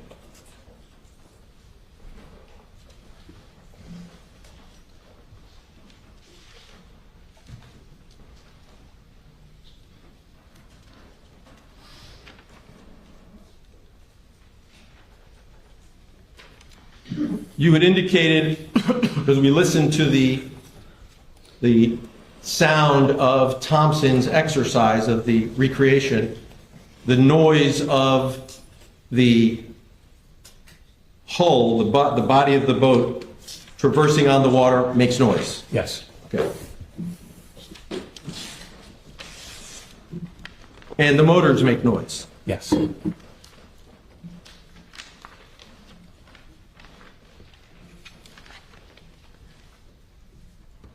And were you bringing that to our attention, because that can be a distraction? Noise? That's why I was wondering why that came up. It came up because I was asked a question, that's all. Okay. Yeah.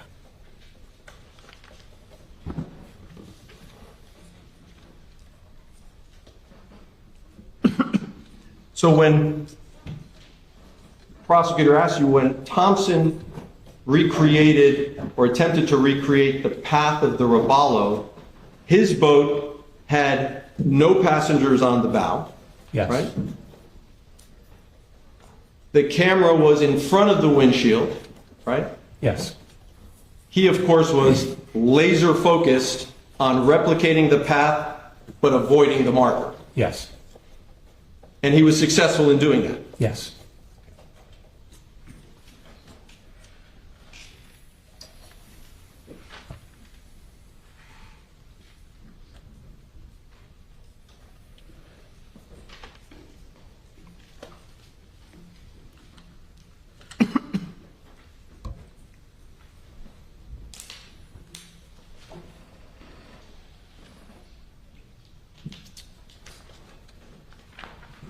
One moment, Your Honor.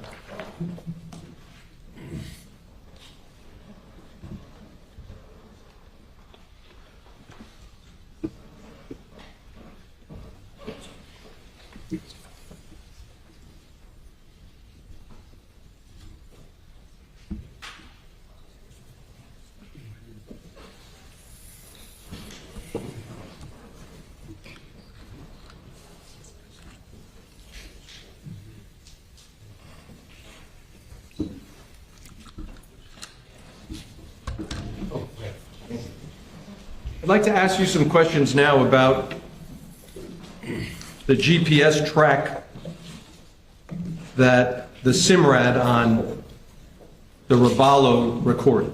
Yes. Okay. And I think you've explained to the jury that the way the device works is that at certain points in time, the SIMRAD machine will record a location, Yes.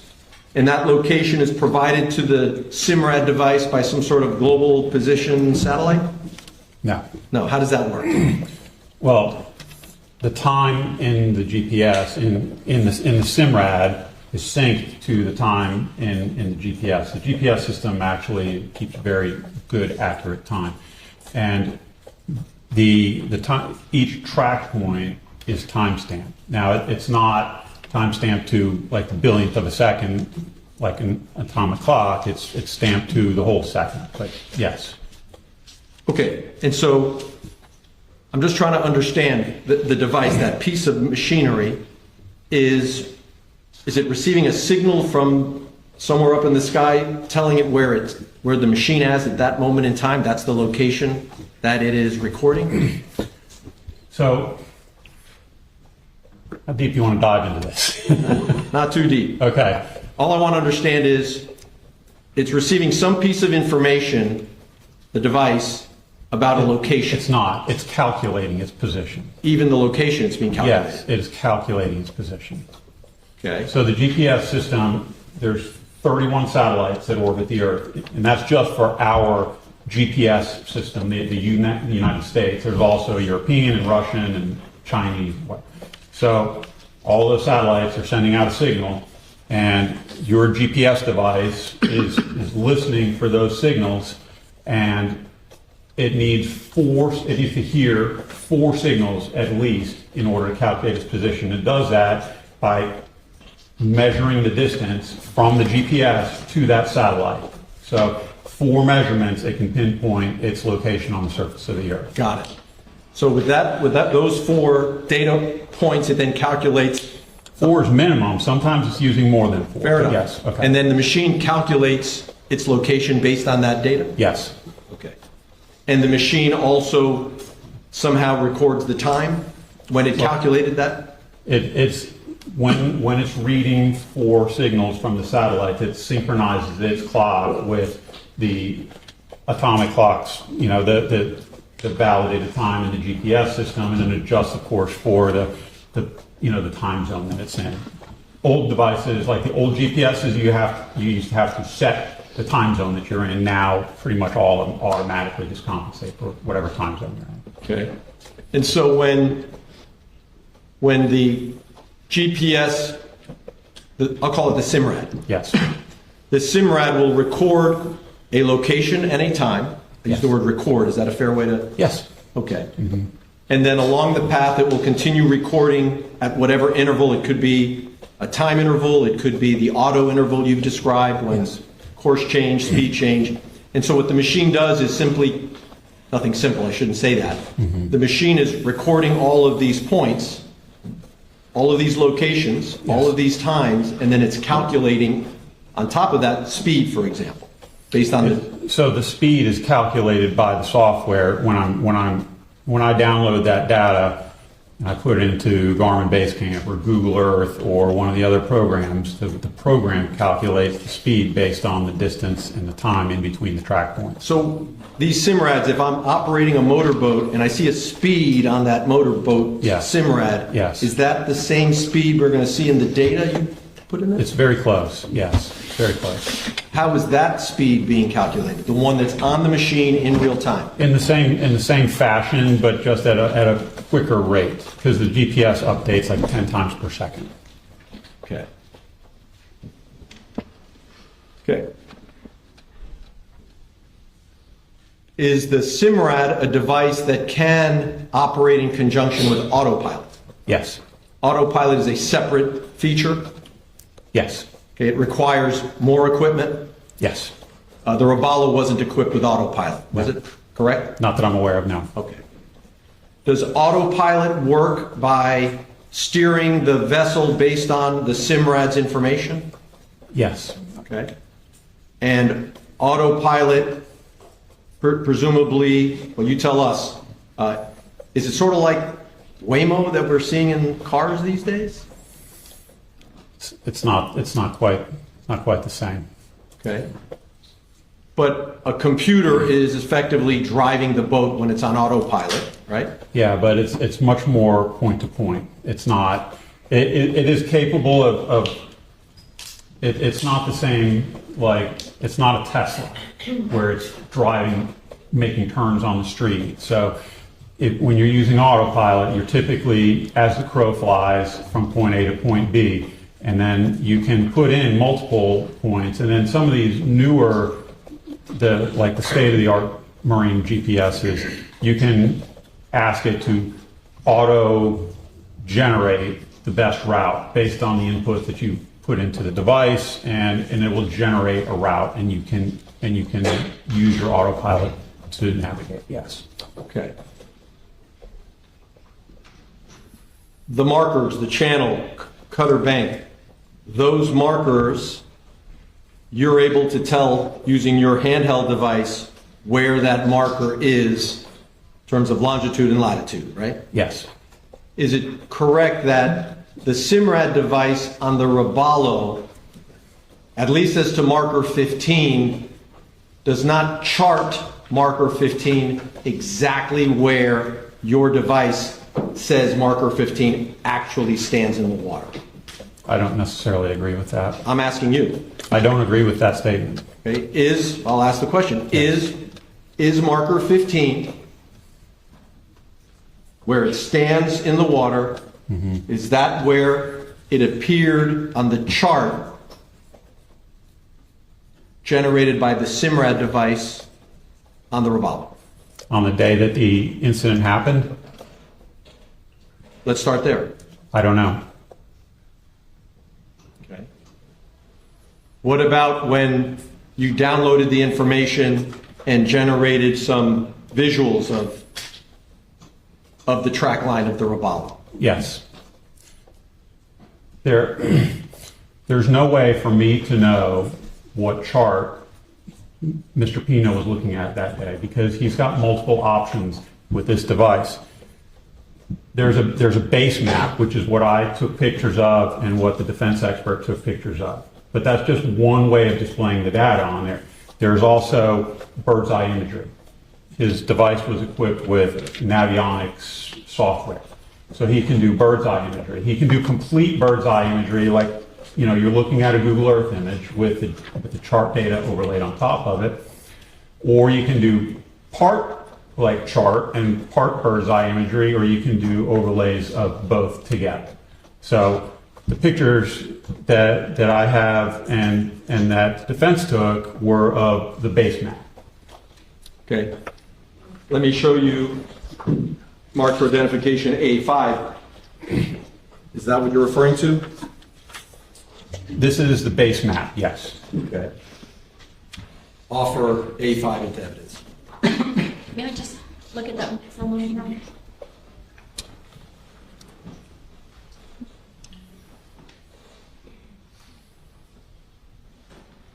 I'd like to voir dire on this. Mr. Alber, I'm showing you Defense Exhibit A5. Have you seen this image before? Yes. Can you explain to the members of the jury if this is a view that would be safe to use for navigating a vessel? So the one on the left, If you want to step down, because Sure. it's a small photograph.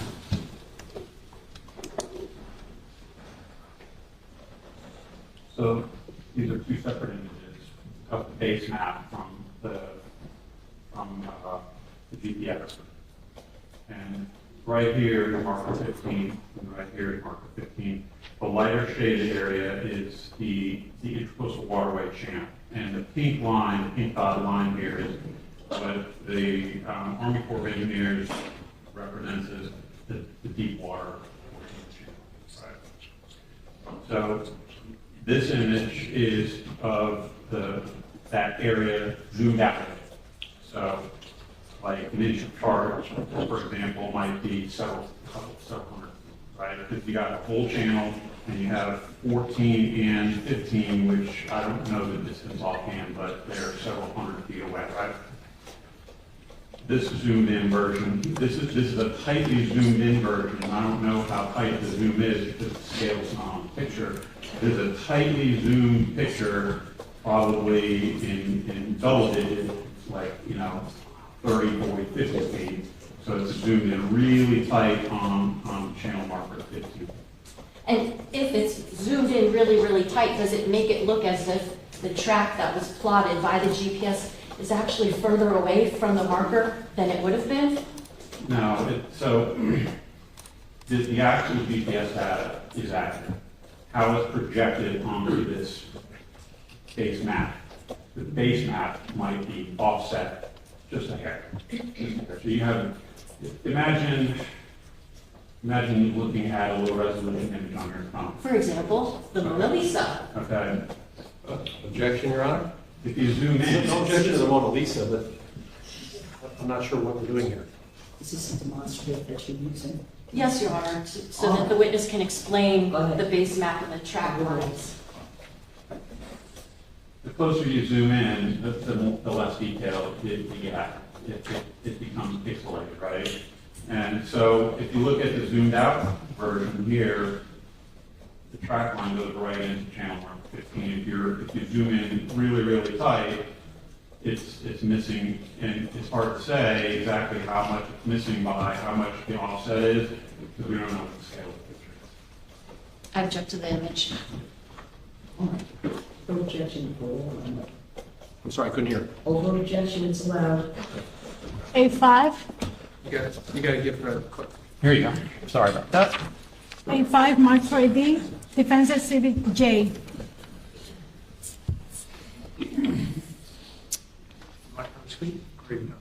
Sure. While we're putting that one on the screen, tell us what's A4.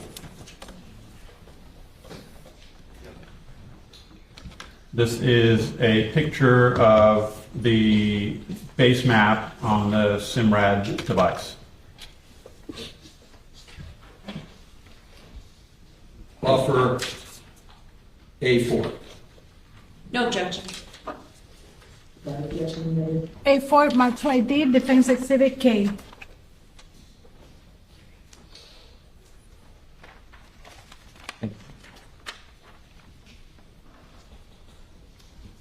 So, Mr. Alber.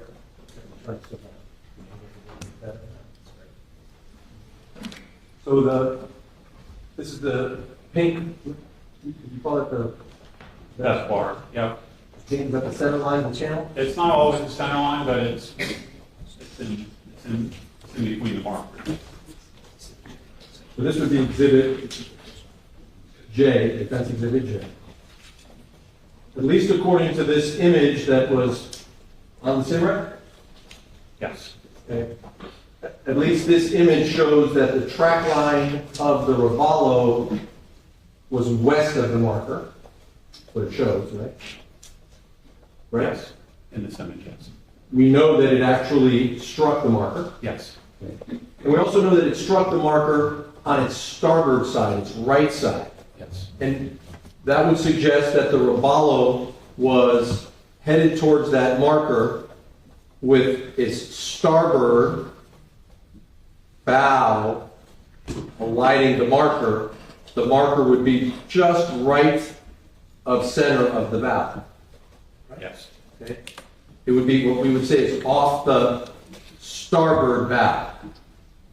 The marker would have been off the So- starboard bow. In my world, it's on the bow. On the bow. It's dead ahead. Okay. It's dead ahead. We're talking about, a couple of feet off to the right. Okay. Which means that the marker would be, in your world, the marker would be slightly west of the Robalo. I don't understand. This is south, right? Yes. It hit the starboard side, so the marker would be slightly west of the Robalo. West is the main. Okay. Okay? At least according to the track line that Simrad produced, the marker was actually east of the Robalo. You're misrepresenting it because what's, can I borrow that? You can take it away. Okay, sure, okay. This GPS data, okay, this is repeatable data that I can go out and see and put a marker on and measure every day in the real world, in a couple of feet of my GPS, right? And the marker, the Coast Guard posts a list of the locations of all the markers, all the way through the entire coastal waterway channel. So one of the first things I did when I went out there that day is I placed my GPS on the actual marker and recorded the latitude and longitude of the marker. It is exactly the same on my GPS as it was on the Coast Guard navigation list.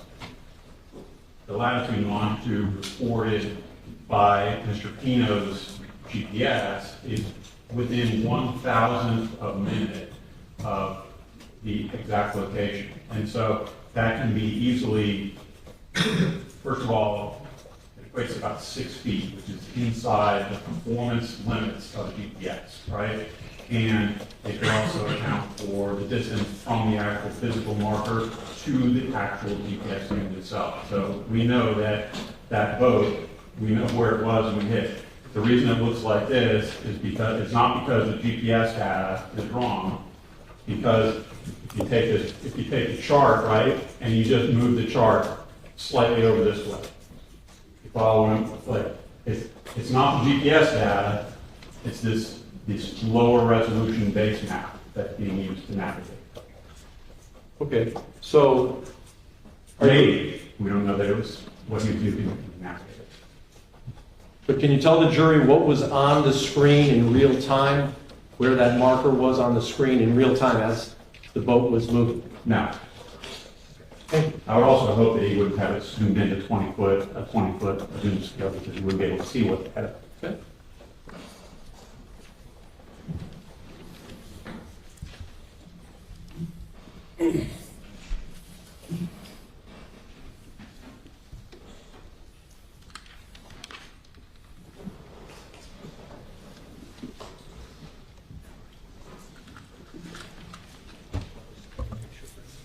Oh.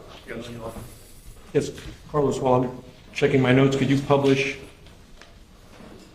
Defense Exhibit K, Kilo, for the jury? Thank you.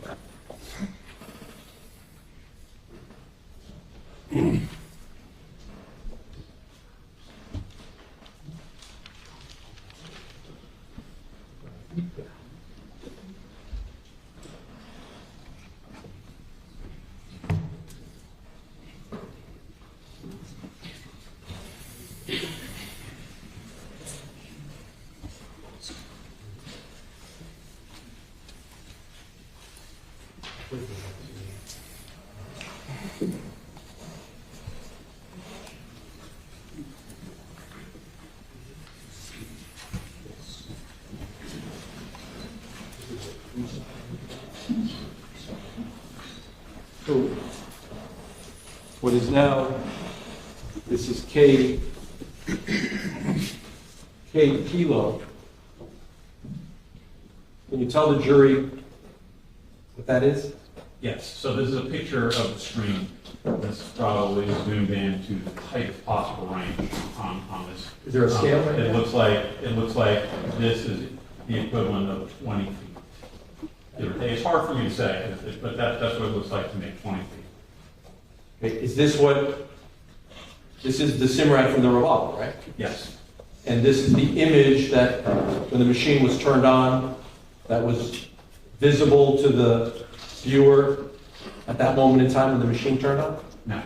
So what is that?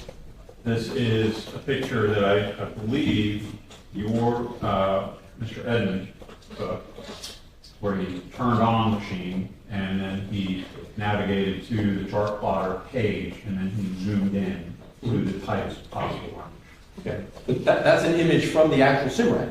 It is. Was it transposed to base camp or anything like that? No. At that point in time? No. So the base camp business you told us about a moment ago doesn't affect what we're all seeing here right now, correct? No, the way that this image was, that was set, the way that the examiner manipulated the screen is what made it look like this. When you say manipulated, you're not saying the examiner moved this line or moved the marker, are you? No, You're just saying magnified, put his camera there so we could all see it here today.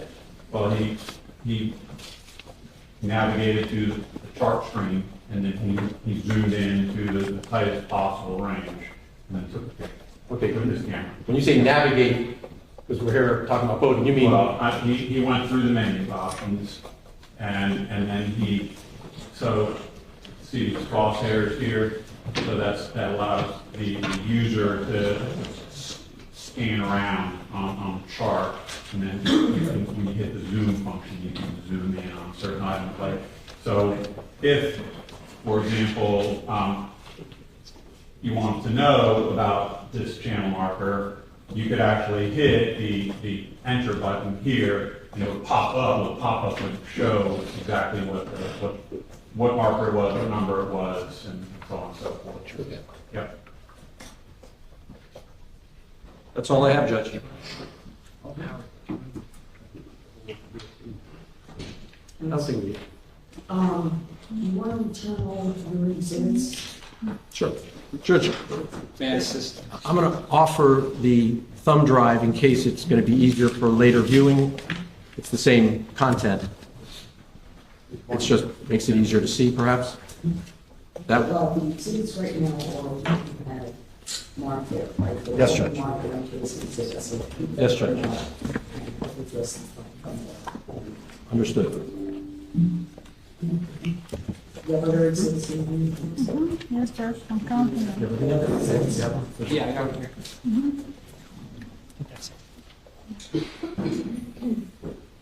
One moment, Your Honor.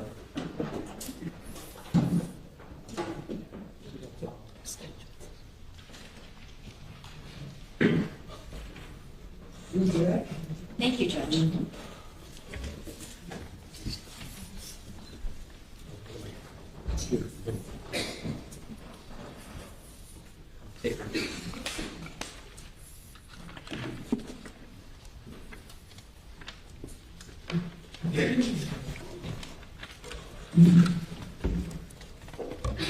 Mr. Alber, where is your GPS handheld device? In this box? Yeah.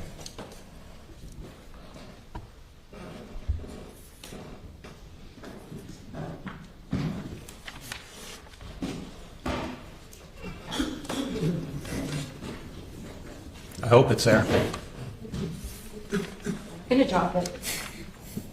It's pretty rugged. Do you consider this a machine? Yes.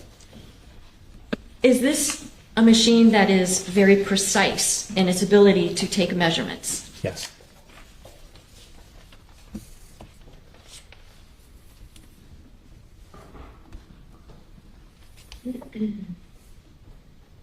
Now, let's talk a little bit about the recreation that took place in this particular case. Was it daylight out when Yeah. that recreation was done? Yes. Was it still daylight out on September 4th, 2022, when the defendant crashed his vessel into the channel marker? Yes.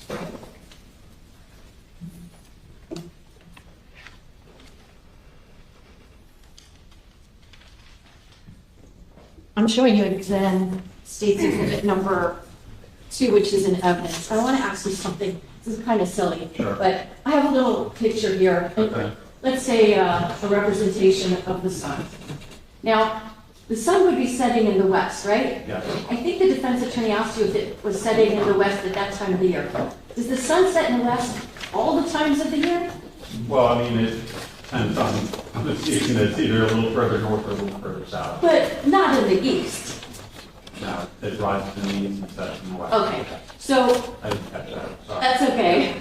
You can have one day. Yeah. So now, when the defendant is coming down the Cutter Bank channel, is he going west where the sun is?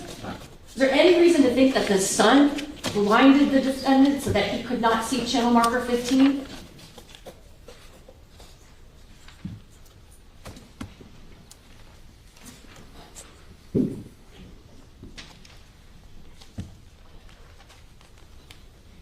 If there was some kind of glare on the windshield of that Robalo so that it was hard to see, would prudent seamanship require maybe to slow down and to clean off the windshield so that the operator can see? I would argue that he should stop and clean the windshield to see. And go ahead. Sorry. No, that's okay. Because I think you remember telling us about some of those navigational rules. Yes. And I think number 5 was the one about being able to look out. 5 says you have to maintain a lookout at all times using all available means. Your Honor, may I ask the court to have the defendant rise for a moment, please? Objection. Mr. Alber, are you able, if you need to move, but about how tall is the defendant?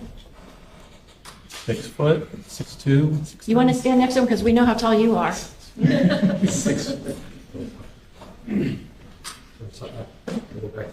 Maybe a little. Okay. 7'6". Yeah. So, knowing what you know of the dimensions of this vessel, because you've been on it yourself, is there any reason to think that a man of this defendant's height would be unable to see ahead of him whether he's seated in the vessel or standing up? No, and also based on the amount of experience that he had documented in the GPS, he would also have been aware of any limitations that he had visibility-wise on the boat.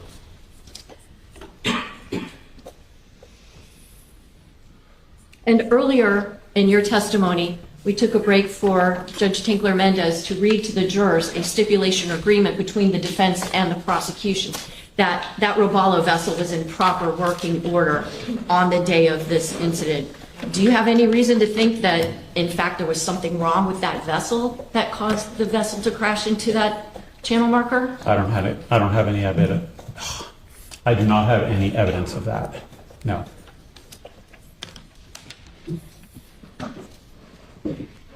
Now, the defense attorney asked you if during that recreation there were any people seated in the front portion of that FWC vessel. Would it have been safe seamanship to have anybody up at that part of the vessel for that recreation? Objection. Pre-trial rule. Sustain. Go ahead, please. You want I would ask for a sidebar. Blocking the view of the operator. Objection. Facts not in evidence at all. You need to actually demonstrate, correct? So If- if there were passengers seated on the top part of that bow so as to block the view of the operator, should the operator, according to the navigation rules, continue going forward with people blocking his view? Objection regarding eliminating. Rephrase, counsel, please. What would be a safe and prudent thing for an operator of a vessel to do if there are people either standing up or sitting up in a way that that operator can't see what's in front of them? It's the operator's responsibility to maintain a proper lookout at all times, using all available means.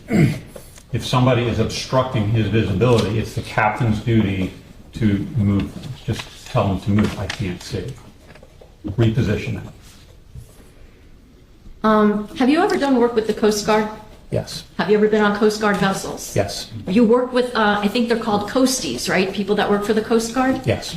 Do you think they're aware of the fact that the tides raise and lower every day of every year? It's general knowledge, yes. So, channel marker 15, if the tide is high, does that make it then an unsafe beacon for people traversing the Cutter Bank Channel? Not at all.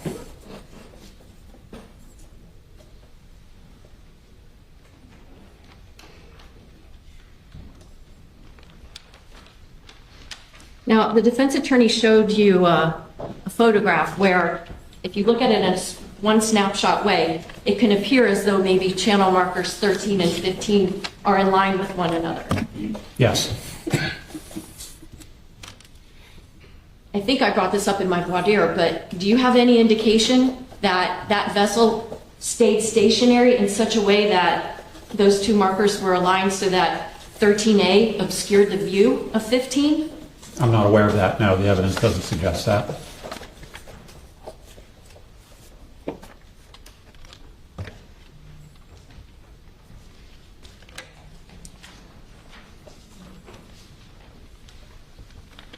I'm sorry, Judge, just please give me 1 minute.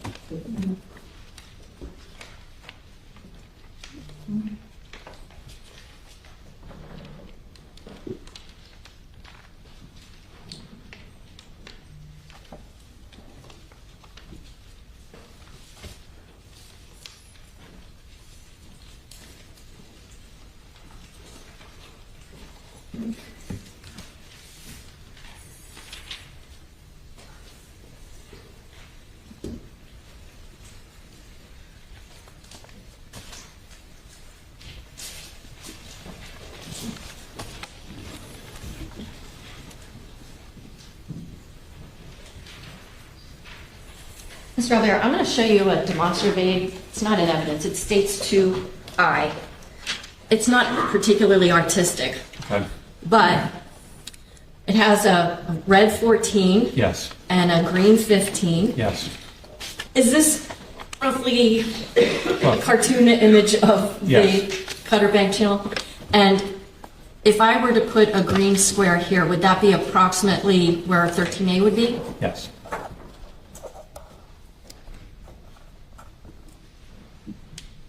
Now, if a person is traversing the channel going southbound on the right-hand or starboard side of the channel, would there be a way that channel marker 13A and 15 are aligned with one another? If you were traveling down The right-hand side right-hand side, of the channel. I can't say without researching it, but they wouldn't have gotten near. They wouldn't have gotten near either one of them, or if they had been on the starboard side of the channel. So by being on the port side of the channel, not the starboard side that's going southbound, does that, even if that's happening, are these markers still fully visible more than, or channel 15, more than 9 seconds prior to that second to last and then last Yes. track mark?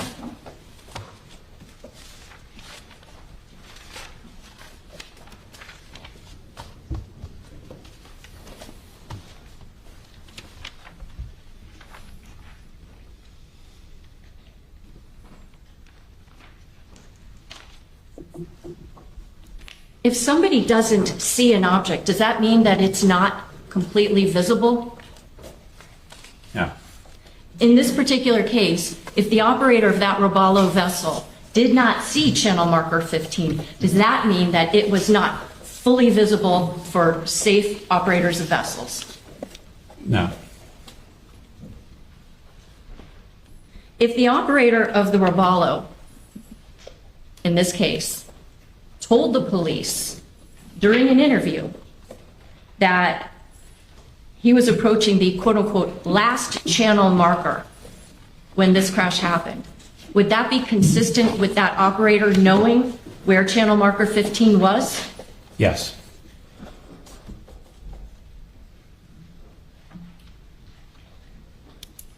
Last thing, you were asked questions about zooming in.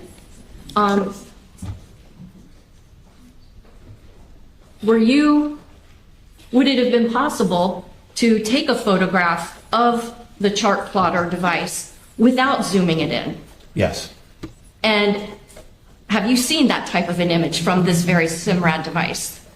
I think I showed one. They were side by side with one of the images. Yes. When the image is not super zoomed in, does the chart plotter show the path of the Robalo straight into channel marker 15? It does.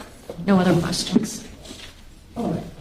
And so you're subject to recall. All right. Explain your subpoena. I have a quick question. Okay. Sure. We're going to take a little coffee break now with the jury. Ladies and gentlemen, please put your notepads and sign on. Leave like your seats if you would. We're going to take about 15 minutes for a coffee break. Please do not discuss the case. And we'll take you. So please step forward, face the clerk, raise your right hand and be sworn. You solemnly swear from the testimony you're about to give will be the truth, the whole truth, and nothing but the truth? I do. You may have a seat, Dr. Smith.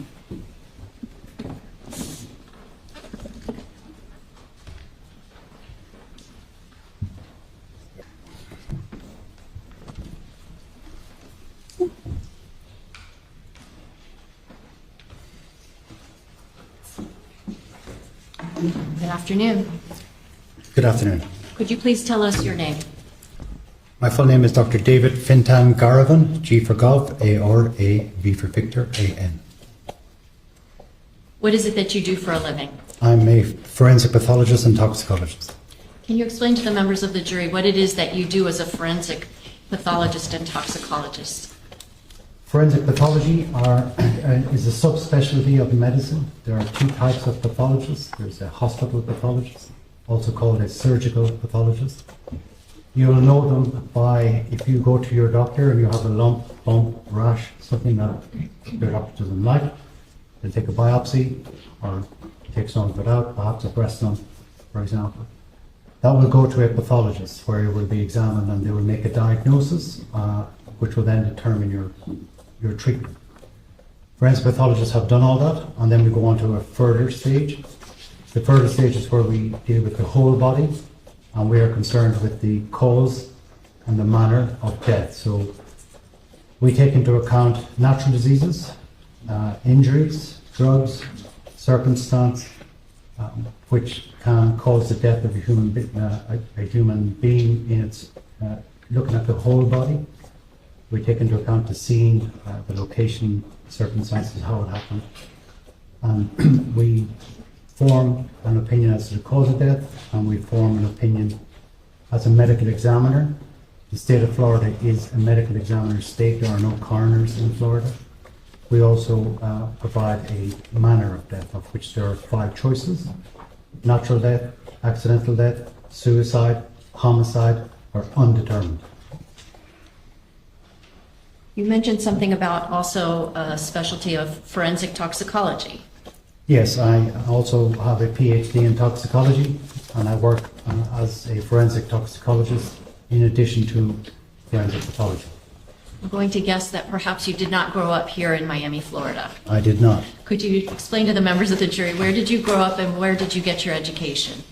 My home country is Ireland. I did all my medical training in Ireland. I did my PhD and my science training in Ireland. I came to the United States in 2006 for 1 year, and I'm still there. I did my my fellowship in forensic pathology here in Miami-Dade under Bruce Heimer, who unfortunately passed away, but I trained under him. And I stayed here for a couple of years thereafter. Subsequently, I have worked in many countries. I've worked in England, Liverpool, England. I worked in New Zealand, Samoa, Tonga, Cook Islands. Wait, speak up a little bit.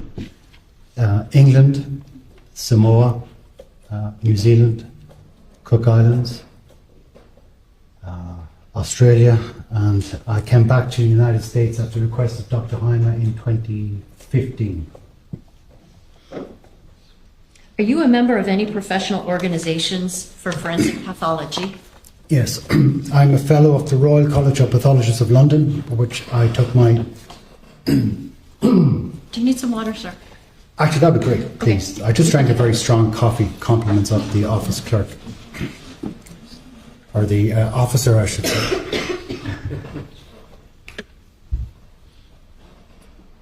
Thank you.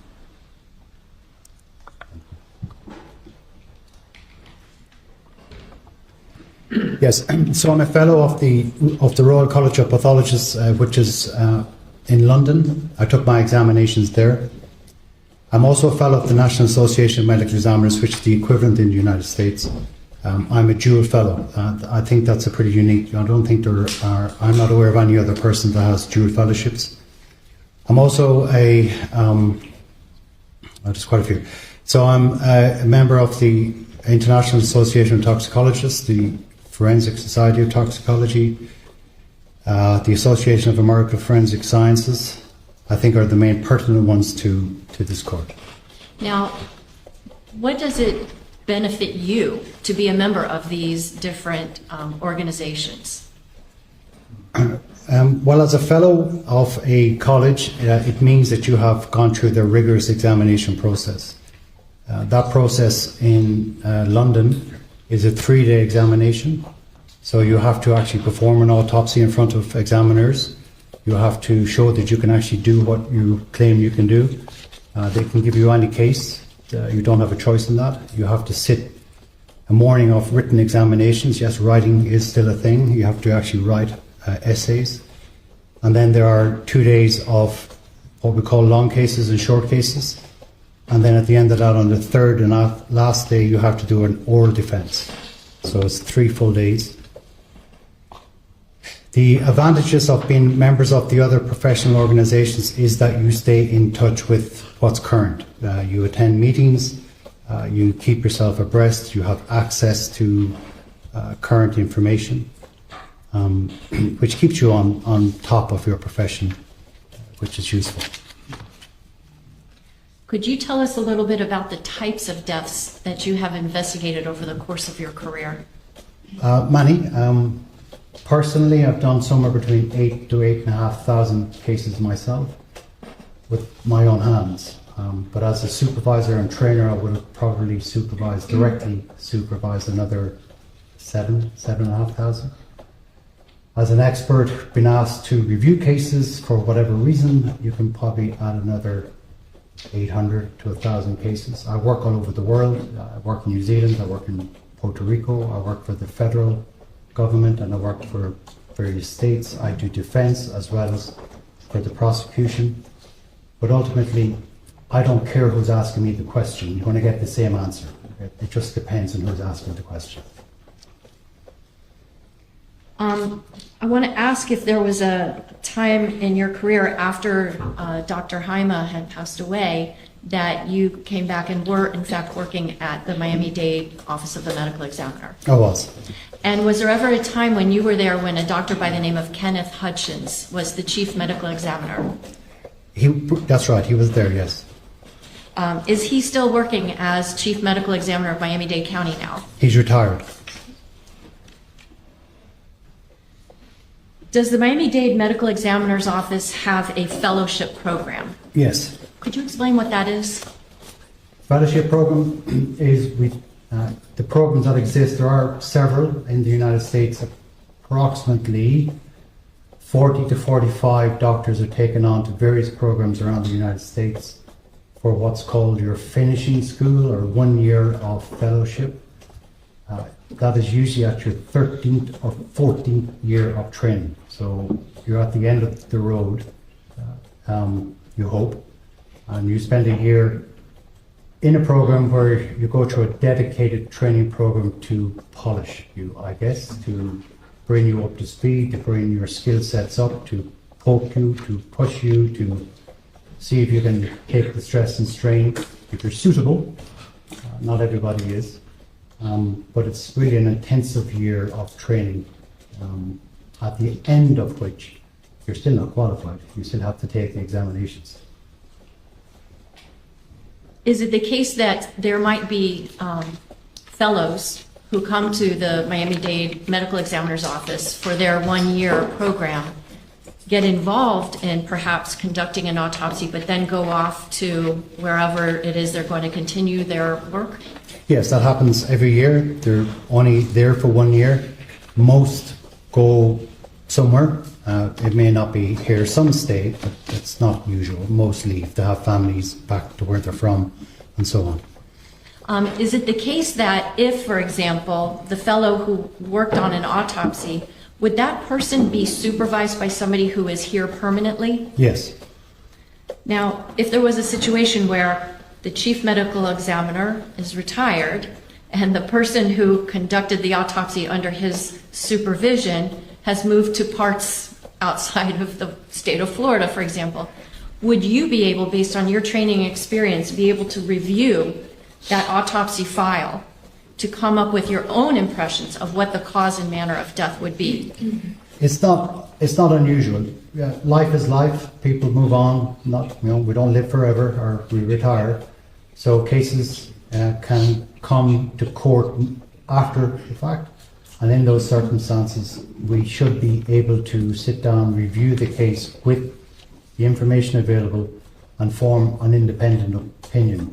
Because if the case is well documented, and it should be at a high standard, you should be able to review it and form an independent opinion. I want to call your attention now to Miami-Dade Medical Examiner case number 2022 or 2022-02732. Yes. Have you become familiar with that case number? Yes. And in fact, in preparation for your testimony, were you given copies of all of the medical examiner notes, reports, photographs, and the like? Yes. In reviewing those documents, were they sufficiently thorough and detailed that allow you to tell this jury a bit about the cause of death of the person who was autopsied under that case number? Yes. Who was the medical examiner that oversaw that process? Dr. Hutchins. Do you know a woman by the name of Dr. Brittany Imblum? I do not. Is it your understanding from reviewing the notes that that is the doctor who was the fellow at the time working under the direction and supervision of Dr. Hutchins? Yes.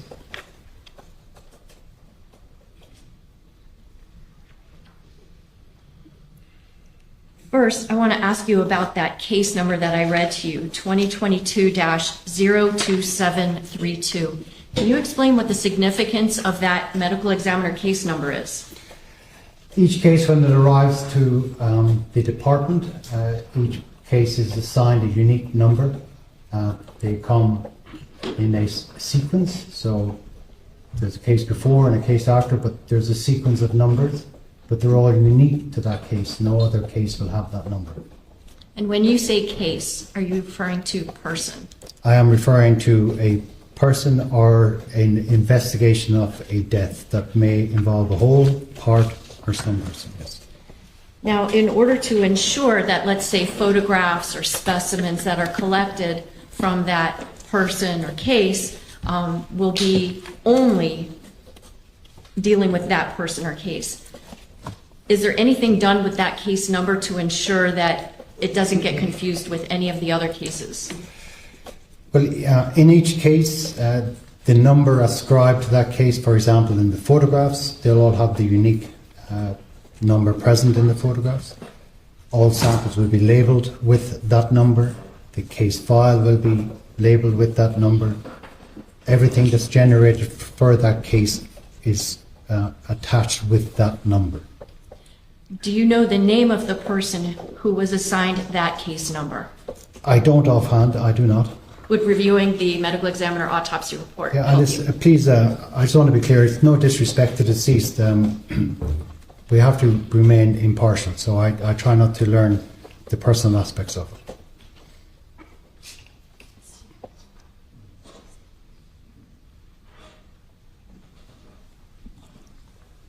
Can you please take a look at this protocol and tell me if this is the protocol you reviewed for your testimony here today? Yes, it is. It is. Okay. And what is the name of the person who was autopsied under that case number? Lucy Fernandez. What was her date of birth? Her date of birth is not given in this protocol, but if you give me 1 second.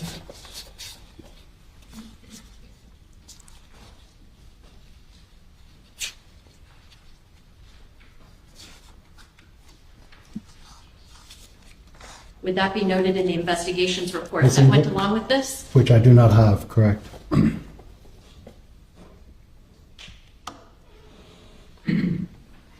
Thank you. You're welcome. Is that the investigations report that was part of that case file for Luciana Fernandez? Yes, it is. And what was her date of birth?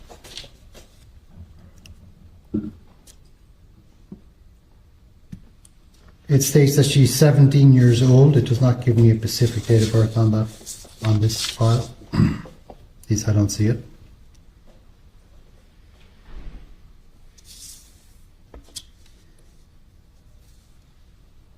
You don't see it under her name? August 26, 2005, excuse me. That's yes. okay. Does the investigations report also include information as to the date and time that she died? Yes, it does. What is that? September 5th, 2022 at 6:30 a.m. And where was it that she was pronounced deceased? Kendall Regional Medical Center. Are you aware of a type of photograph that's taken at the medical examiner's office called a legal ID photograph? Yes. Can you explain what that is, please? It's a photograph taken of the person's face, usually upper neck and face, full features, to assist or be available to help with the identification, so it may be shown to a loved one or person familiar to confirm as part of that is the person that we think it is. Showing you what is in evidence of State's Exhibit number 7. Now, you had the opportunity to familiarize yourself with the photographs that were associated with this case, correct? Yes. Showing you State's Exhibit 7. Is this a legal identification photograph of Luciana Fernandez? Yes.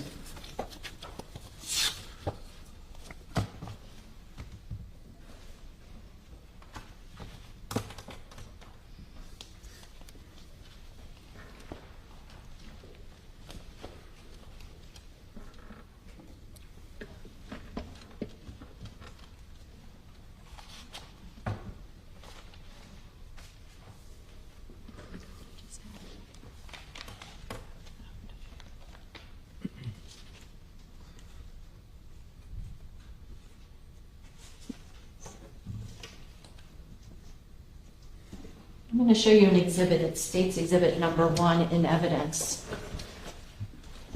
Do you know this person? I do not. Do you know any members of her family? I do not.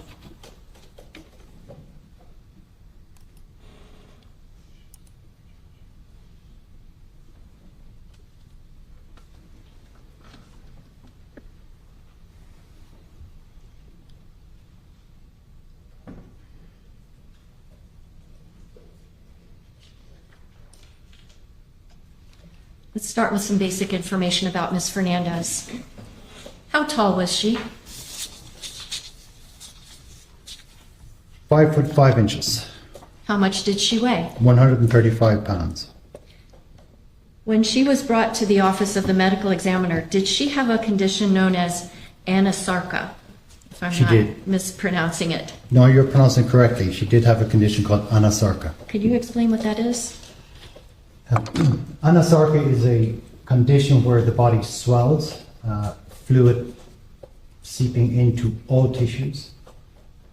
It is a terminal condition which may arise for a multiple of reasons, but its presence tells you that the organs have failed and this person has been in terminal decline for hours before their death. It can be days or weeks depending on the case, but ultimately when the body is swelling like that, it means that the organs have failed. Doctor, do you have an opinion as to the cause of the death of Luciana Fernandez?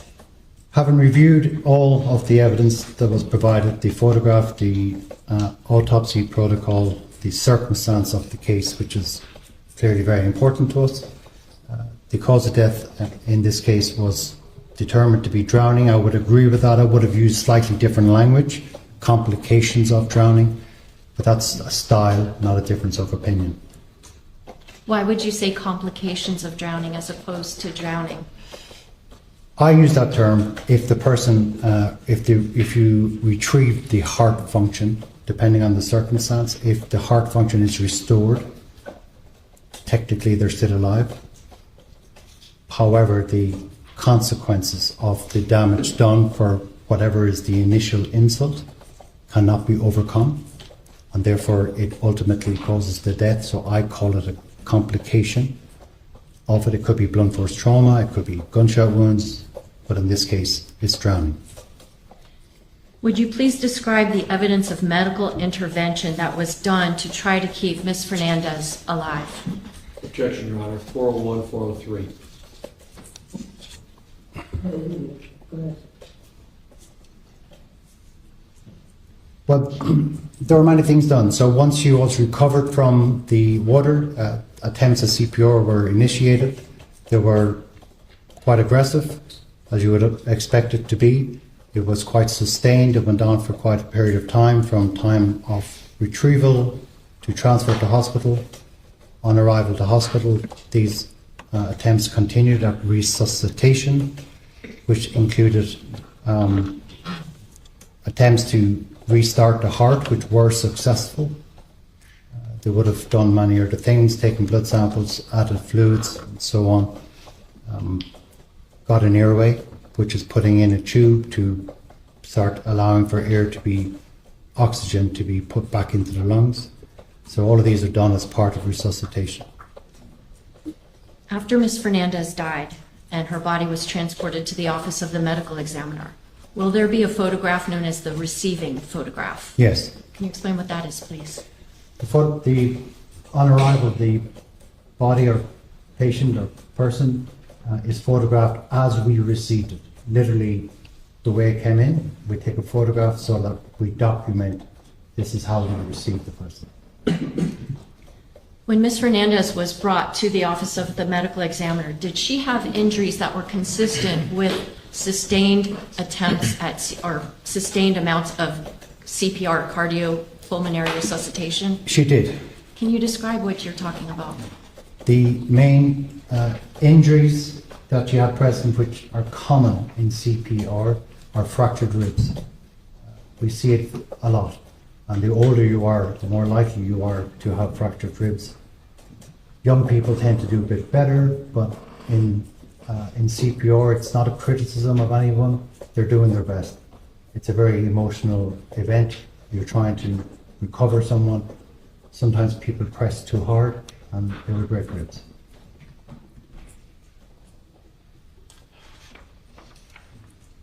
Showing counsel states 1T for identification.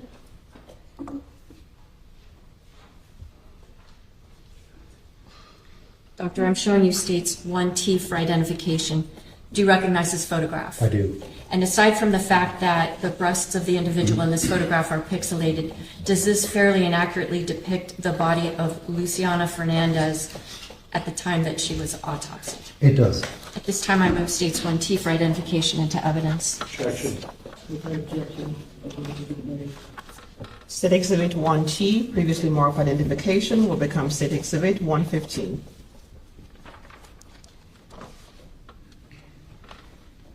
May the doctor stand down?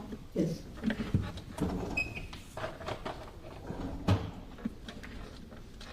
Doctor, can you please point out the location of the injuries that you're talking about that would be consistent with her having sustained CPR?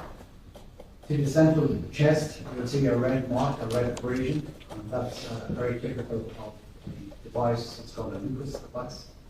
Called a what device? Lucas, L-U-C-A-S, Lucas device. It will artificially compress the chest, and it will cause abrasions. They are not itself harmful. Reflection. You cannot see broken ribs, of course, but there are broken present on her right arm, and we see an ivory axis.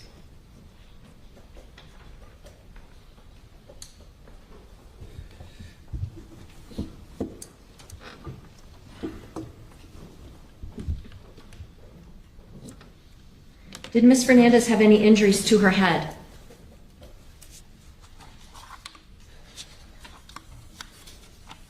Yes. Can you describe those injuries, please? So she has a pink abrasion on the left side of her forehead, which was 1 by 0.5 centimeters. She had hemorrhage coming from both her nose and nears, N-A-R-E-S. She had a faint blue contusion on the bridge of her nose. She has an abrasion and bruising to the right side of her mouth. Lower lip was swollen. The right side of the inside of her gum, called the labial, L-A-B-I-A-L, mucosa, M-U-C-O-S-A, had bruising or contusions. They're also present on the lower aspects of the upper and lower part of her inside of her mouth. The ventral aspect of the left side, that's the top of her left side of her tongue, also had a bruise. She had bruising present on the right side, left side, and on the front of her scalp. So in this area, she had bruising. And the right temporalis muscle, which is on the right side of your head, had also bruising. And there was bruising on the left side of the temporalis, which is on the left side of the head. The bruising to her head, is that consistent with what's known as blunt force trauma? In this case, it's likely. I have not seen any other particular reason why it should be there.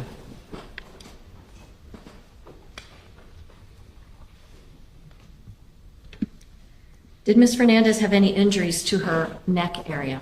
She did. On the posterior aspect, the back of the neck, high up in the first cervical vertebrae, there's focal hemorrhage. So deep in the back of the neck, if you go into the deep muscles, there was bruising right there, up high at the top of the neck. Are you able to make any extrapolation of the fact that she had the bruising across the top of her head and then the bruising high up on the base of her neck? You would have to take several things together. There's bruising on the right side as well of the mouth, and there was a thing called surgical emphysema, which is air present on the right side of the mouth. There's bruising to the head, and there's bruising to the back of the neck, deep. To me, would suggest in this case that when the incident occurred, most likely was propelled forward, striking possibly the front of her face or head, which compressed the neck.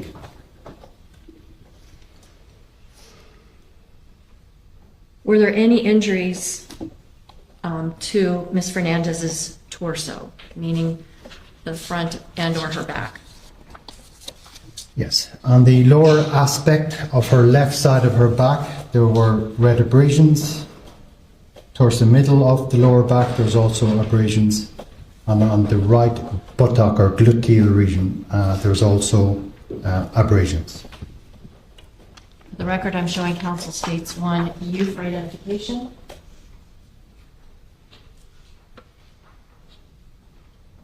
Doctor, I'm showing you states 1, U for identification. Does this fairly and accurately depict the body or the back part of the body of Ms. Fernandez when she was autopsied? It does. This time I move states 1, U for identification and evidence. Same objection. State Exhibit 1U, previously marked for identification, will become State Exhibit number 116.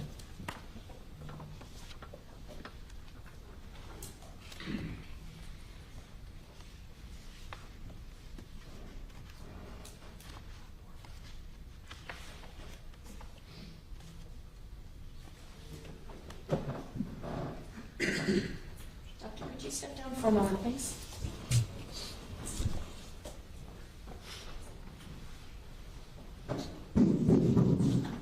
Around Ms. Fernandez's back, we see, seems to be some level of discoloration.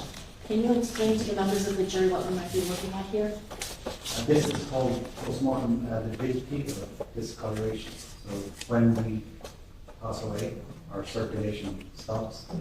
Blood will settle out of the blood vessels in the line of gravity.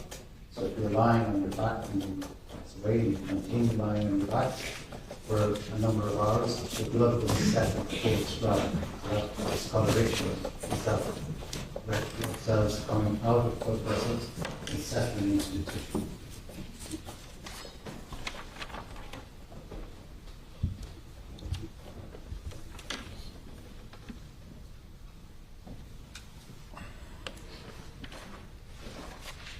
Did Ms. Fernandez also have any blunt force injuries to her arms or her legs?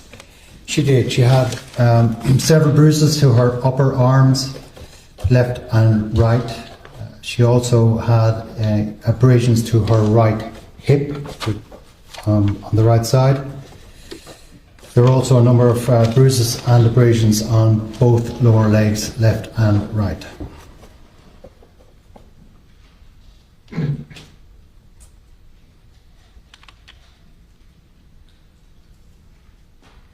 Was an internal examination conducted on Yes. Ms. Fernandez's body? Yes, it was. Can you explain what that how that type of an internal examination would be conducted? So the autopsy has many aspects. First of all, you get the information that is available at the start, so that would be the equivalent of your primary care doctor reviewing your chart before you go to examine you. The second part is that we do the external examination, so you're looking for signs of natural disease, injuries, clues to give you some idea of what you might be dealing with.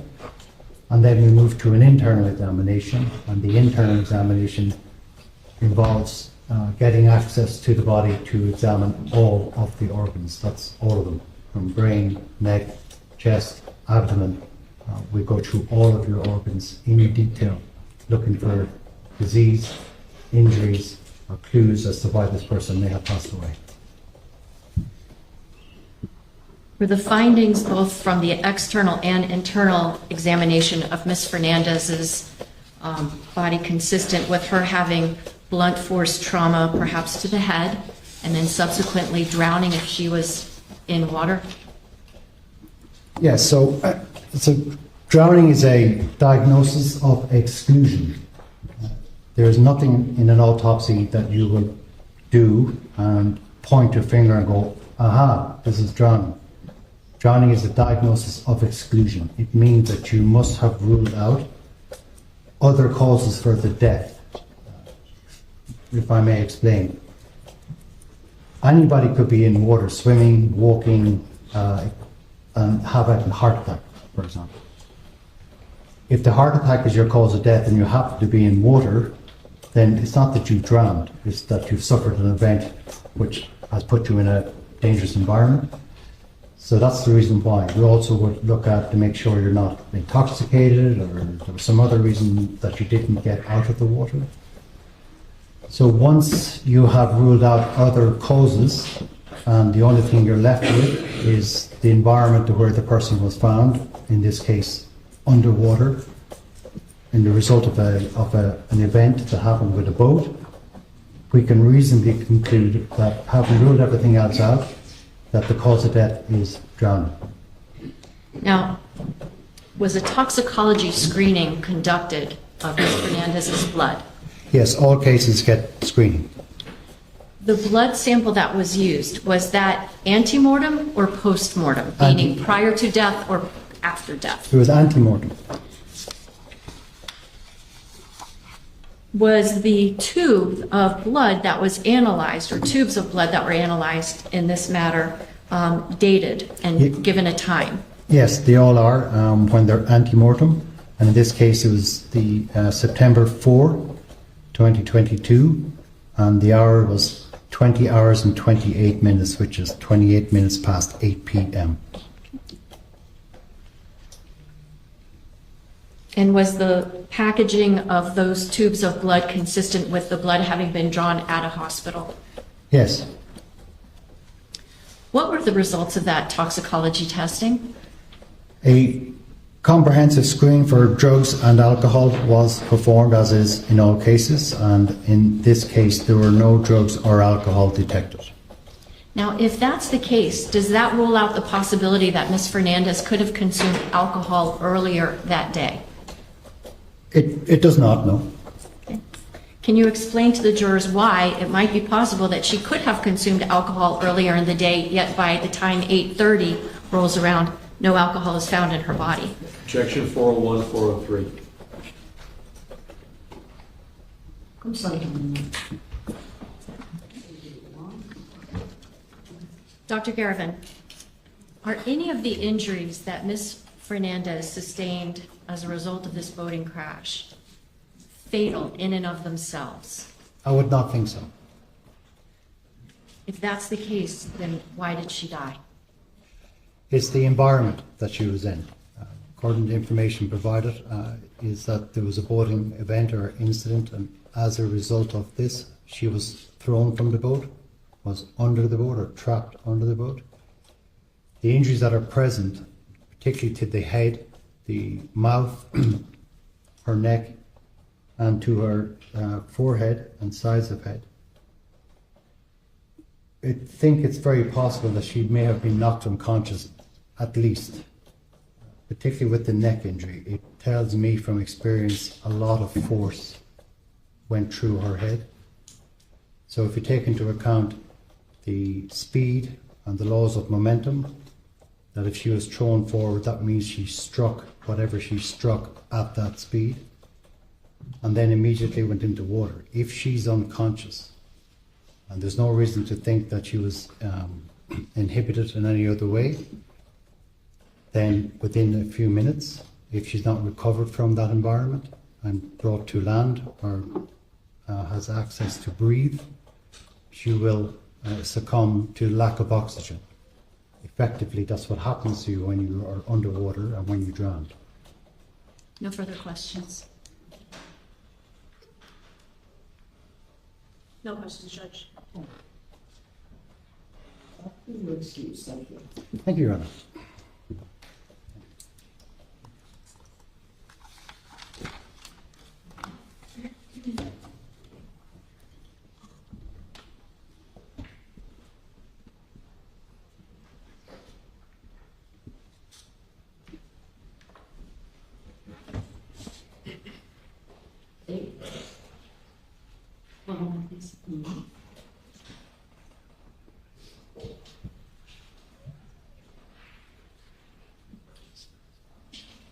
Your Honor, at this time, the state of Florida rests its case, having proven the elements beyond a reasonable doubt.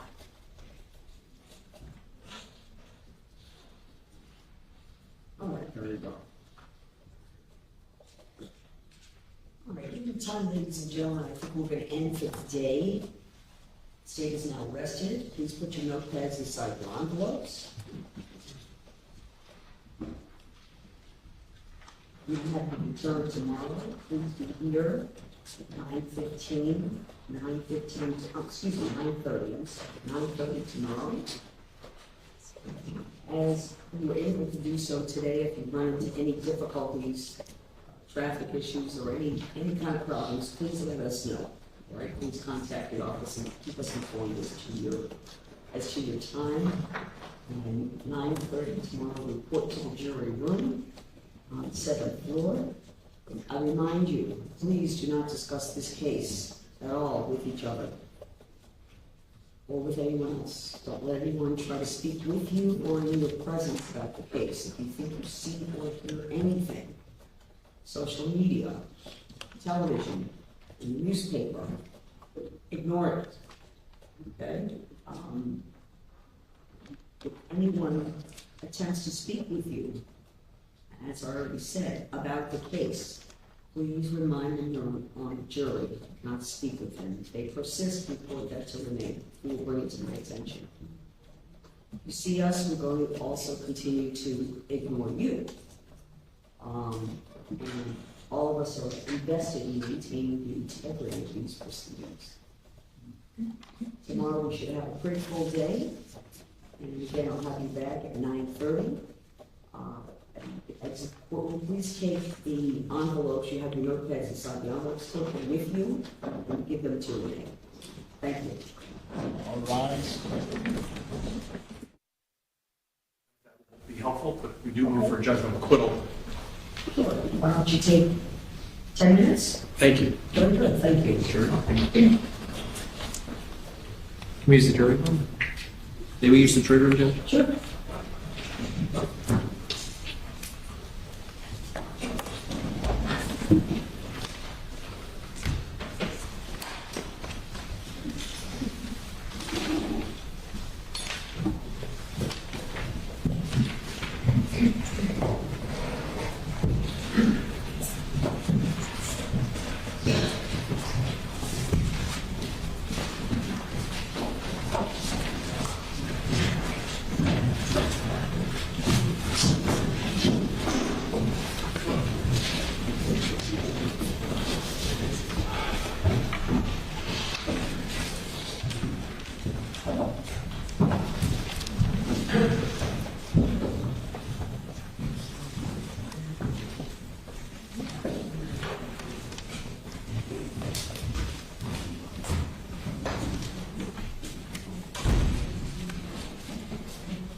All right, let's go back on the record. Defense. Judge, at this time, consistent with our pretrial motion, we move for judgment of acquittal on both counts. I'm trying to decide which to begin with. We know that the culpable negligence standard, even though it might sound like negligence, is actually by law considered the more difficult offense to prove for the state. And you'll see there's an anomaly that culpable negligence is also considered a lesser included offense of recklessness. So we're going to have a lot of complications if we get to the jury instruction phase. But for the moment, if we start with the vessel homicide, which uses the word reckless, the state has to prove more than that there was a crash, because that's res ipsa loquitur maybe for ordinary negligence, but the fact of the elision doesn't prove that this was a crime. And the fact that the object wasn't moving, in this case, a marker, likewise doesn't prove it's a crime. And in the 14 or so cases that we had cited pre-trial, and we have more, and overnight, we dig every day. You encouraged us, and we've gone outside of Florida. We're going to submit to you additional points of authority. In cases where a woman walking across the street with a baby stroller gets run over, of course, it would be easy enough for the state to say that constitutes recklessness. And yet, on all of those cases that we cited to you, the Court of Appeals said it wasn't enough.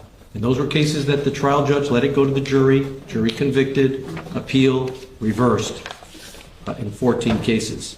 So let's look at what are the facts that the state has proven here. We know the elephant in the courtroom is the state's effort to try to suggest that George Pino was impaired, but there's just no evidence of it. The evidence that they have 2 beers over the course of several hours, in 2.5 hours, or close to 3, and no evidence that the consumption of that quantity of beer led to any kind of impairment. Every witness who has testified on that question has negated the suggestion of impairment. And we don't need to call out the witnesses, Judge, because they were all in unison on that. But I'm sure I'm going to hear about that from the state. They're going to say, well, maybe it was more than 2 beers. There's no evidence of it. And what we have is no evidence of impairment. So if we can remove impairment, remove the effort to turn this into a BUI case when it's not, what we're left with is the elision itself. The speed is not itself proof of anything. This is not a speeding case because there's no speed limit in the channel. Not then, not now. and the conditions were excellent for boating. I think you heard testimony from law enforcement officers who confirmed that. At least Let one. me ask you a question, sorry to interrupt. Please. Speed, you say, there's no speed limit. Okay, sorry. Is there a point where speed is reasonable or not reasonable under the totality of the circumstances of operation? There could be in certain cases, although we know from Lizardo where the guy was driving 80 some odd miles an hour towards the Miccosukee Trail and was in fact violating the speed limit. The court said that wasn't enough. Here we have, Well, what else was there in Lizardo? it was speed and he crashed right into the other car. Besides speed in the crash, were there any other evidence of any other conduct? I don't believe in Lizardo. I think that was the gravamen, and still the judge let it go to the jury. I understand that. Well, let me say, Lizardo was that was the conditional plea. The court rejected the motion to dismiss. I understand. Right, and so Lizardo makes clear that even way over speed limit is not enough. Speed alone, Right, and here we don't even have a violation of a speed limit. because there is none. Exactly. That's my question, though. What? Would there ever be a speed on the water that could be considered unreasonable? There could be. If, for example, the vessel that was being used can't handle the speed, for example. That's one example. This boat, the Robalo, there's no doubt that this boat is built to handle that level of speed. So in that case, there's no suggestion that speed in and of itself put anybody's life in jeopardy. If the elision had not occurred, speed would have put nobody at risk. The speed itself did not create, there was no other boat in the channel, there's no risk of elision.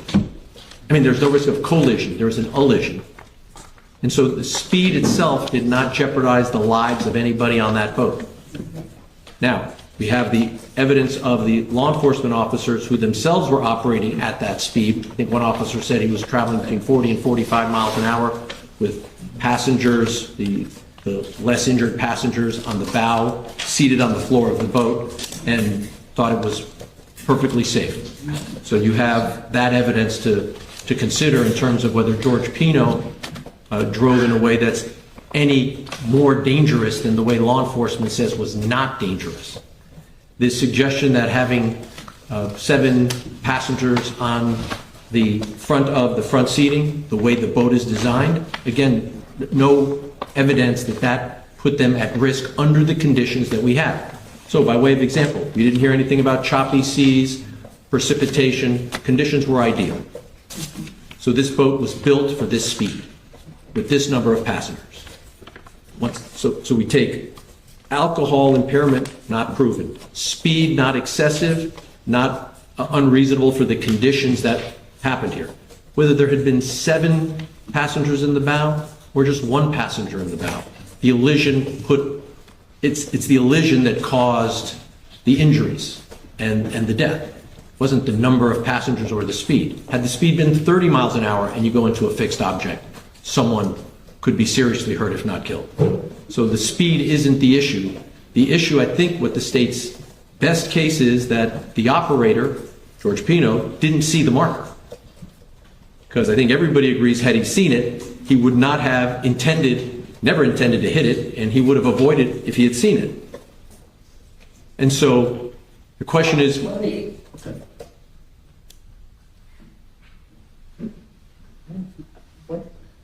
don't have any evidence in front of me that,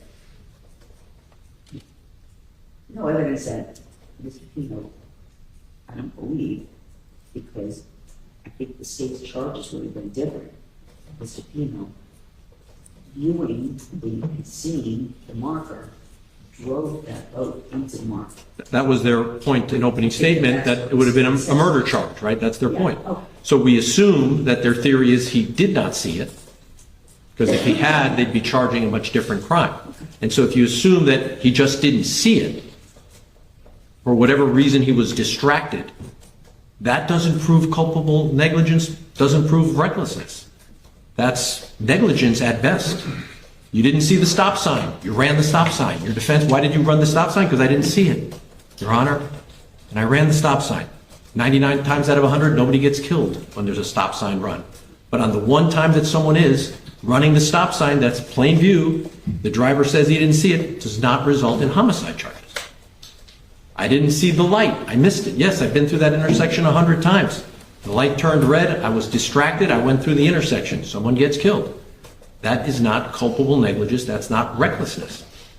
It has to be a course of conduct so wanton, so willful, so consciously indifferent to the outcome. There has to be some depravity in the mind of the operator, not just a lapse in missing the stop sign or not yielding in going into an intersection, entering I-95 and not yielding to a car that's coming and an accident happens. Because of course, once contact is made with another object, someone's going to get hurt, but that doesn't turn it into a crime.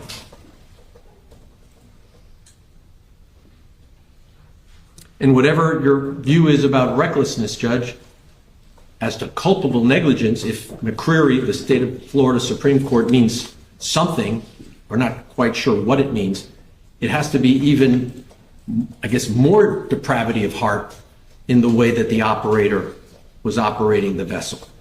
So we're struggling to understand what the difference between those two standards are. So as far as manslaughter goes, the more, call it, serious charge, I don't know how the state's going to distinguish between recklessness and culpable negligence, but whatever those tests are, the state's easier argument's it's got to be recklessness, and yet we still don't have anything that the state has offered to explain other than the elision itself. They're defining recklessness as the fact that the elision occurred. But that proves too much. That's just res ipsa loquitur. That's just ordinary negligence. Thank you, Judge. Thank you so much. All right, state, prima facie evidence, your standard, your burden. The standard, Your Honor, is that no rational trier of fact could find that the state of Florida met the elements of these two offenses beyond and to the exclusion of every reasonable doubt. Moreover, at this stage in the trial, the court has to give every inference in favor to the state. The state submits, we have submitted competent and substantial evidence that a rational trier of fact could in fact use to find the state has met the elements. Number one, as to vessel homicide, that George Pino operated his vessel in a reckless manner likely to cause the death of or great bodily harm to another person, and two, that his reckless operation of the vessel caused or contributed to the cause of death of Lucy Fernandez. I don't need to instruct the court, obviously, on what the definition of recklessness is. But Willful and wanton disregard. Yes. Right, for the safety of persons. Intentional, knowing, or purposeful is willful. Okay. So to the extent that Your Honor now has not just the evidence from the state's traverse for the sworn motion to dismiss that was filed pre-trial, but now the court has heard actual evidence to show that this defendant changed course of direction that placed him on a complete collision course with channel marker 15. That is an intentional, knowing, and purposeful act. Not that he is intentionally and purposefully going to try to run into the channel marker, but that he's the one at the helm dictating what the speed of that vessel will be and what the heading of that vessel will be. To the extent that wanton means conscious and intentional difference to consequences, and with the knowledge that damage is likely to be done to persons or property, we have that as well, Your Honor. The evidence is clear and unrebutted that this defendant, by his own words, by the words from his GPS device, and from the words of other witnesses, this man knows that body of water very well. He's been through that channel a multiple number of times. On top of that, Judge, he's gone past specifically channel marker 15 numerous times. So if you know where that channel marker is, and you nevertheless decide to pursue a course in your vessel that puts you on a collision course with it, and which I know Your Honor was not in a position to see all the video footage, which of course is available to the court. But when Mr. Alber was on the stand, I would stop, pause those videos to show that way before even where that final track mark is, channel marker 15 is clearly visible. The sun wasn't in the defendant's eyes as he's heading toward the east, and the sun would be setting in the west. There's no evidence that there's anything to obstruct his view. What there is evidence of is that this defendant either was driving blindfolded, looking somewhere else other than where he was supposed to go, because he had 9 seconds plus to say, oh my goodness, I need to change course. So is that the level of wantonness and willfulness that defines the actions as reckless? Yes, because versus ordinary negligence. this is way more, Judge. This isn't, oops, I ran a stop sign. This is, I see a stop sign in the road in front of me and I'm going to run right into it.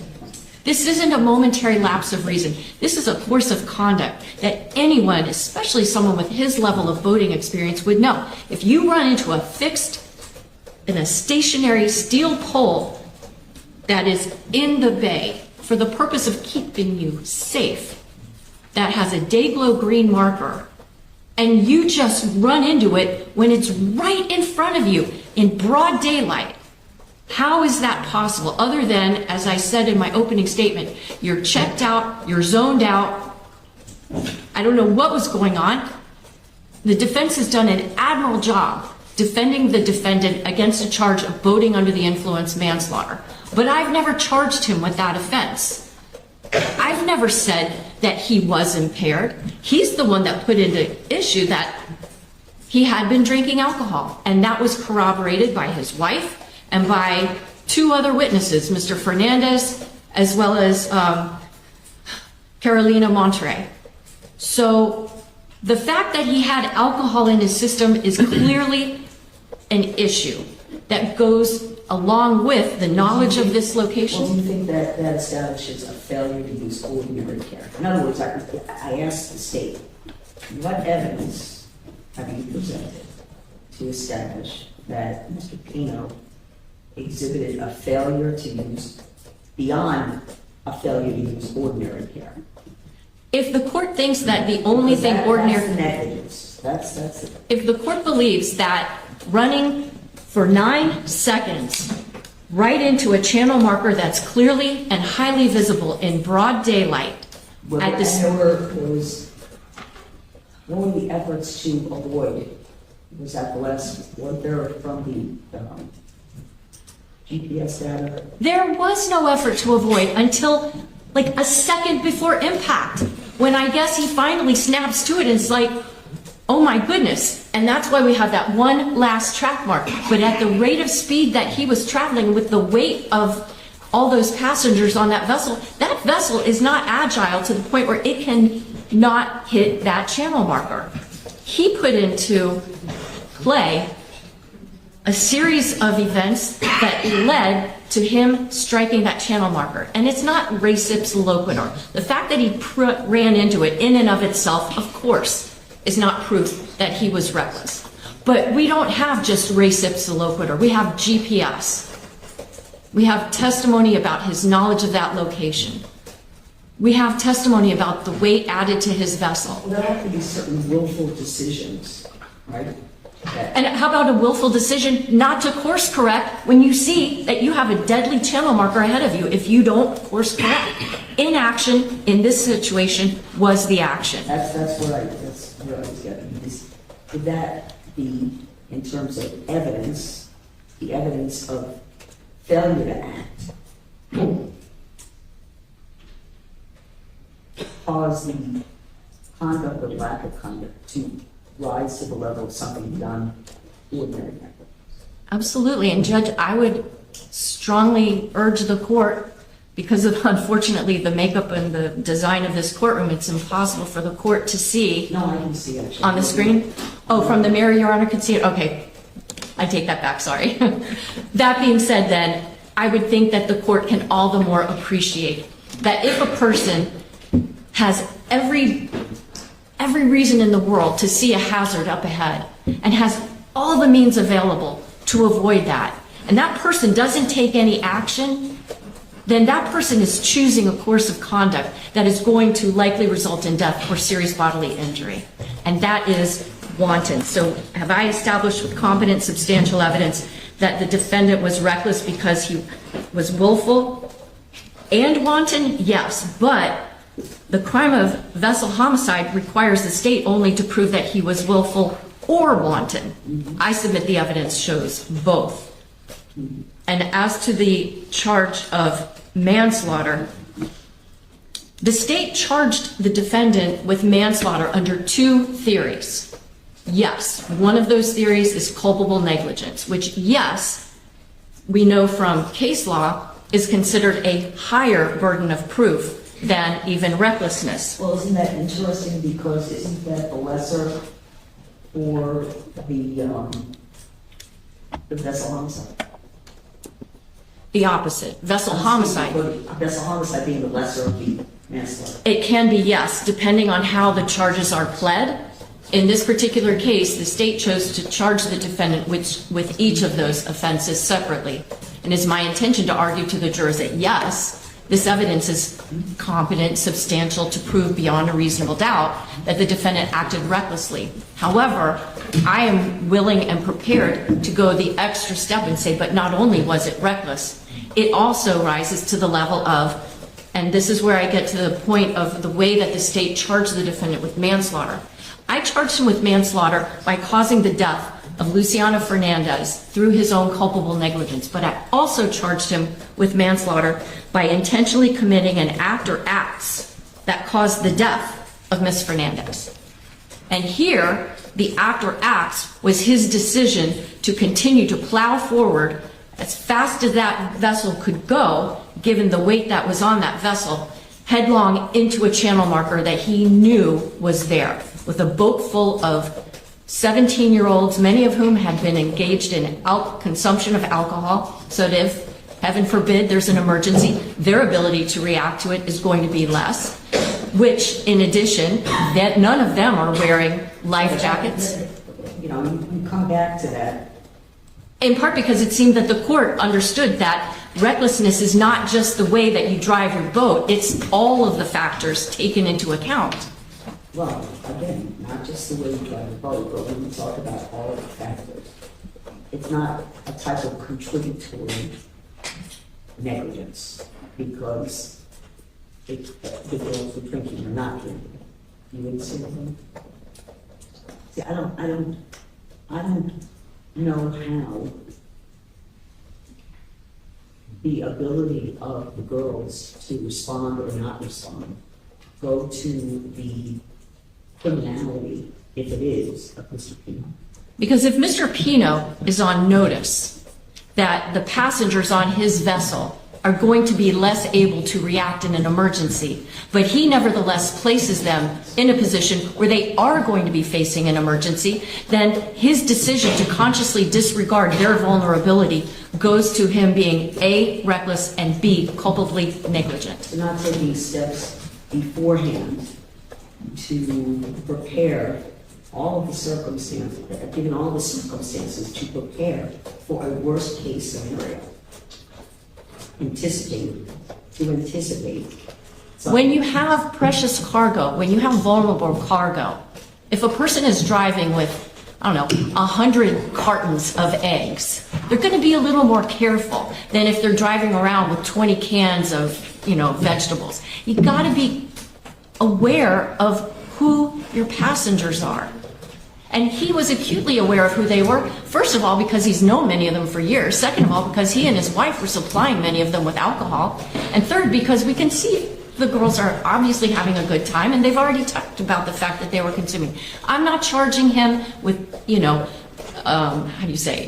providing alcohol to minors. But the fact that that did happen does go to the vulnerability of his passengers, and it means that he has a duty to keep them safe.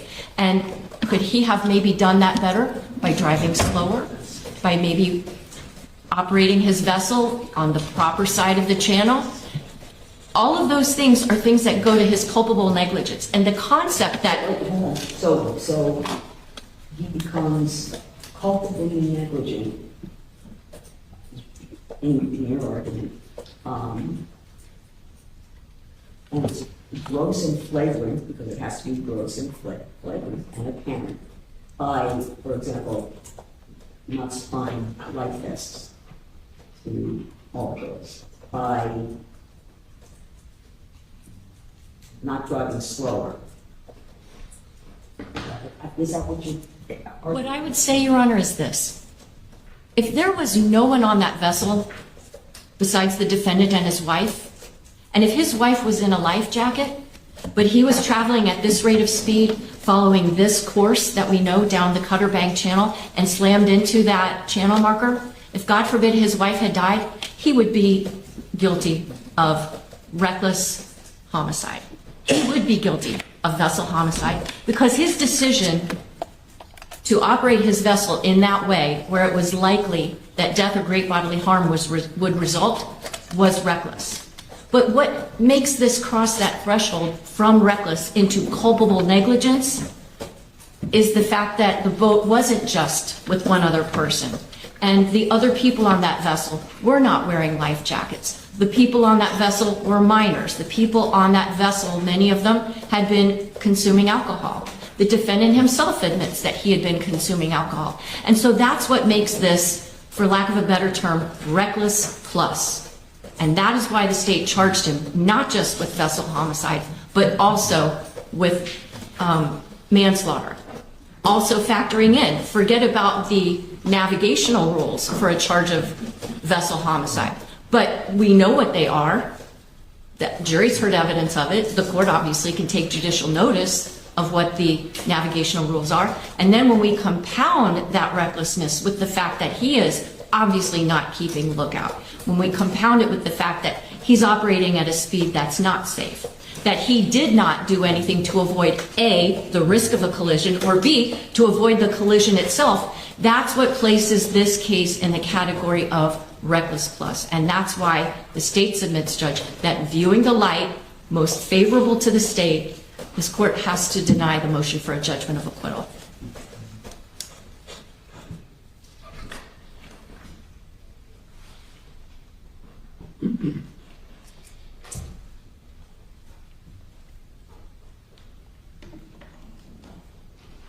All right, read the part. Yeah, it sort of sounds like she's saying that he actually did intend to run into the piling. Because now she's saying that he turned, went straight ahead, and he took no action as if he intended to do it. But I thought when we started this conversation, we understood that that's not what the state's theory at least was until today. Till today, the theory was he didn't see the piling. If he had, he'd be charged with murder. But it sounds to me like she's now saying, well, maybe he did commit murder. I'm not sure I interpreted the argument that way. Well, what is she saying? That because he'd been there before, he should have known it was there and he should have taken action to avoid it? Okay, as if he knows it's there and he's still driving in a way that's going to put everybody in harm's way with some mens rea. Up till now, I thought their theory was that he just didn't see it. Had he seen it, he obviously would not have kept going to hit it. And when he got, apparently the boat took evasive action within a second or so of striking the piling when it became clear that there was going to be a collision. So it sounds to me that they're sort of mixing the two concepts. I think that there's no evidence that, as she said, he was blindfolded. And the case law is just super clear. Let's just go to the cases, and these are the instructions that I understand you'll be giving the jury from the Esposito case.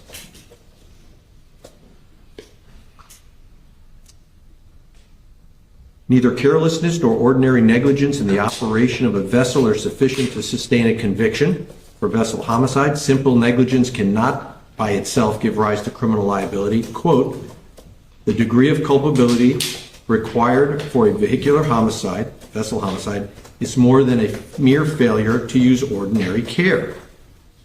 Speed alone does not constitute reckless conduct unless the speed is shown to be grossly excessive. The presence of central nervous system depressants like alcohol in the bloodstream after the crash in and of itself is insufficient to support a finding of reckless operation of a vessel. So you see these cases continue to make clear it's just not enough, even to have alcohol in your system is not enough. And here there's no evidence of impairment. The state must prove beyond a reasonable doubt that the act was not the result of momentary lapse of memory, inattention, or mistake of judgment. A finding of simple inattentiveness is woefully insufficient to state a prima facie case of reckless driving, open paren, willful and wanton driving behavior. That's State versus Esposito, a direct quote. And so you have a standard here that requires some intentional act, but not simply he intended to drive the vessel. We all understand he was intending to operate the vessel. The question is, was he intending to put his passengers in harm's way and intentionally aiming at the marker, which I thought we understood would constitute a depraved heart and could support murder if his intention was to hit the marker. And then the idea that if there's a carton of eggs on board, that somehow changes the duty of care. I think that's the analogy that the state was using. The fact that some of the passengers may be of a younger age or some are intoxicated. Of course, if he hits the piling, whether you're intoxicated or not, whether you're old or young, that could cause serious injury, bodily harm, and death. So again, I think they continue to define the crime by the elision itself. And under their theory, catastrophic injury coupled with an elision equals reckless per se. That's what they're telling you. Ask the state to define a scenario where that wouldn't be the case. Elision plus catastrophic injury. That's what they're relying upon to say that when that happens, it's a crime. But that's not what the case law says, Judge. Thank you. Thank you. Okay. I will give you my decision on motions in the morning. See you all in the morning at 9:30. And that's, I think, what we have for today. Thank you.